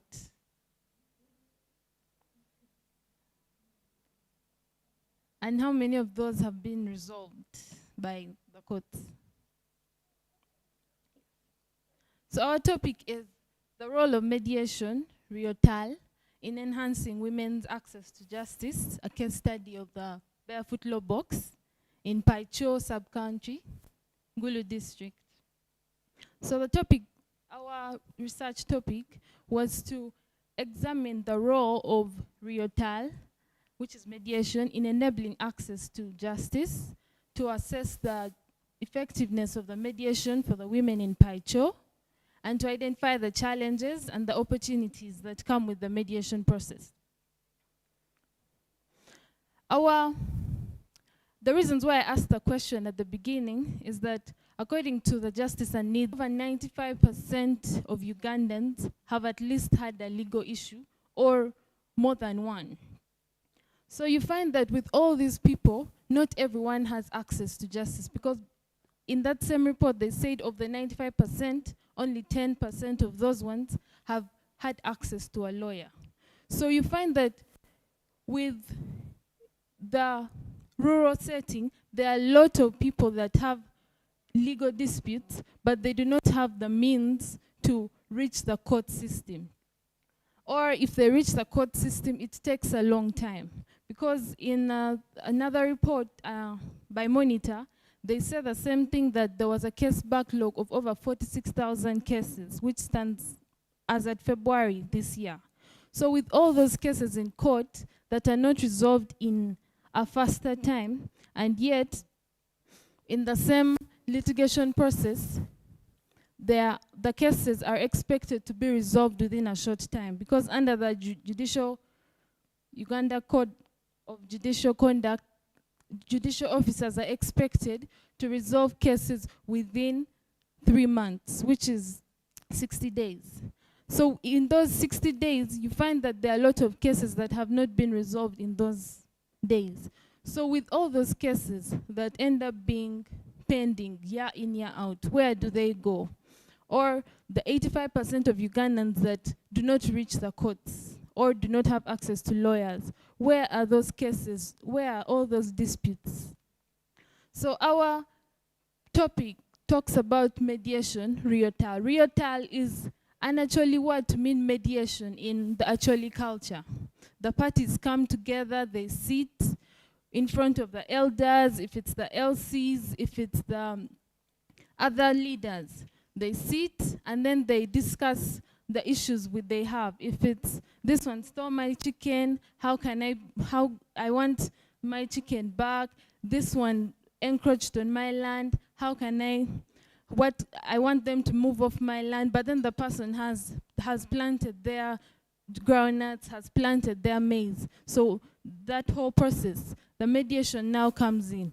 They sit and then they discuss and then they talk about it. But then, like I said, access to justice has a lot of barriers that are in place.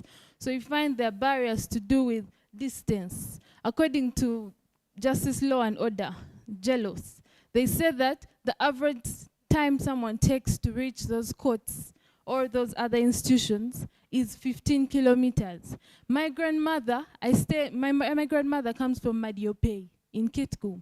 That's over 50 kilometers. And she's an elderly woman, she's 85.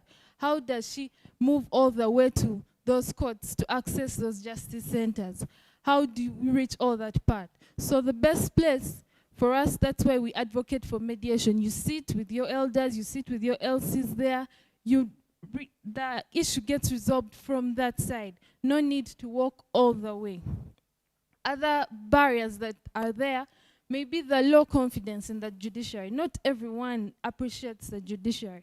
There are some who may say the lawyers have their deals behind there, or there are those who say that there's some sort of corruption in the justice. But with that, we advocate for mediation because there's a quote, okay, there's a small joke there that a good lawyer knows the law, but an excellent lawyer knows the judge. So you find that with certain issues to do with that, there are people who feel like litigation may not be the way. Let us sit here, let us sit with our elders and resolve these issues. Let us sit here and just resolve our issues. Let me sit, agree to pay this money, agree to return the land, so that at the end of the day, everyone goes home happy and in a quicker process. Then there's also the expenses, both the litigation process and also the representation process. Litigation process, all those documentations, all those filings that have to be done in the litigation process. And then also the expenses incurred, instruction fees, travel fees, I need to travel this, that the lawyers have to incur. Then, yes, I talked about the distances, the 15 kilometers. Not every place has a court that is there. Some places are farther from those courts. So the whole process of mediation is an alternative way or a substitution to litigation that can be used by these indigenous people. Yes, so my colleague is going to now talk about the processes, the findings, and what can be done. Yeah, as you can see, it's not easy, but let's go on. So someone may wonder, why the Barefoot Law box? Even me at first, my first time, or my first experience at the Barefoot Law office, they told us about the law box. So my perception was that this is a box in the corner with a lot of statutes inside, or maybe. So apparently we came to find that the law boxes are shipping containers which have been modified into working space, equipped digitally, and are dispersed into the various areas, rural areas like Paicho, have one. Then there's another one in Kole, and a new one has just been installed in Namutumba, in enabling people access justice.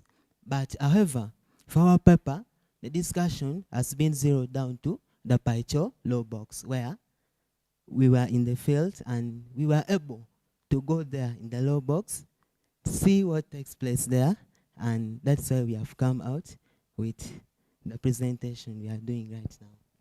So from there, we found that at the Paicho law box, a number of 36 cases were handled by the lawyers at Barefoot Law. So remember, in these law boxes, they are powered digitally. We have the screens, the internet connection. So at times, the lawyers may not go to the field themselves, but through the connection in the office, they virtually mediate over issues or give legal advices to people through the available media. So out of these 36 cases, the resolution rate was at 64%. These were cases which have been resolved with no need for further follow-up. Like the parties to that mediation were happy with the results and the agreements they made with it.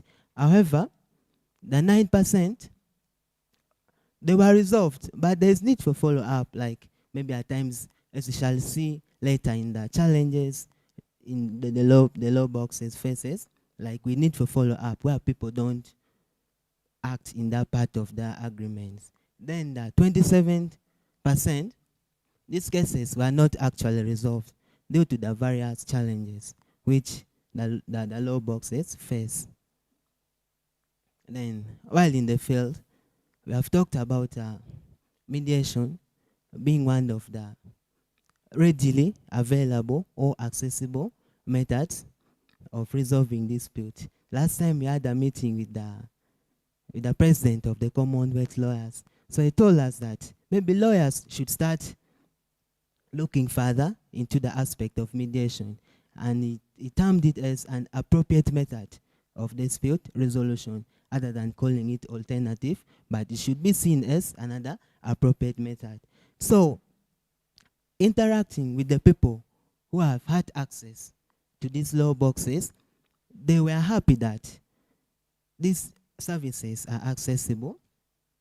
At first, they're affordable because the lawyers of Barefoot will handle your issues without you paying any fee or asking you even for any money, compared to other cases. Like when you go through litigation, consulting a lawyer only, you'll have to pay some fees. So now, a woman in the village may not be having the money, or even that fast. When you look at the geographical settings of Paicho, like 30 kilometers from the city center of Gulu, where we have the justice and law sector centers. So we see that this Barefoot Law the Barefoot Law box has helped the people in accessing justice. So one time when we had a case, because personally, in fact, all of us, we went to the field there.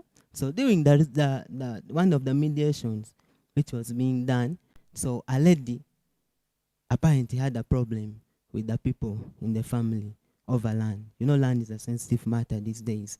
So because she did not have the resources and the avenue to travel up to town with reference from local leaders, she was referred to the law box at Paicho. Then from there, bringing all the other parties involved in the dispute, and with the help of the lawyers, she was helped, and the people were advised accordingly on their rights and duties as regards to that land. So at the end of it all, it's among the 64% of the resolved cases which I term as a success in resolving the dispute.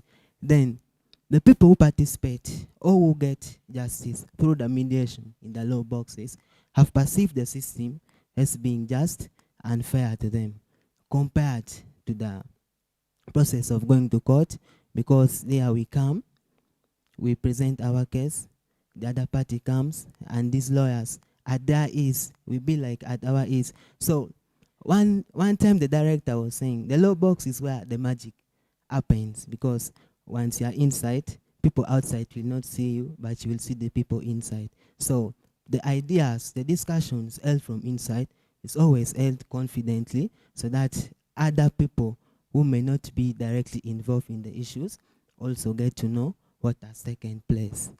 Then, unlike what my co-presenter has said, that a good lawyer is the one who knows the laws, and the excellent one is the one who knows the judge.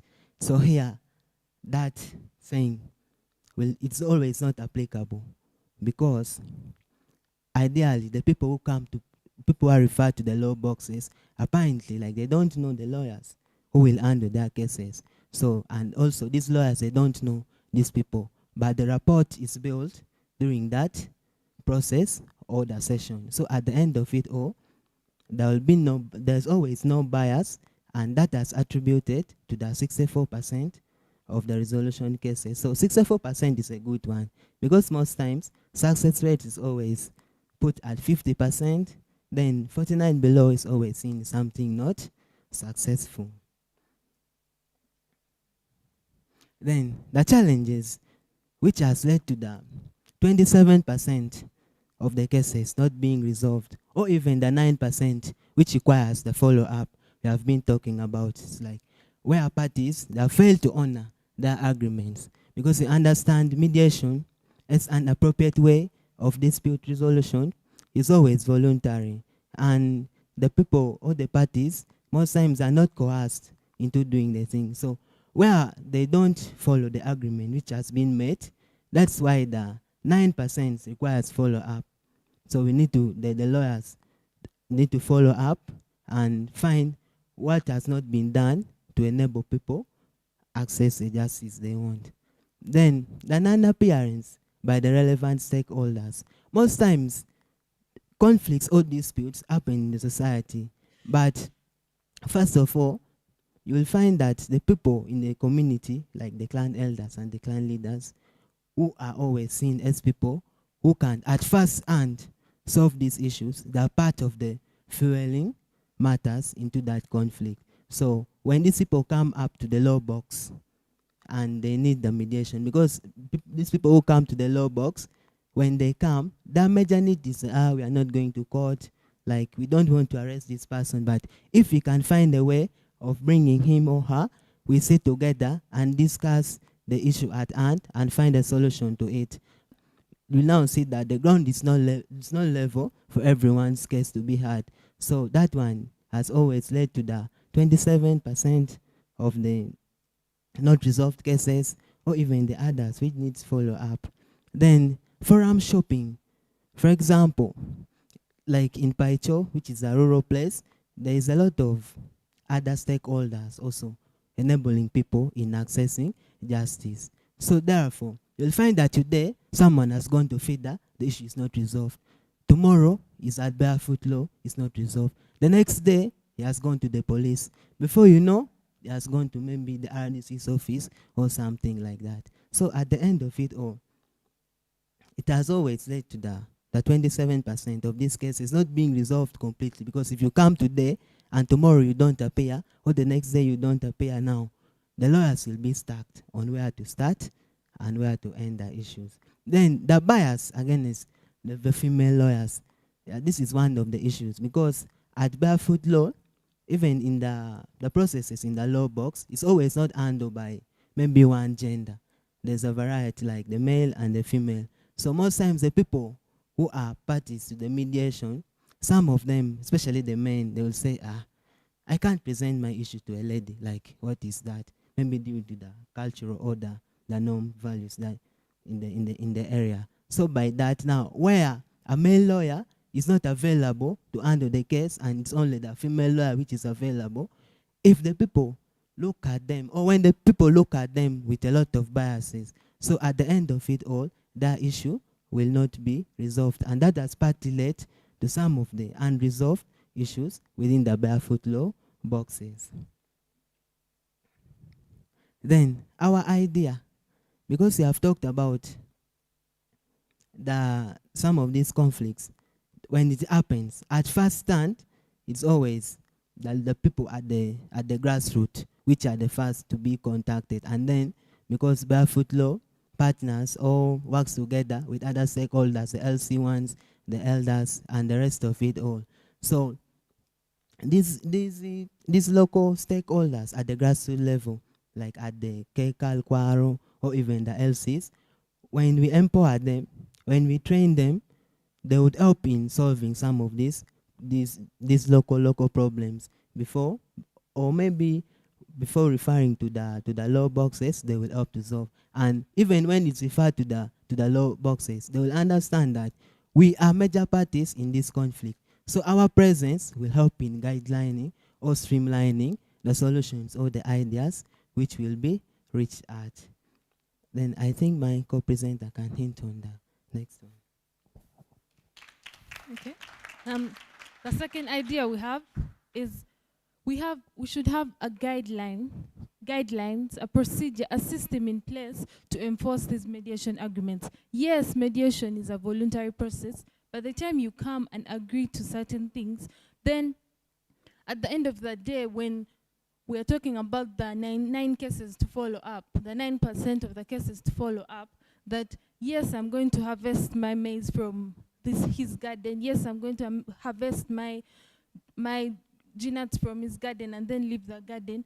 Once they have been harvested, you should not be going back to now talking about replanting again on that same land, yet you already know that you have been given just a little time to harvest your things and go. So we're talking about guidelines in place to sort of enforce these agreements, working with the government and the judiciary, putting in place that once you have had an agreement, you, the owner of the garden, the one who had planted, and then the LC who was there, that agreement is taken and then sort of signed somewhere, like the way in court, the consent judgments, the agreement is put, it's stamped, so it's sort of like now it's supposed to be followed. So once you who has not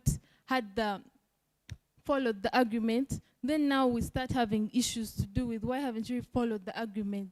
It was you clearly wrote and signed, no one coerced you. Of course, there are those issues of coercion which shall be handled and they'll nullify the agreement. But once the agreement is resolved, is reached at by both parties with free will, then they should be able to follow the agreement. There should be no reason why you shouldn't follow the agreement. So we want a law in place so that those issues can be resolved. So that now we don't have the 9% to follow up, or we don't have the 20% of those mediation cases which have one of the reasons of not following agreements. That's what we have. So thank you so much. Ladies and gentlemen, I think it's only proper that the hand claps are twice as much for twice as many. I think when you talk about numbers such as 64%, these are numbers, if it was the traditional legal system, those would be probably numbers of case backlog. You do not find such numbers in the traditional justice system. And I think for me, one of the things that really stood out for me was a readjustment from alternative dispute resolution to appropriate dispute resolution. I have a friend of mine who happens to be practicing from a law firm up country. And he told me, one of the stories he told me is that very many times you'll find people come to the law firm and someone presents a case to you as a lawyer, and the person he's trying to make a case where it really isn't. And you advise them out of your benevolence and you tell them, you know what, this is a bad case. We don't stand to win this case. And the client tells you, look here, I just want to teach this person once and for all that I am not a joking subject. I'm taking them to court. It's okay. Let us, but I'm going to drag them and I show them. Now, for such a person, what they're looking for is not alternative dispute resolution, but appropriate. This is probably something that maybe a social answer would be better than a legal issue, that not everything ought to be solved by the law, for example, or traditional systems, but what is appropriate is what matters. I think before we let them go down, I think I'll welcome any remarks. This is our last presentation. Okay, over there.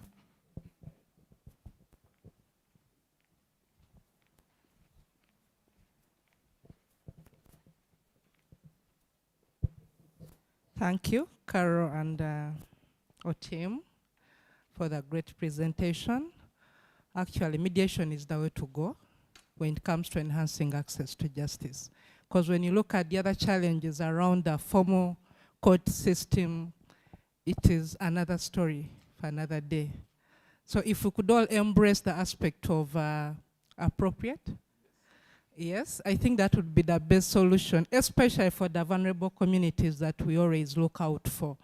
My concern is on one of your challenges where you said there is a bias against female lawyers. I think at the end of the day, it's not all about me being a female lawyer and I'm serving a male client, but it's the objectivity in what you do. Because I think we've had a similar concern raised. When you walk into the advisory centers at UNET, you'll find female staff. I think the only male staff on board is a driver. And at times, most clients have come in, especially the men, and they're like, I don't want to be attended to by a woman. Where are the men? But trust me, by the time you come down and you're taking them through the mediation and getting to that point where you're signing a memorandum of understanding, they're like, I thought you people are for women.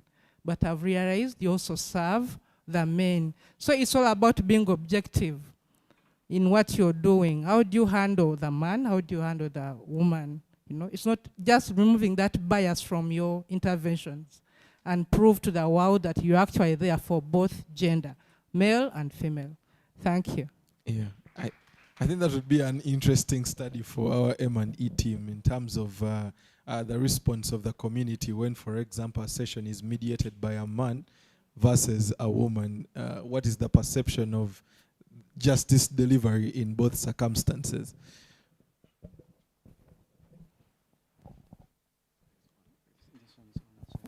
Okay, thank you so much, our beloved presenters. Once again, I'm Ronald Kachavi from Refugee Law Project. I just want to add on the challenges before I can call it the pre-mediation process. In one of the agreements, like you're saying, most of them, because these people are ignorant and they have not tested the effects of these agreements before all employment contracts or any other contract, is that you find that because there is always that last term that we have all appended our signatures, not coerced, names and everything.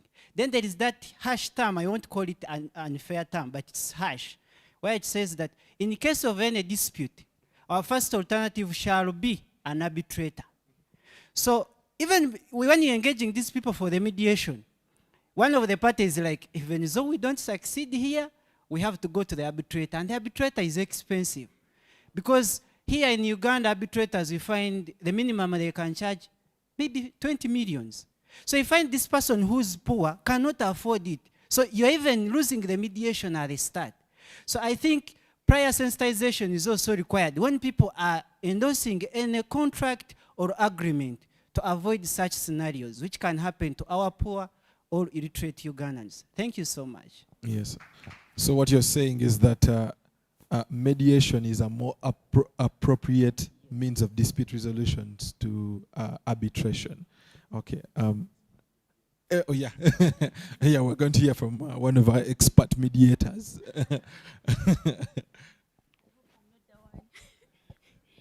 Thank you, Ben. Could I have the last page that has recommendations, please? Oh. Yep. Okay, it's fine. Yeah, okay. So someone just mentioned or whispered that maybe they didn't understand the last recommendation, what exactly the the intent, what it means. So a procedure in place to enforce mediation agreements. And just to add on their voice or make it clear, I would invite us to, I know most of us have been to court. So mediation is mandatory for civil cases. However, when the parties enter into an agreement and have agreed, it's easy. It's a consent judgment. However, where the parties fail to agree, as opposed to maybe applying for revision, maybe review, instead the magistrates start afresh. That means that they have not considered what the parties or the parties' efforts to mediate. So I think maybe this is important to the judiciary to reconsider that maybe going forward, as opposed to starting afresh, maybe the parties should apply for revision or review. Okay, I think that's actually a very interesting suggestion, because mediation already exists within the traditional legal system.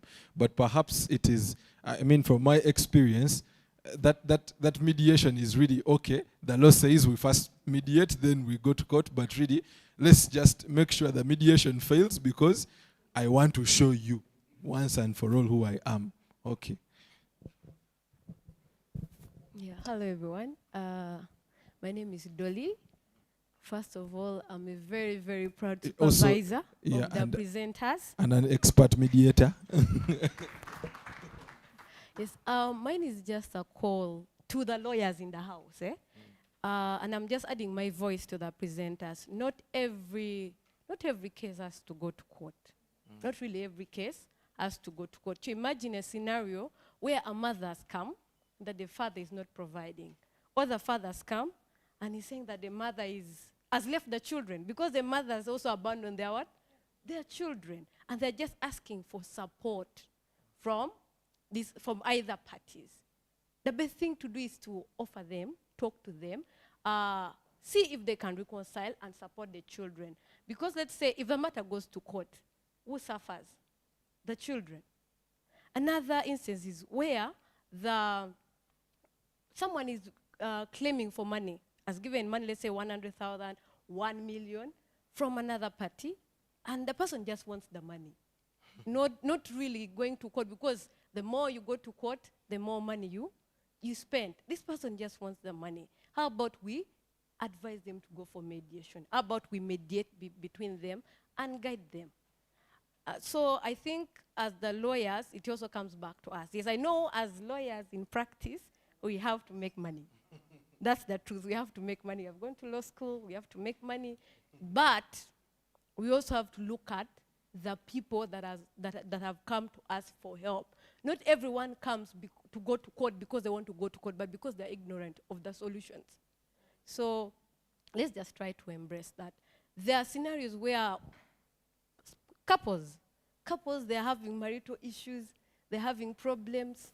And there was one time a lady, the one I handled, the lady told me, for me, I don't want my husband to be arrested. I just want the person to be talked to. I just want him to be talked to. He supports me and he supports the family. That's all. But now imagine the matter goes to court. So let's just try to embrace this and advise the people that we really work on or serve. Yeah. Thank you. Yeah, I think that's very, very important. I think as lawyers, we contribute to the failure of mediation within the traditional justice system. Maybe if it is taken more seriously and there is a way in which lawyers must earn, because lawyers must earn, maybe that would be a good way to go about it. Thank you very much, Ben, for the opportunity. And I must say thank you to the presenters. I serve at the Barefoot Law box. Yeah, I just wanted to add one recommendation on the issue or the challenge of forum shopping. We've had instances where people come to the law box and after the first mediation session, they go to, let me say, the LC3 for another session. Like one of the recommendations could actually be having the different stakeholders in one room, yeah? So if the invites are being sent to the parties to appear, it should also be sent to the different stakeholders so that we avoid that issue of what? forum shopping, yeah? And then I also wanted to add on having a procedure in place. A case in point in Kenya, yeah? We all know about the alternative justice system in Kenya. If you don't know, I just encourage you to first go and read about it. So in Kenya, unlike having court annex mediation where the agreements are actually enforceable, you extract a decree, like take it to court, and then the magistrate endorses, and then you can definitely enforce that. How about for these other mediation sessions that didn't go to court in the first place? What should be done? Can we have a law reform in place that, for example, if cultural leaders have a sitting in relation to customary land, can the courts of law enforce that? So that it's sort of like what? Like a judgment. That's what I wanted to add, yeah. Thanks. Thank you so much. Those are very technical, and you can tell that he's also an expert mediator, clearly. Right. Thank you very much. That is Carol and Emmanuel. I must say, getting such a presentation from third year law students is really commendable. I must say I'm impressed. And as I was hearing that, I was, in my mind, I was thinking, okay, these are the next lawyers we should have.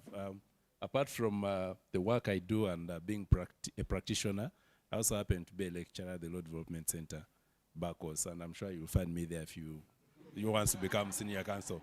And one thing that we're trying to emphasize that is being emphasized is you wouldn't want to have lawyers. I had a call to the lawyers who are instead the problem creators instead of being problem solvers.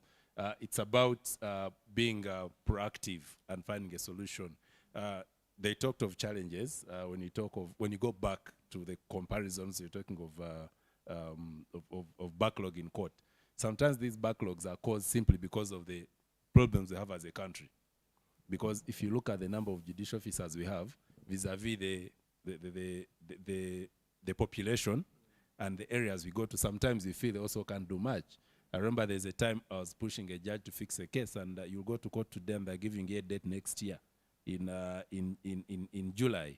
And when you're asking this judicial officer, they are showing you the diary that counsel, that's my diary. Why do you want me to fix your matter? Because I'm only one in the area. So it goes back now going to government, then the budgeting, so it's a bigger challenge really. And when you talk about lawyers and why I'm impressed that it's from lawyers who are coming up, and I really commend this, and I feel it's something that should be taken up so that even from law school at that level, we begin appreciating that it's not just going to the field to make money, thinking you're going to get money from the grants, but looking for solutions. Now, you find there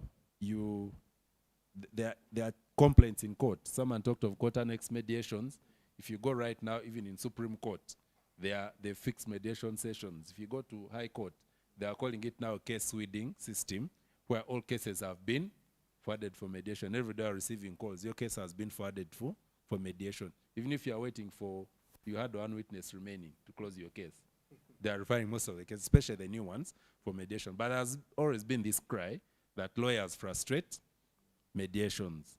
Lawyers frustrate, where you reach there and you find a lawyer, a land colleague is done with telling a client, do not accept, do not listen to them. And that is why, yeah, you find, in most cases, when you go there, you find mediators are saying, let me have only the parties, because you see, you find the lawyers have different interests. I'm interested in my costs, I'm interested in something else, and I'm thinking the more the case goes on, the more I'm going to earn. But there's sort of need to have that also mindset from the professional point of view, because as lawyers, and I would like to encourage you, you're officers of court, you're not just there out in the blue.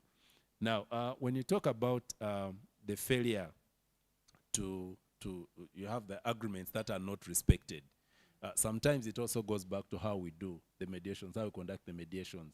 See, from the beginning, I don't want to talk a lot because I'm a teacher, but from the beginning, it should be, people should see you as an impartial party. And you should always ensure that these parties actually reach that agreement on their own. That's why sometimes you do caucusing. You let them talk, and they tell you what they've decided. But in most cases, from experience, because I do a lot of mediations, should you force an agreement onto the parties, like you're convincing them, telling this person, you see, when you do this, it will work for you. They will accept because they want to leave that place. And you will draft your MOU. Because they've sat for the whole day. They will accept, you draft it, and they will go. But the next day, they leave even when they know they're actually not going to implement. You've had mediations in family matters where the man is probably not maintaining the child, and you're forcing them as a mediator. The problem begins with the one telling them, listen, you need to give this woman 100,000 every week. But the man earlier told you, I can afford 20. But you're telling him, no, you see, these are 2 children. There's need for soap, milk. You begin listing. The man says, okay, just because he wants to leave. Those agreements are usually hard. They never follow them. Very few of them will follow. But if you let them. So I think more emphasis should be put on, because it's a good practice. It has helped a lot, especially when you talk about the leave alone the court annex mediations where you have whatever agreement you make is entered into as a consent judgment and enforceable. But these ones you have out of court where you enter into an MOU or memorandum of understanding, which also becomes by the contract enforceable, because as of now, the only thing we have is, should the person fail to honor the agreement, then that means the other party can go on to court. The only difference is that now the things change. It's no longer the initial problem, but now the problem is the breach of the contents of the MOU or the breach of contract. For now, that's what we have in place. Because I was looking at the recommendation you're having of having maybe a law in place of enforcing such. But so far, the current one we have is that. But it's important to focus on where it begins from. And again, also, as a recommendation to the people who do the mediation, I know there are lawyers, there are organizations and all that. It's also important to empower other people, especially the locals from the areas. Empower them so that they're the ones who can mediate. Sometimes these people want to listen to the people they see every day. I remember what we did. One of the things we usually do at ULS is train, we call them community-based volunteers. But you see, the community member might be more comfortable to listen to someone who lives with them in the community. Maybe it's their religious leader, maybe it's their clan leader, whoever it is. If that person sits and mediates them, they might feel more comfortable than a stranger. Because I'll come and I speak to them, I'll be speaking. Even if I speak their language, they're looking at me as a lawyer. And usually what we do is just facilitate. So if, as a recommendation, if we can have a way of empowering more people from the various communities so that they're able to do this on their own. And it's also another sustainability plan, because probably you could be doing the box and all that, because you're there, you have a way of facilitating and the funds, but tomorrow you'll not be there. So what happens to these people? How are you going to have sustainability? So if the locals or the areas are empowered, because they are doing it their own way, they just need guidance on the legality so that they don't go into illegal things. So that's one of the recommendations I would really propose. But again, as I conclude, I really commend that, and I'm so impressed, I must say. I must have missed most of the day. Thank you so much. Thank you so much. And thank you to everyone in the room. I think let's give them an applause as they make their way back to their seats. So ladies and gentlemen, we have come to the tail end of this session here. That was the last story that we had. And I think for me, to summarize everything, if I can summarize the spirit of every single presentation that has been made today, every other story that has been made, is that we realize that there are 2 key things that we can take away from this, is that we need to have data-informed decision-making, number 1. And number 2, that we should be able to strengthen society's capacity to solve its own issues. That if we can do that in conjunction with each other, then all the issues that have been discussed here today will be very easily dealt with. Thank you so much, the presenters. You've done amazing work. You've made us look so good. People think this is us, yet this is you. And so, yeah, please take all the kudos. And I think there is nothing more appropriate right now than for me to invite Miss Winnie Achio, who has been spearheading all of this. I'm going to invite her because we're going to have an opportunity to give them certificates, all of them, for the incredible work they've been done, to mark this experience as a notable experience. Let's kindly clap as she makes her way here. And yes, I thank each and every one of you for lending your ears as these young people here have been essentially telling us about what they've been up to. Ms. Winnie. Wow, can we give a round of applause to the interns? our future ideas. Congratulations, everyone. Congratulations, congratulations. So, I would kindly like to request Dr. Hilda Thopachu, kindly join me to the front. And the CEO of Barefoot Law, Mr. Gerald Abila. As we're going to be handing out these certificates, this is really in recognition for the work that you've done. We appreciate you. We're very proud of you. Thank you for making me look good. And really, really, we are really proud of you. So we'll be calling your name. You come in front and you will be given your certificate and you take a picture with these two amazing people, okay? So the first is Kisa Robert Peter. Congratulations, Robert.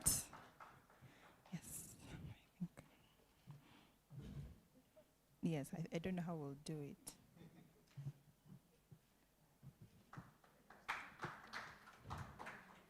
Should be in the middle, I think.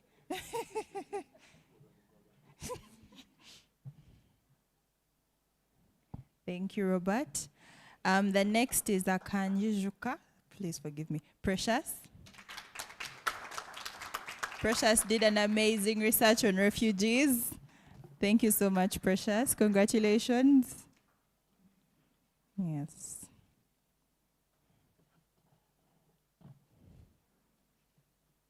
Yes. Well done. The next was our first presenter, who presented on incarcerated mothers. That's Anshemeza Bridget. Well done. Congratulations.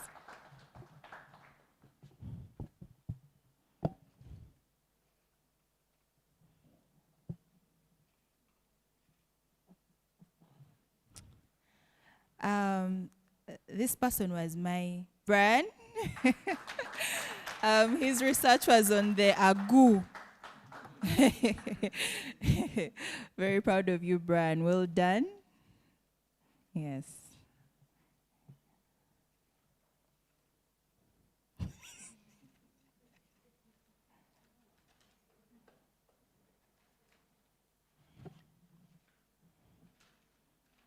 Thank you so much, Brian. Our next has a very interesting name. His name is Latim Stephen Fidel. Fidel. Congratulations, Fidel. Thank you so much. Thank you for that diligence. Well done. Yes.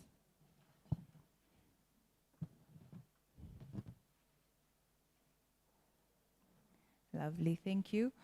This person was also my supervisee. I will keep mentioning everyone I supervised so that you just see them.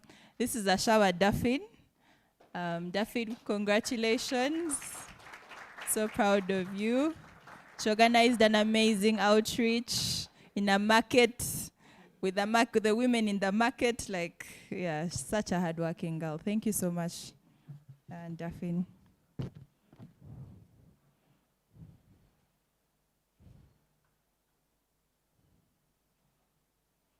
Yes. Our next, our next is Apio Linda. Linda, very active. Yes, thank you so much for all the work that you did. I think her outreach had the biggest number of people. I think almost 70 people attended her virtual outreach that she organized. So congratulations, Linda. Well done, thank you. Joanne, I call her Joanne. Such an interesting person. When I asked her what's your favorite subject, she was like, tax. I was like, what? For me, no. When I was a student, I ran away from tax. So brilliant girl. Thank you so much, Joanne. Oh, okay. And next is the person who has just presented, Otim Emmanuel. Yes. His research was on the Barefoot Law box in Paicho. We're very proud. Thank you for choosing us. Congratulations. I know. Well done, Emmanuel. Thank you so much. The next is someone who has interned with BarefootLaw twice. She loved us and she came back. Nampala Betty Phyllis. Phyllis, thank you so much. Such an amazing presentation on consumer protection. Yes, well done, Phyllis. Yes, the next is the person who created a lot of talk from the gentleman. Resty Sisi Appeal. Thank you so much for your research. We're very proud of you. Yes. Well done. Smile. Yes.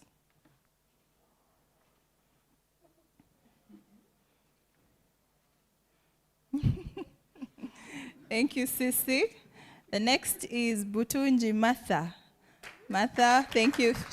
Finally finished law school. I think graduated about a month ago. Well done. She didn't invite us, by the way. We just saw pictures and heard about it, but congratulations, Martha. Yes. Yes, thank you. The next is Jordan. Yes. His research was on the money lenders in Kasokoso. Yes, thank you. Congratulations, Jordan. Well done.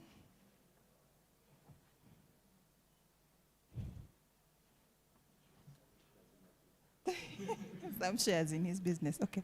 Lamunu Karoloy, thank you so much for choosing BarefootLaw as a case study for mediation. We are so proud of you. We are sure that you will exceed in 4th year, surely. Yes, well done.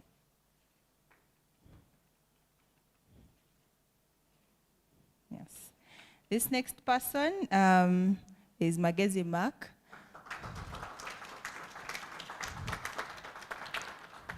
Mark had a very successful virtual outreach in Masindi, and such an interesting, very diligent boy. Thank you so much, Mark.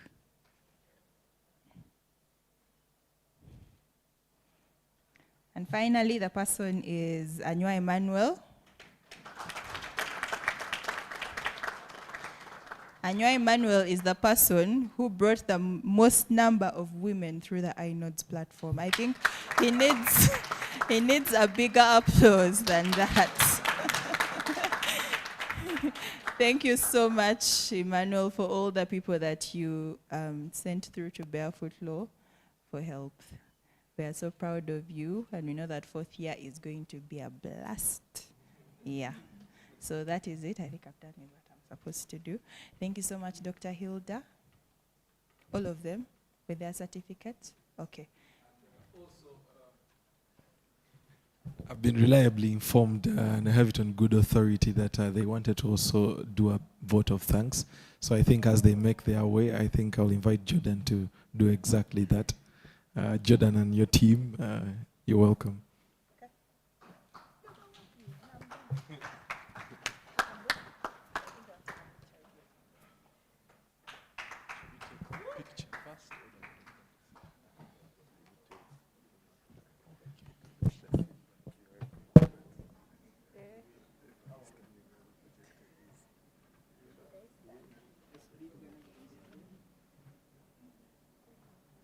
Let's move away from this.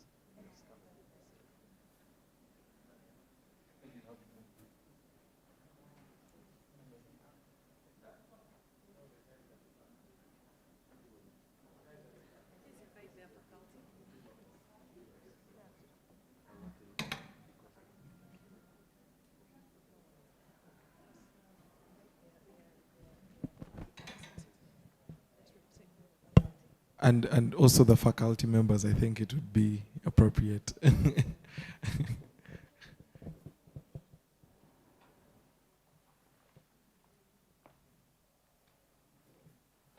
they're not giving me a certificate. There's a fraud. This is a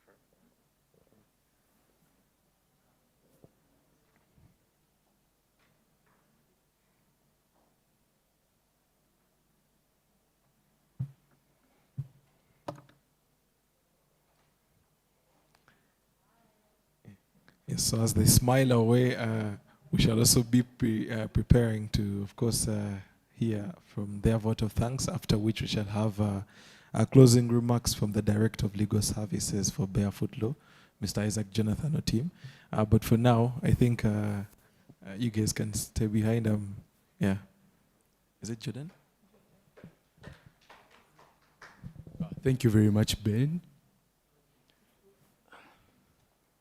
On behalf of my fellow interns, would like to thank Barefoot Law and all the partners and stakeholders for giving us this opportunity.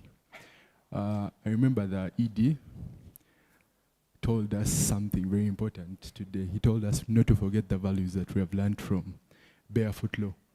It's funny that we, at least me, we call most of the staff by their first name. Not Mr., not Mrs., not counsel. The moment we entered the office, they gave us open arms. The evening before we left on Monday, we came for our first day, Monday. So before we left, they were like, if you guys want to join us for football, please come through. They really taught us that this was a family. So please, thank you very much for that. Please clap for yourselves. It helped us have that environment where we can approach any of them at any time. As I would be with them in office. This whole entire week we have literally been in office till like 6, 5, yet they're supposed to leave at 4:30. Thank you very much for that. Your effort, your time. We don't take it for granted. That is all. Thank you very much. Yeah, thank you so much, Jordan. Yeah, it's okay. You can have your seats. Ladies and gentlemen, we've come to the penultimate moment of this. We, according to the schedule, we're supposed to be 5 minutes out of this place here. However, we shall just have the final remarks from the Director of Legal Services. Let's kindly give him a warm applause as he makes his way here. Mr. Otim Isaac Jonathan, to just give us a few remarks as we come to the end of this. Thank you so much.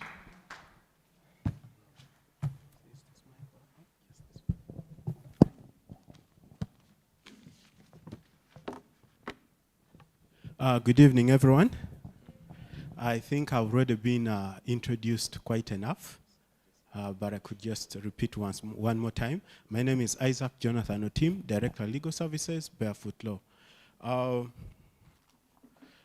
behalf of Barefoot Law, I'd want to thank each and everyone who has made it for this workshop. Most importantly, I want to extend special thanks to our partners, ASF. Let's clap for them. PRI have also been with us.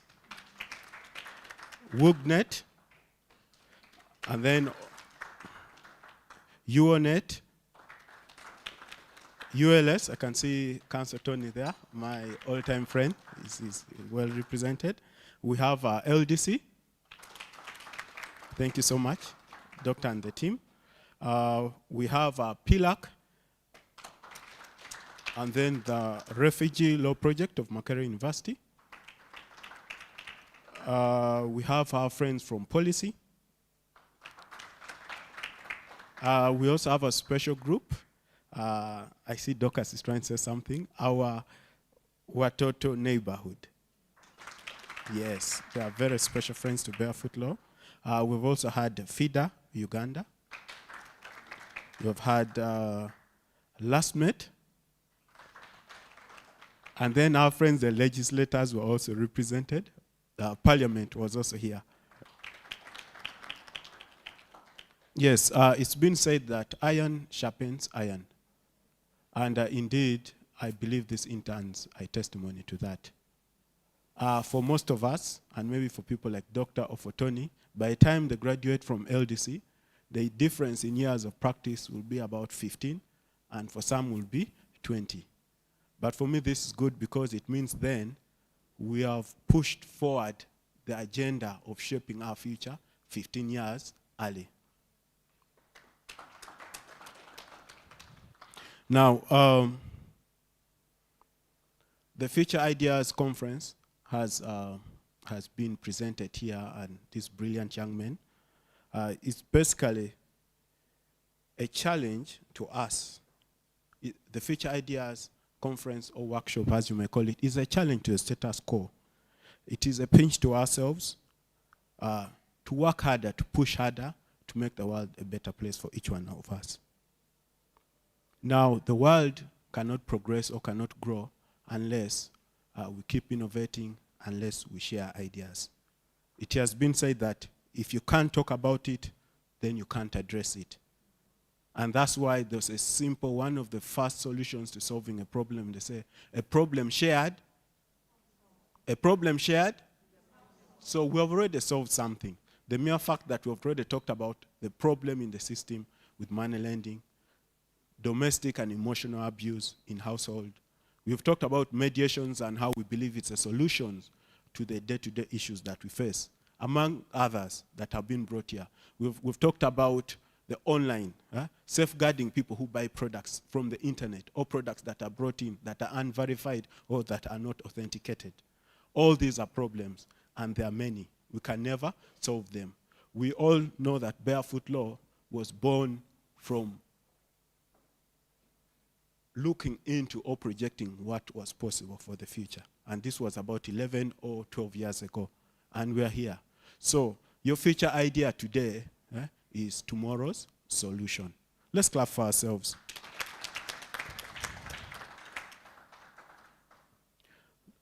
The future ideas are limitless. But what is common to all of these are the solutions to the problems that we face in our daily lives. In other words, the future ideas are broad and you can never exhaust them. I can tell you a young child or someone who has just joined university today is going to come up with a solution or address a problem that you have never even thought about addressing, yet it does exist. Of course, we believe in innovation at Barefoot Law. We believe in young people, and that's why we have these young people here. They have done tremendously well. Stand up, gentlemen. All our interns, please stand up. Turn so that they look at you. Please, when these youngsters come to your office, give them whatever assistance you can. Give them whatever recommendation that you can. I can tell you not everyone was able to present.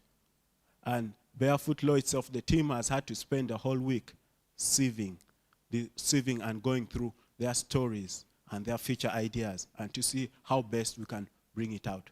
Some of them were so brilliant that even the supervisors could not understand and had to seek other help to be able to patch it up.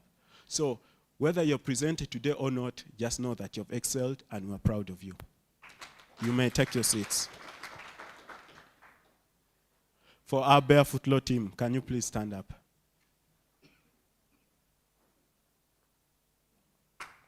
Let's clap for these people.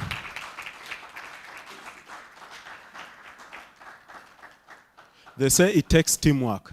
I know the supervisors, because this is their day with their students, they've been all over the place. But there's a team from finance that has made this happen. There is Barbara.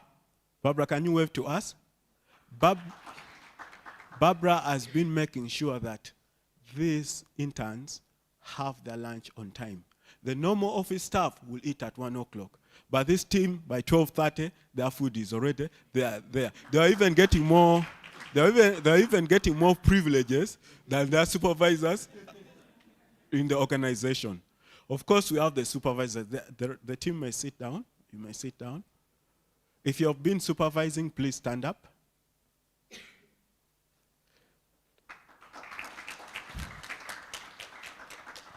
So this is just to show you that at Barefoot Law, we mean serious business.